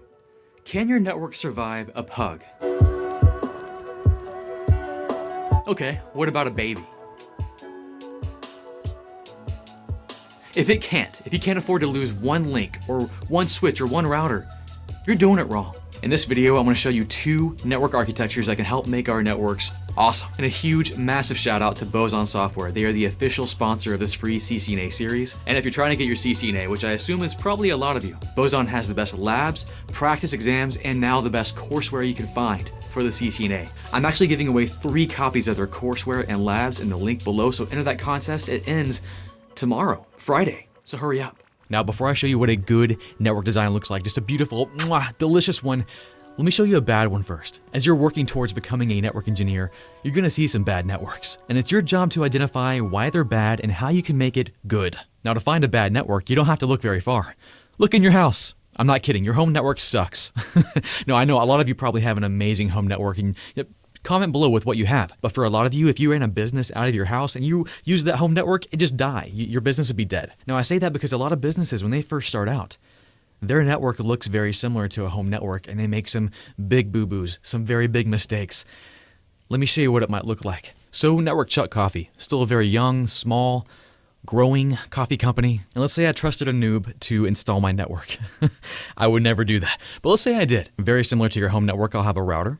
Although in your home network, your router isn't just your router, it's also your switch, your modem, even your WAP. No, not the song, a wireless access point. This is a networking video, get your head straight. So it's doing a lot, which is a horrible thing. You don't want to have one device doing everything. And we'll get into why that's important here in a moment. But for now, my coffee company just has the router, and my router connects to a switch. And honestly, for a small business, this is fine. I've got my computers connected to my switch. I'll have a WAP, the wireless access point, connected to it as well, giving me Wi-Fi to all my people, maybe a few phones, and then of course my server to run my website. Well, hold on a second. My switch only has 24 ports. I'm out of ports. I have more things to connect, more computers, more servers. What do? Well, I tell my noob network engineer to fix it for me. And this is where the noob really screws up. What does he do? Well, he gets another switch. It's fine. He does a great job getting that. Here it comes. And then he connects the switch to the switch. And then, hold on. What did you do? Hold on. What did you do? This is bad. I'll explain why here in a moment. And before long, I'm growing like crazy, so I need to add another switch. So my noob network engineer does another switch, and he adds it out here, and then he does it again. He connects this switch to that switch. I'm sure a lot of you, if you know networking, this is probably scaring you. It makes me just have heart palpitations just thinking about it. This is bad. Now, it works. Don't get me wrong. This totally works. But then this happens. My pug Moses comes over and starts chewing on this cable right here. Then suddenly, boo, the cable breaks. And then what happens? Well, all the devices connected to this switch and this switch, they gone. They can't connect to anything, right? They're down. This right here is what we call, now say it with me, a single point of failure. Don't ever have those in your network ever. All of these right here are single points of failure, which basically means if one thing fails, then most of your stuff goes down. Never want to have that. Now again, this design still works. You might have something like this in your house. There are a lot of businesses that have this, and it works most of the time until something fails. In your home, you can afford it to fail because the worst thing that can happen is you miss an episode of Netflix, or worse, you can't watch my next video, whatever. But in business, that means dollars and cents. That's money, time. Now, I'm showing you this because you will see this in the wild, in the real world, and you have to tell them why it's dumb, and you have to fix it. So how do we fix this? What do we do? Well, some might think, well, we have those single points of failure. Let's just add another connection. We could do that. Add another cable here, another cable here. That's better, but what if the switch goes down? What if this switch goes down? We still have glaring problems, and this is not ideal, which is why we have 2 designs we're going to talk about today. It'll help us become redundant, and you'll hear that word a lot when you're talking about network design. You want to remove as many single points of failure as you can, so you want to be able to have a cable go down, but things still be up. A switch goes down, but things still be up. Let me show you what that looks like. So daisy chaining our switches together? Bad. Don't do that. So what do? How can we make this better? Well, we could do this. Watch. Let's put the router right here, and instead of daisy chaining, we just connect our switches to the router. Each one. Done. That was easy. Come on, Chuck, you're making it sound so hard. Well, we're not quite done. Now, this will work, but it's not ideal. So, for example, my computers. This works great for when they want to get to the internet, because that's what the router is great for. Layer 3. But my computers and my servers aren't just talking to the internet. They're talking to each other. They're talking on the same network. And that's where the router becomes less ideal, and he's not the best guy for the job. So what we want is another switch, but not just any switch. Oh, you're gonna love this.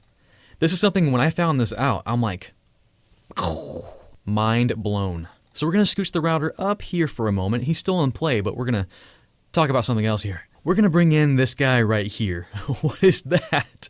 It's a switch, but it's not just any switch. This, my friends, is a multi-layer switch, often referred to as a layer 3 switch, which might sound weird if you've watched my previous videos. We know that switches, they deal with layer 2 MAC addresses, and routers deal with layer 3 IP addresses. What's a layer 3 switch doing here? That's sci-fi, that's weird, I can't deal with that. No, it's amazing. It's literally a switch that can deal with IP addresses and MAC addresses. It can, and then our switch will connect to our router.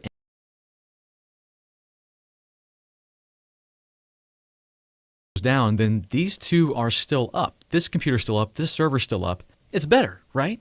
And I'm sure you're thinking,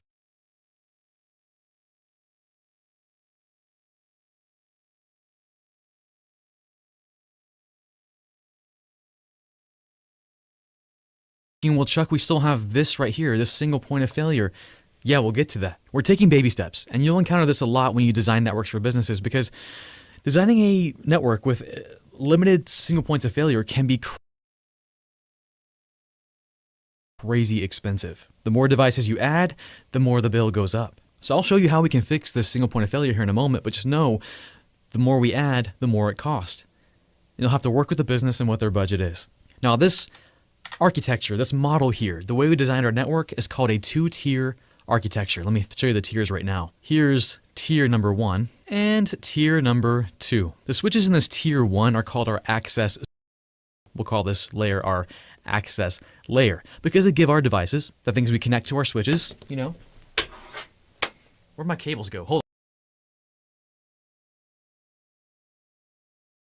on. Ooh, that sound. Let me add a Pi in there real quick. Can't not have a Pi, Raspberry Pi in my network here. What am I, crazy? There we go, much better. And then our tier 2 layer, this guy is called our distribution layer. And of course, this would be our distribution switch. Why is he called that? Well, because his job is to distribute all the packets, all the frames throughout the network. Like, he's it. Everything goes through him. If the computer wants to talk to my server, well, the computer goes access switch, distribution switch, down to access switch, down to server. If he wants to access the internet, access switch, distribution switch, router. Now, because everything goes through him, he's got to be pretty bulky. He's got to be, he's got to be big. Now, what do I mean by that? Well, think about computers. This Raspberry Pi, while he's awesome, he's not like a computing powerhouse. He's tiny. You're not going to be playing Call of Duty on this guy. Well, not yet. You never know. He's not powerful enough. And the same goes with switches. If you got a tiny little 8-port switch, he can only handle so much traffic before he's like, I need help. So don't put a tiny little 8-port switch in your distribution layer. He'll die. So in the distribution layer, you'll want a massive switch with a lot of horsepower. And just like a computer, it'll have more components, more expensive hardware to make it faster. Now, I've shown you access layer switches. It's something like this, but distribution layer switches are a whole other beast. Emphasis on beast. Let me show you one real quick. Here are a list of Cisco switches that could be considered distribution layer switches. And you've got options. And it all depends on what you need and really how much you can spend. So like right here we have the Cisco Catalyst 3850s. They have a very similar form factor to the access layer switches, but they can handle a lot more. Like look here, 480 gigabits per second on their backplane, which means they can handle that much traffic going through them at once, which is a lot. But of course, if you need more, you can get more. You go up to the Cisco Catalyst 6500, you got 11.4 terabytes per second, or terabits per second. And look at that thing. It's crazy. Look at that guy. And we'll cover more about these guys here in a moment, because they can go bigger and they have a different role. We'll touch on that here in a moment. Now, we haven't gone too deep down the Cisco rabbit hole just yet. We will, don't worry. So I kind of glossed over what the distribution layer is responsible for. It does more than just distribute. Like, let's take a field trip over to the Boson courseware real quick. You'll want to get this stuff. I've got their courseware open. Now let's learn about the distribution layer real quick. If you want to get this, I got a link below. Now, I didn't mention this before, but the distribution layer is sometimes referred to as the aggregation layer. Let me highlight that. That's the worst highlighter ever. Better. Okay. But it does things like route filtering, inter-VLAN routing, management ACLs, IPS, security policies,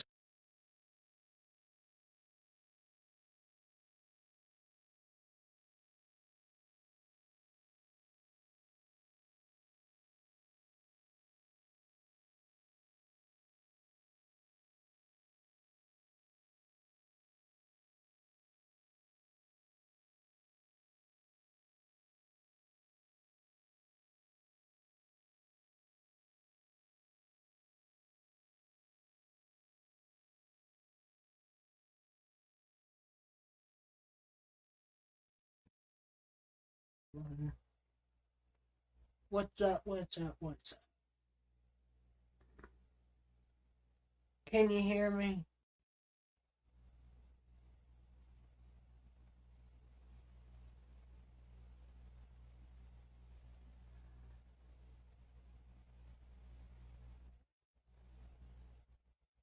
I'm about 90% sure your home network can be hacked. Like, it's not safe.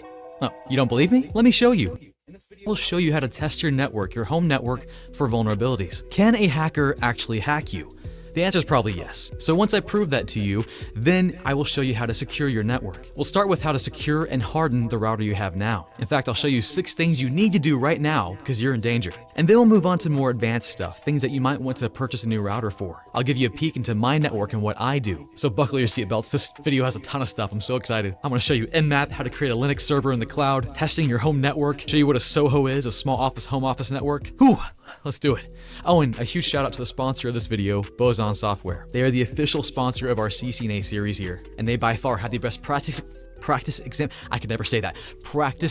software, lab software, courseware out there. I love it. I'm using it right now every single day to study for my CCNP Encore. In fact, if you want to see that journey, I'm going live on Twitch every morning. Wake up and be my study buddy. Link below. And if you want to get Boson, you should right now if you're studying for any certification. They've got a Christmas sale going on. Use the code MARY20. You get 25% off. It's lit. Check it out. Do it now. Anyways, let's start hacking and securing our networks and go! I've had too much coffee if you can't tell. That's okay though, right? I already know exactly what your network looks like. It looks like this.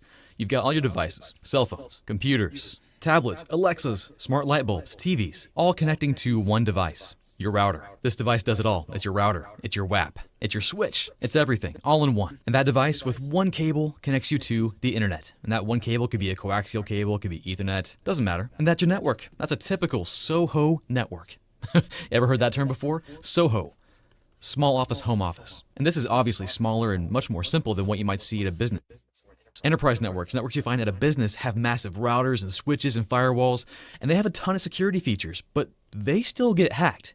Which begs the question, if those big companies can get hacked, is your small little dinky network safe? In most cases, no. No, it's not. Let me show you where you might be vulnerable. Here are your 4 weak areas. The first big one, straight from the internet. Can people attack you and get into your network? We'll test and find out. We'll try. By far the scariest weak point you may have in your network are the devices that are connected to your network. The things you have in your house. Huge vulnerabilities. Number 3, your wireless. Anyone can walk by and see your wireless network and try to connect to it.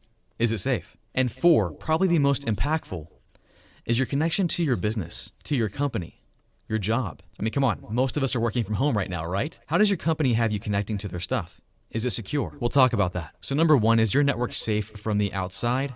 Let's test it out. The first thing we have to look at is your public IP address. When you connect to the internet, your ISP or your internet service provider gives your router a public IP address. This layer 3 network address is what you use to surf the internet. It's kind of like your name, kind of like your home address. It's how websites know to communicate with you. Do you know your public IP address? If you do, put it in the comments below. No, please don't do that. It's actually very, very bad if someone finds out what your public IP address is. Let me show you. Let's actually find out what yours is real quick. Open up your web browser, and we'll navigate on over to google.com. And right here in the search bar, just type in, what is my IP address? And there it is. Again, it's very bad for someone to know your public IP address because it tells a lot about you. Don't believe me? We'll try this.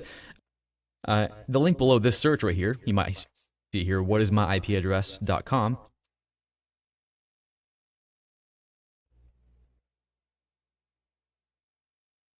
Y'all can try to.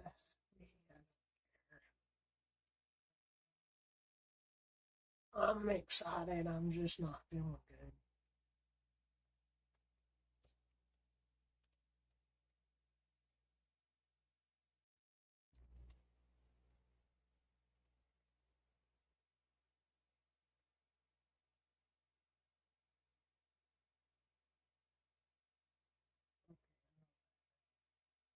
Ain't no Chrome could do this. Oh, they pull up a.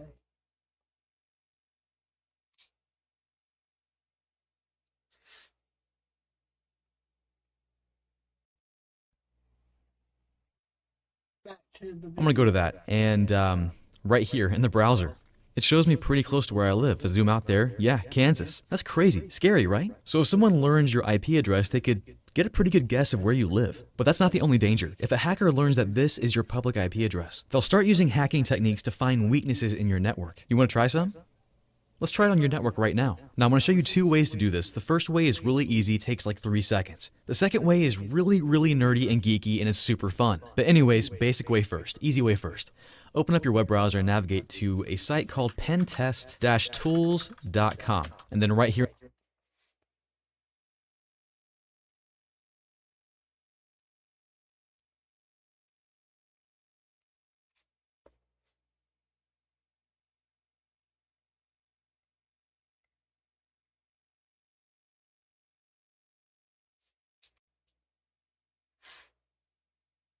in the middle, click on Scan Your Network. What this will do is actually scan your public IP address and see if there's any open holes in your network, open ports. So go ahead and copy your IP address there, paste it in here, and I'm actually going to put another network in because my network's pretty secure. This one I know is vulnerable. I want to show you what that looks like. So go ahead and click on Scan Now. And notice right here what it says, scanning for open ports. What does that mean? Ports are literally holes in your network. So like right now, your network, your router probably has a firewall. And what that does is protect anything from the outside from getting in. But what you can do if you want to use some cool things, like maybe you have a website inside your network, you might open up a hole. Maybe that hole is port 80 or HTTP. That will allow people to access your public IP address at port 80 and get to something behind your firewall. Maybe you have a website running on your laptop or something, just something fun you did, maybe a little project you did, and then you forgot about it. Maybe you shut your website down, but that hole might still be there. That's a bad thing. Ideally, you don't want any holes in your network at all. Nothing's coming in. So looking back at our scan results, let's see how vulnerable I am. I'm going to scroll down to the free stuff here. It found an open port. A very popular one, actually, 3389. That's remote desktop. You never, ever want to leave that port open on your network. Now, how vulnerable I am. I'm going to scroll down.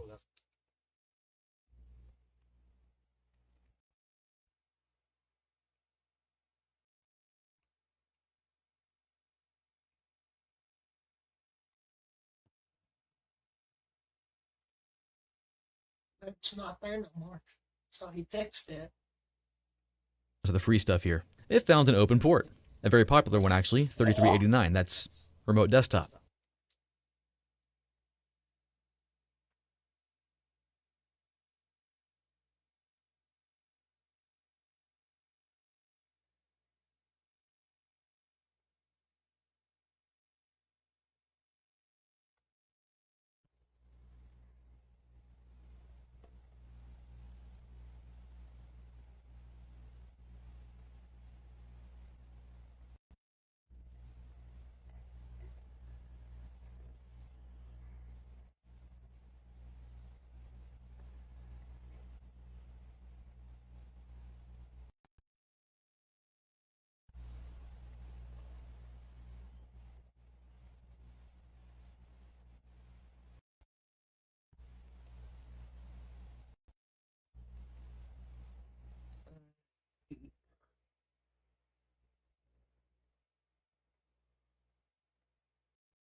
So back to this. You never, ever want to leave that port open on your network. Now, what did you find? Do you have any ports open on your network? Let me know. Hey, I've got a question for you. Can your network survive a pug? Good network design.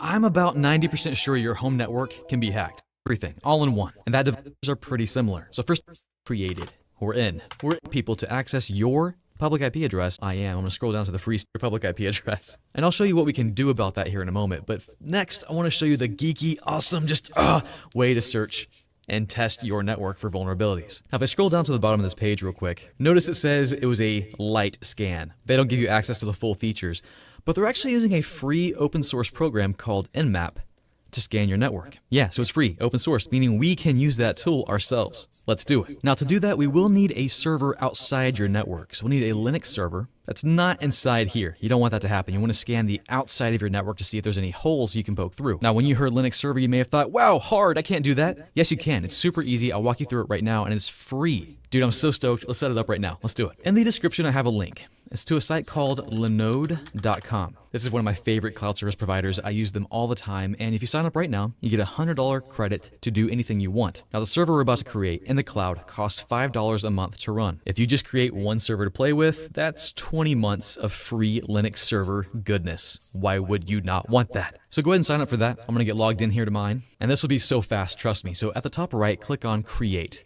and click on Linode. We're using all default settings, so easy. Leave it at Debian 10 for the image. Choose your region, somewhere close to you. I'm gonna choose Dallas. Scroll down to pick your size. Pick the smallest one, $5. That's what I want. And then put in the name of it. I'm hacking. And then create a password. That's it. Click on Create, and you just created a server in the cloud. Awesome. If you've never done it before, it's pretty exciting. Man. And we'll wait for that to finish cooking. You'll know it's done brewing when you see that it's running. So now let's connect to it. Right here in the browser, click on Launch Console. They don't give you access to the full features, but they're actually using a free, legit hacking tool that hackers actually use to find vulnerabilities. And that might be like a duh statement, but you might accidentally show. Why this took so long is it used a script to find vulnerabilities on your network. It searched known vulnerabilities and saw if your network was up to snuff. Mine wasn't. One attack that could cripple my little Cisco network here is Slow Loris, a DDoS attack, or DDoS. I'm vulnerable to that attack. If I scroll down, I've got a TLS vulnerability. Not good, but this is exactly what hackers will do to find vulnerabilities in your network. If they know your public IP address, they'll scan it and go, huh, I found a vulnerability for this guy's network, this gal's network. I'm gonna exploit that sucker, and then you're done. So that begs the question, how do you protect people from seeing or knowing your public IP address? The first big thing is just don't tell people your public IP address. And that might be like a duh statement, but you might accidentally show them, like maybe while you're making a video or live streaming, like maybe like you thought I just did. You're probably thinking, Chuck, you're an idiot. You just exposed your public IP address. You said not to. That's not my public IP address. I don't live in Kansas. And that leads me to one of the best ways to protect yourself, and that's use a VPN, which is what I'm using right now. I'm using NordVPN. You can use whatever VPN you want to use, but this will hide my public IP address from the internet as I'm surfing. Now, I will say this, it's not foolproof. Like, don't think if you're using a VPN, you're just completely safe on your home network. No, that's not the case at all. Because while my computer right here, my beefy computer behind me over here, it's using this VPN and has that public IP address, everything else in my network, whatever device it is still using my real public IP address. And what hackers often do is they'll use that tool Nmap. And instead of scanning just one IP address like we were doing, they'll scan ranges of IP addresses. They'll literally have computers sitting there just running through these things. And they might just happen upon your IP address and find vulnerabilities, and boom, they got you. So what do you do? How do you protect yourself? You got a couple options here. Either harden or secure your router, make some config changes, or get a better router that can actually be more secure. Now, most likely your router you have now can do a good enough job to protect you. I'm going to show you real quick 6 things I would change on your router right now. You have to do this. Please do this right now. Let's do it. Now, I have no idea what router you have, but most routers are pretty similar. So first thing I would change here on this TP-Link router is make sure you have your firewall enabled. I'm going to go to Advanced, scroll down to Security, click on Firewall, and make sure this sucker is turned on, and it is. But that's not the only problem you might have. That doesn't close all ports. You can still allow ports through even with your firewall on. There's a little thing called port forwarding, and let's go make sure there's nothing coming through our firewall. So for that, I'm going to scroll up a little bit to NAT forwarding. That's what you might see on your router. I'll click on NAT forwarding and then port forwarding. Every entry you see here is one hole in your network. Port 1080, port 80, ports 21 through 45. These are being allowed. You may have done these yourself to try and get something running, like maybe you have a Plex server, right? Plex is awesome, operating on the port 32400. Go ahead and scan your network for that, see if it's open. You can do that with the command nmap, -s, capital T, and then -p for port, and put in whatever port you want to. 32400 for Plex, and then your public IP address. It'll tell you if it's open or not. So best practice, close all your stinking ports. Don't let anything in from the outside. You might be thinking, Chuck, but I want to access my stuff from the outside. I want to do that. No. I'll show you a better way. Just don't do it this way, please. And that was number 2, by the way. So number 1, turn on your firewall. Number 2, turn off port forwarding. Don't forward stuff into your network. 3, and one of the biggest ones, oh my gosh, don't do this please. Go to System and go to Administration. I'm going to scroll down here, try to find the setting. Let me scroll here. Where is it? Oh, right here. Remote Management. Turn that crap off right now. This right now allows someone from the outside, some nefarious hacker with a beard, a guy really up to no good, he's allowed to access your public IP address, whatever it is, on port 443. He'll hit this portal and have the ability to try and log in. Now sure, he'll need a username and password. And if you change that, you might be good. Did you change your username and password on your router? Because if you didn't, it's got default values. It might be admin, it might be admin password, it might be something else, but those things can be easily found. Oh my gosh, stop it, don't do it. Go into your router, change your default username and password right now. That was number 4. So number 3 was disable remote management. You don't need people to manage your router from the outside. You don't need that. And change your username and password right now. Now you might be wondering, Chuck, well, why do they have remote management on the router if it's dangerous? Well, in best case scenarios, the router is safe and you can access it remotely and it's secure HTTPS. The thing is, a lot of routers have firmware, have software that's currently vulnerable, meaning that hackers could find this, get to this page and exploit it, break into your network, just like that. So why risk it? Just disable that feature. It's not that important to have for you. Speaking of firmware, update your dang firmware, update your software on your router. I'm gonna go right here to firmware upgrade, and I'm gonna upgrade to whatever upgrade I find. Done. Now it won't be that fast, this is an emulation here. But literally before this video, I upgraded my firmware on my network, my UniFi hardware. Why do you think they have upgrades? Why do you think they have one available for you? Because they're doing one of two things. They have a new feature, or they found a vulnerability with their hardware and software, and they're patching it, they're fixing it. So if you have hardware right now in your network that has not been updated, it's likely it has a vulnerability that hackers can exploit. Man, you might already be hacked right now. Ooh, scary, right? And number 6, this comes down to wireless. I'm gonna go to wireless right now. Wireless settings. Just two things real quick. Actually 3. Security, make sure you're using WPA2 always, and WPA3 when it comes out. Always use the most secure standard out there you can. 2, man, don't use a password like this, please. And don't use an SSID like this. Like when you go to connect to your Wi-Fi, this is the name of your wireless network. If you have your network named TP-Link or anything default, that will tell the hacker as they're driving by, they do that. It's called war driving. They'll drive around neighborhoods and try to find wireless. They have like this crazy powerful Wi-Fi detector. They'll try to find wireless networks that they can hack. And if they see one that says TP-Link, well, they just learned what kind of router you have, and they'll start searching for TP-Link vulnerabilities, and you're done. You're toast, man. So name your SSID something else, something random. Coffee, Harry Potter, whatever. I do Harry Potter themed in my network. And then make a strong password, make it crazy. I do random generated strings that are like 20 characters long. It sucks to put those suckers in, trust me. And you might be thinking, Chuck, well, how do I give that password to my guest? That would be such a pain. Don't give that password to your guest. Don't let guests onto your main network. Don't do that. Give them their own network that doesn't touch your stuff. That's one thing I would do. So this particular wireless device, this router, has a guest network feature. If you have that, check to see if you do and enable it. If you don't, you might want to get a new router. We'll cover that here in a moment. I'll give you my recommendations. Oh, and bonus, I forgot. So I said 6. Here's number 7. 7's lucky anyway. Go back to, let's see, security and firewall. Right here, respond to pings from LAN and WAN. What this means is that if you send a ping to your network device, meaning just a simple, hey, you there? He'll respond back with saying, yes, I'm here. It's a common network thing we do all the time, just to see if things are up and running. For security, you don't want that on. You want everything off, especially your WAN. So disable that. Why? Well, because as a hacker's trying to scan ranges of networks to see if there's a network device available he can hack, if he scans your public IP address, you don't want your router to respond. You don't want that to happen. You want your router to go, nope, no one here, just pass right along. That's what you want to happen. You want to fly under the radar. Keep yourself safe. Anyways, so adjust your router. In fact, don't just do your router. Go to your family's house, go to your friends' houses, and make sure their routers are secure. Harden their routers, secure their routers. And that's really for your benefit, because when you go to your family's and friends' houses, right, you probably use their Wi-Fi networks. Do you want to put yourself on an insecure network? Man, so secure. Whew, too much coffee. So we just covered number 1 and number 3, people getting into your network from the outside, and also kind of securing and hardening your Wi-Fi, make sure you have a good password and stuff. But now, the most dangerous thing I think out there that we don't expect, that's hard to find and realize, it's the things on your network. Number 2 is freaking scary, because it's the devices you don't expect to be bad.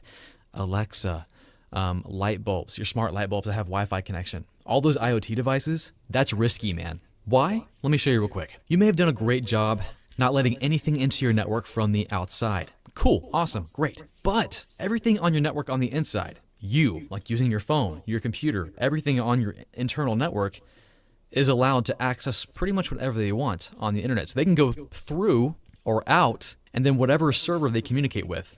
Let's say you're going to Facebook or YouTube, like right now you're watching YouTube. Well, YouTube is then allowed to send stuff back through to you. That's how it works. If I go to YouTube and I'm like, hey YouTube, talk to me. Send me some videos. It'll send you videos back, and that's allowed through the firewall. That communication's allowed. So if it's allowed for you, your computer, your phones, it's also allowed for your smart light bulb over here and your smart TV. All of those devices are communicating to the internet. They are right now, just like you can. The problem is, we don't know who they're communicating with. It could be a legit service they need, like your light bulb may be reaching out to its manufacturer server and pulling down a firmware upgrade. Okay, that's a good thing. Or this light bulb could be reaching out to a foreign website, maybe a Chinese website. Maybe a hacker was able to find a vulnerability with that particular light bulb, and through that communication was able to hack your light bulb, and suddenly that hacker is on your network. It might be your light bulb, it might be your TV, your smart toilet, whatever you have, because pretty much everything in our houses is smart now, at least mine is. All of that would be seen as legitimate communication on your firewall, a basic firewall. I'll go into what I mean by that here in a moment, and it would be allowed. And right now, your network could be compromised and you wouldn't even know it. That's terrifying. So what are your options right now? Let me show you what I do with my network. Here's my design right now. Network Chuck's network. Here's how I handle my dangerous IoT devices. Now, like all of you, I have a wireless network that I access and use. I call it Portkey. Anyone know where that's from? Let me know below. This is my main wireless network where all my phones, tablets, computers, laptops, whatever, everything that people use, we get on that. Basically devices that I pretty much trust. For my IoT devices, I say I don't trust you guys at all, so I'm going to put you on your own separate network. Separate from my stuff in that. Basically, anyone know where that's from? Is that I pretty much trust. For my IoT devices, I say I don't trust you guys at all, so I'm going to put you on your own separate network. Separate from my stuff that I trust. So you can't affect me in any way. Because like on my personal network, I've got things that are important like my network attached storage, my NAS, my file systems, and all the videos I make and save. I don't want hackers to have access to any of that. And I don't want my IoT devices to have access to any of that. So I put them on their own network. And this wireless network I actually call Seeker of Truth. Anyone know where that's from? This network is separate because it's on its own VLAN, or virtual LAN, virtual network. It's on VLAN 6. This one actually is on its own VLAN as well, VLAN 7. And on this one I have devices I don't trust, like Alexa and Philips Hue, my smart light bulbs. Now what makes this network special is that, again, they can't access my other network. My firewall prevents that. I also take it a step further by doing what's called client isolation or device isolation, which means Alexa can't talk to anyone else on that network. Philips Hue, those light bulbs, can't talk to anyone else on that network. Typically, you would be able to. She could talk to Philips Hue, and Philips Hue could talk to her. That's how a network works. It connects devices so they can talk. But with client isolation, it prevents those devices from talking to any other device on the network. You want that for your IoT devices. Golden. Now, I take it a step even further. I'm a bit paranoid. I have another network I've created, another section of isolation. I call this network Horcruxes, because you don't want to touch any of these devices. This is where I put my IoT devices that I really, really, really don't trust, like the cheap light bulbs I buy off Amazon because I don't want to pay full price for a Philips Hue bulb. So yeah, just cheap IoT devices, things that aren't name brand, that probably don't receive firmware upgrades, that are talking to servers I don't really know about. And of course, it's going to be on its own VLAN because it is a separate network. VLAN, let's just say 8. Now I'm able to do this because I have network hardware that allows for it. I'll go into what I have in a moment, but here are your options if you want to do something like this. Now that TP-Link router I was showing you and other routers like that, they can't do this. So if you want this kind of client isolation for your IoT devices and other stuff, maybe even for your guest, dude, you got to get something else. The good news is that it's not too expensive to get features like this. So here are my 3 recommendations. There is a software called DD-WRT. You can take your standard router that you have now, whether it's Linksys, Asus, Netgear. If the model is supported, you can load this custom firmware onto your router. Now, I'm going to make a video covering what models are supported and how to walk through that process to configure a network. It's going to be super fun. But for now, just know that's an option. And with that custom firmware, you can do those fun, cool things. Now, if you're studying for your CCNA, if you're a Cisco nerd, which I hope you are, then getting Cisco equipment is totally an option. Go to eBay, find some cheap routers, switches, and create your own custom network. Cisco can definitely do all that we talked about in this video. And it's what I have in my network right now. I actually have two separate networks, two separate physical manufacturers in my network. Cisco being one of them. The other one, which is what I use for my main network, and that's Ubiquiti, or you'll see it called Unify. This is kind of the prosumer option. Like it feels like you're using enterprise equipment, but it's not expensive like you might find in an enterprise. So let me show you what I'm using and what I have right now. I'll go to my portal. Now I'm a huge fan of Unify. Here's how they work. They're controller based. So basically they have a controller. This could be its own device, its own server, that will then control your network devices. You might have a router, a switch, access points. Typically on a unified network, you'll have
deal with.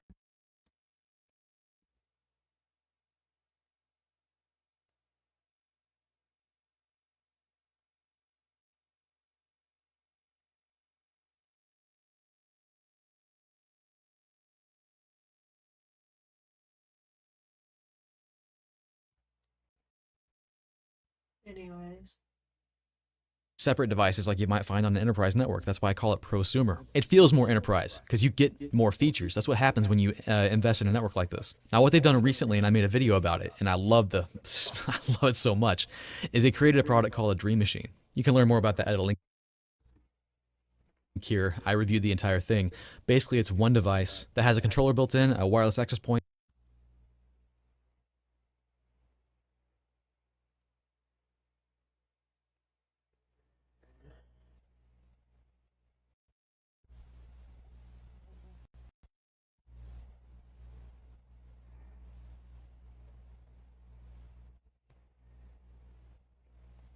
Have you ever been inside a data center?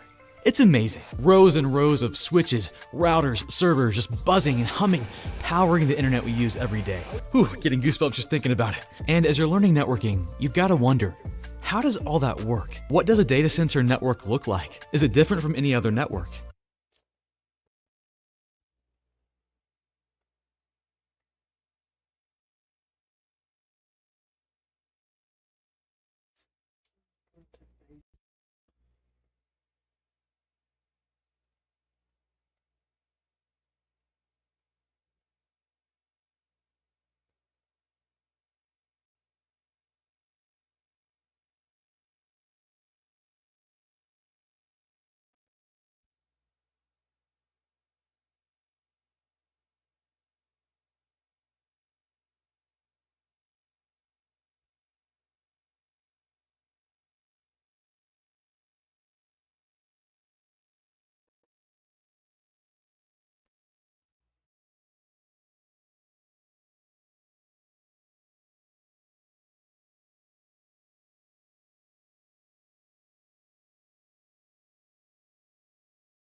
Anything, I'm ready to fucking end.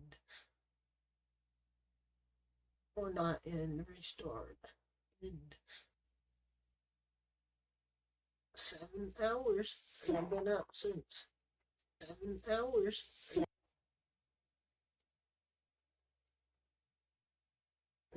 don't know what to do. I'm definitely not wanting to go to sleep though.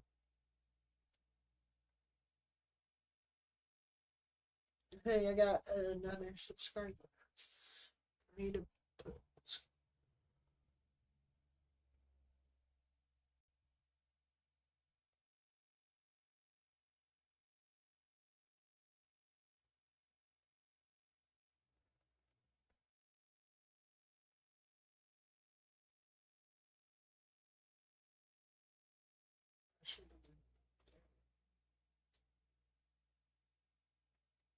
what time? Hold on.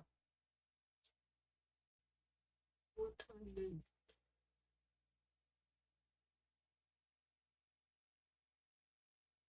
yesterday right here? 3:41. Or was it 3?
Let's try that.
Taking a break, guys.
Mm.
What's up, guys?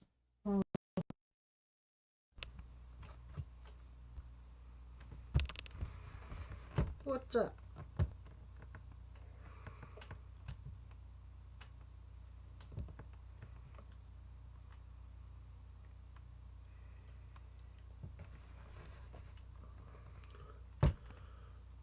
Out of all frames that I've gone through,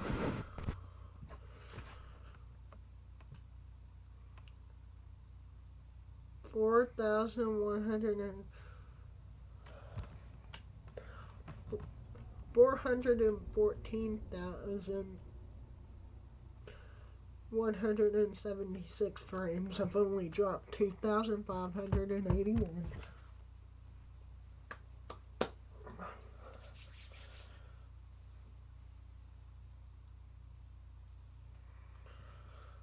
I got a Patreon now.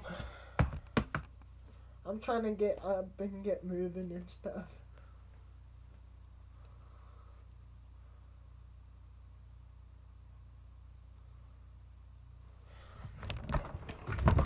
I might do some jumping jacks.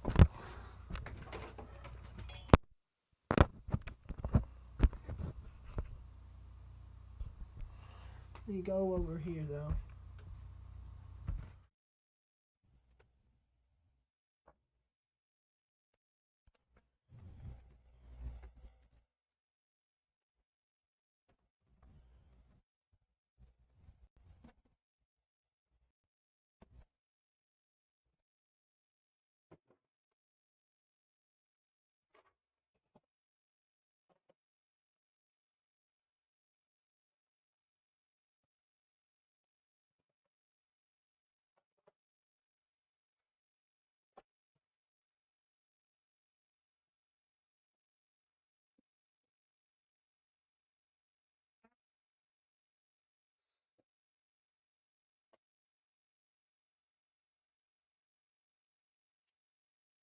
We got a live camera view right there. We're outside.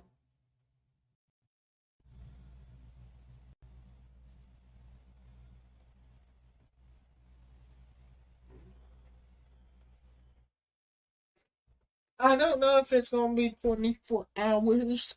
It might be 36 hours, but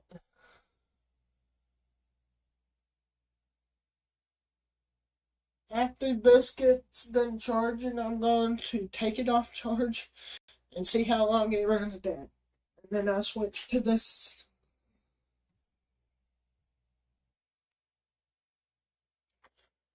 It's on 60% right now.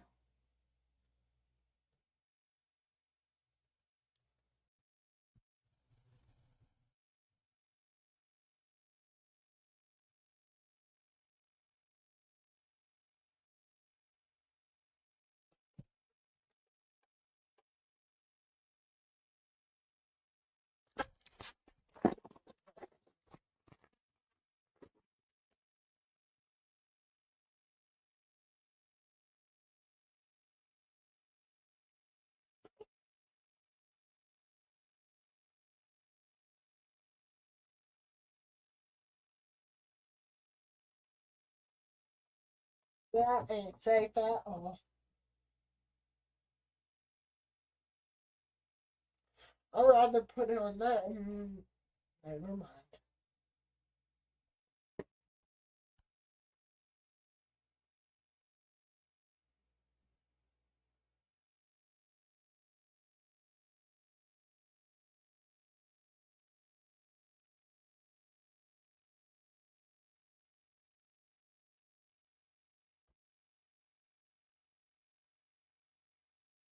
I wish my TV was touchscreen.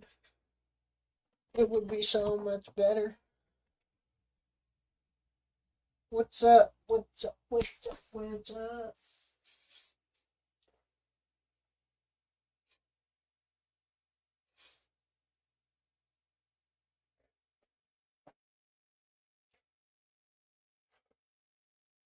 Yeah, and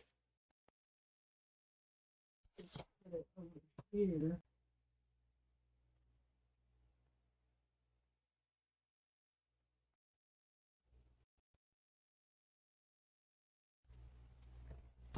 And there's the live camera review I got.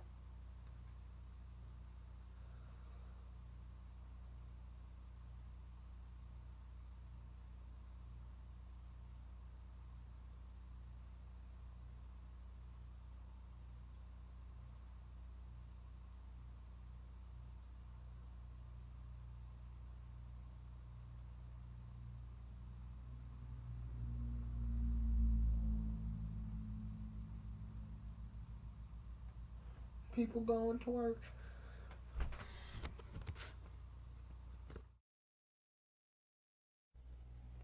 Yeah, so I'm going to turn it on the Be Right Back screen, and I don't know what else.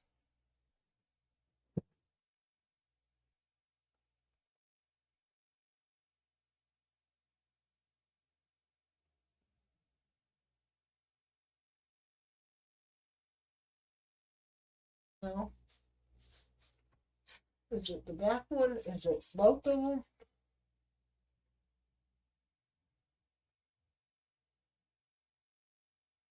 I'm trying to watch the sunrise with y'all though. If you don't know, I like sunrises. I'm never up during them, but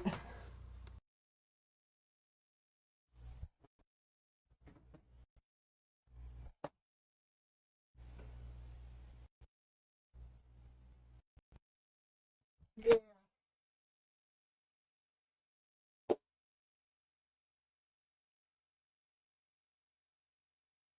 I like Windows 10 better. I don't know if I can do Windows 11.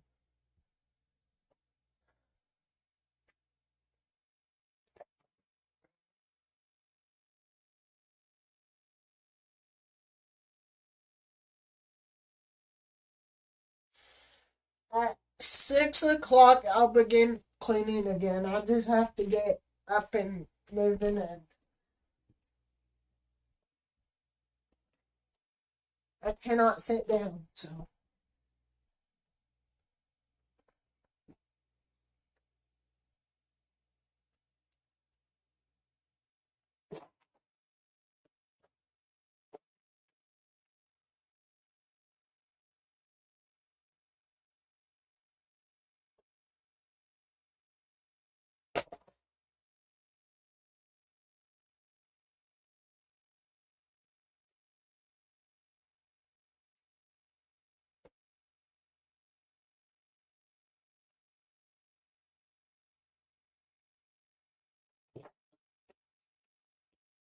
Here later on, I'm gonna do some experiments once I get that room clean. Matter of fact, give me about 10-ish minutes. I'm gonna go to Be Right Back.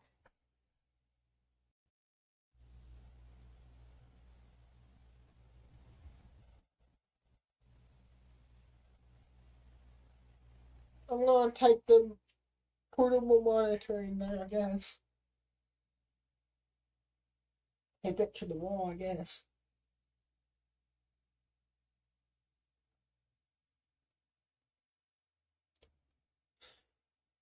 But give me about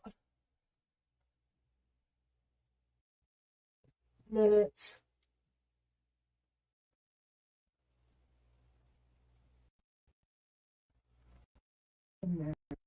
I'm at 10 minutes and we'll go.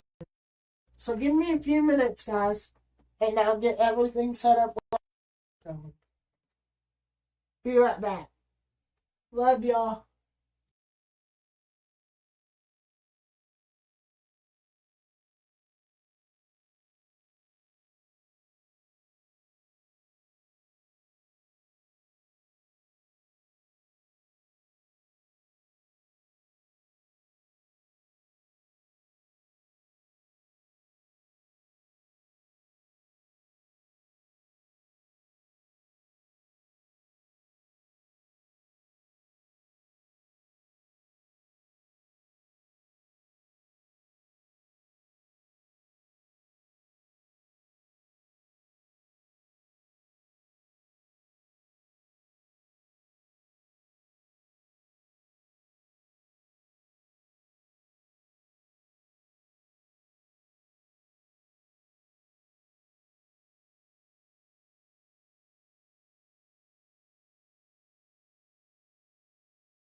Did it finally decide to start working?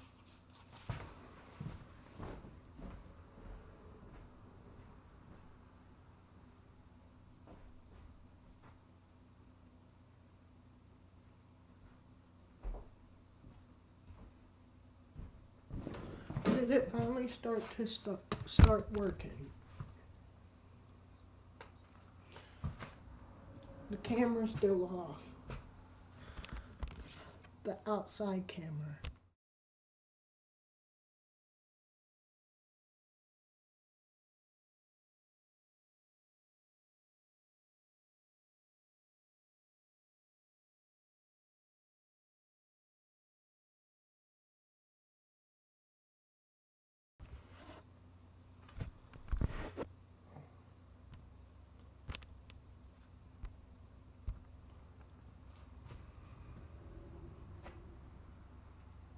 Now it's gonna take an age for that to open.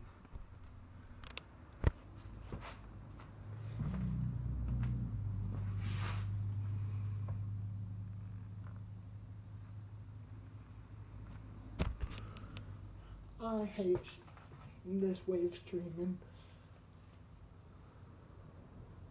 If I wanted to, I would fucking bring. If I wanted to, I would bring my fucking laptop in here. At least the camera's working. Except that one. That one, it's gonna have to be.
I got this one though.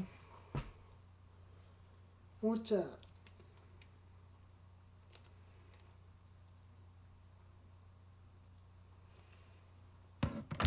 Can you hear me?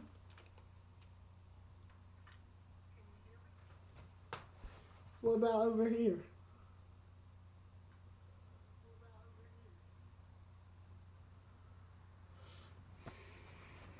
There it goes.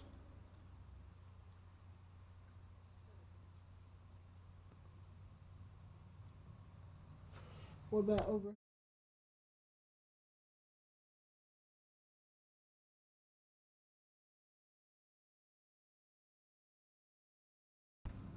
There's the top-down cam. Let me fix the other one.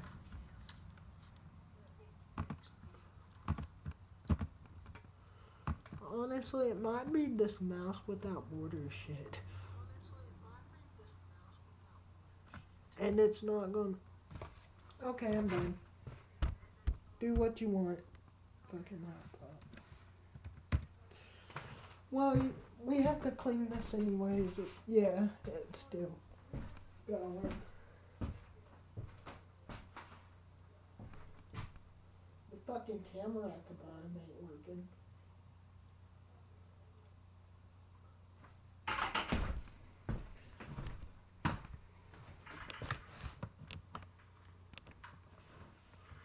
Let's exit.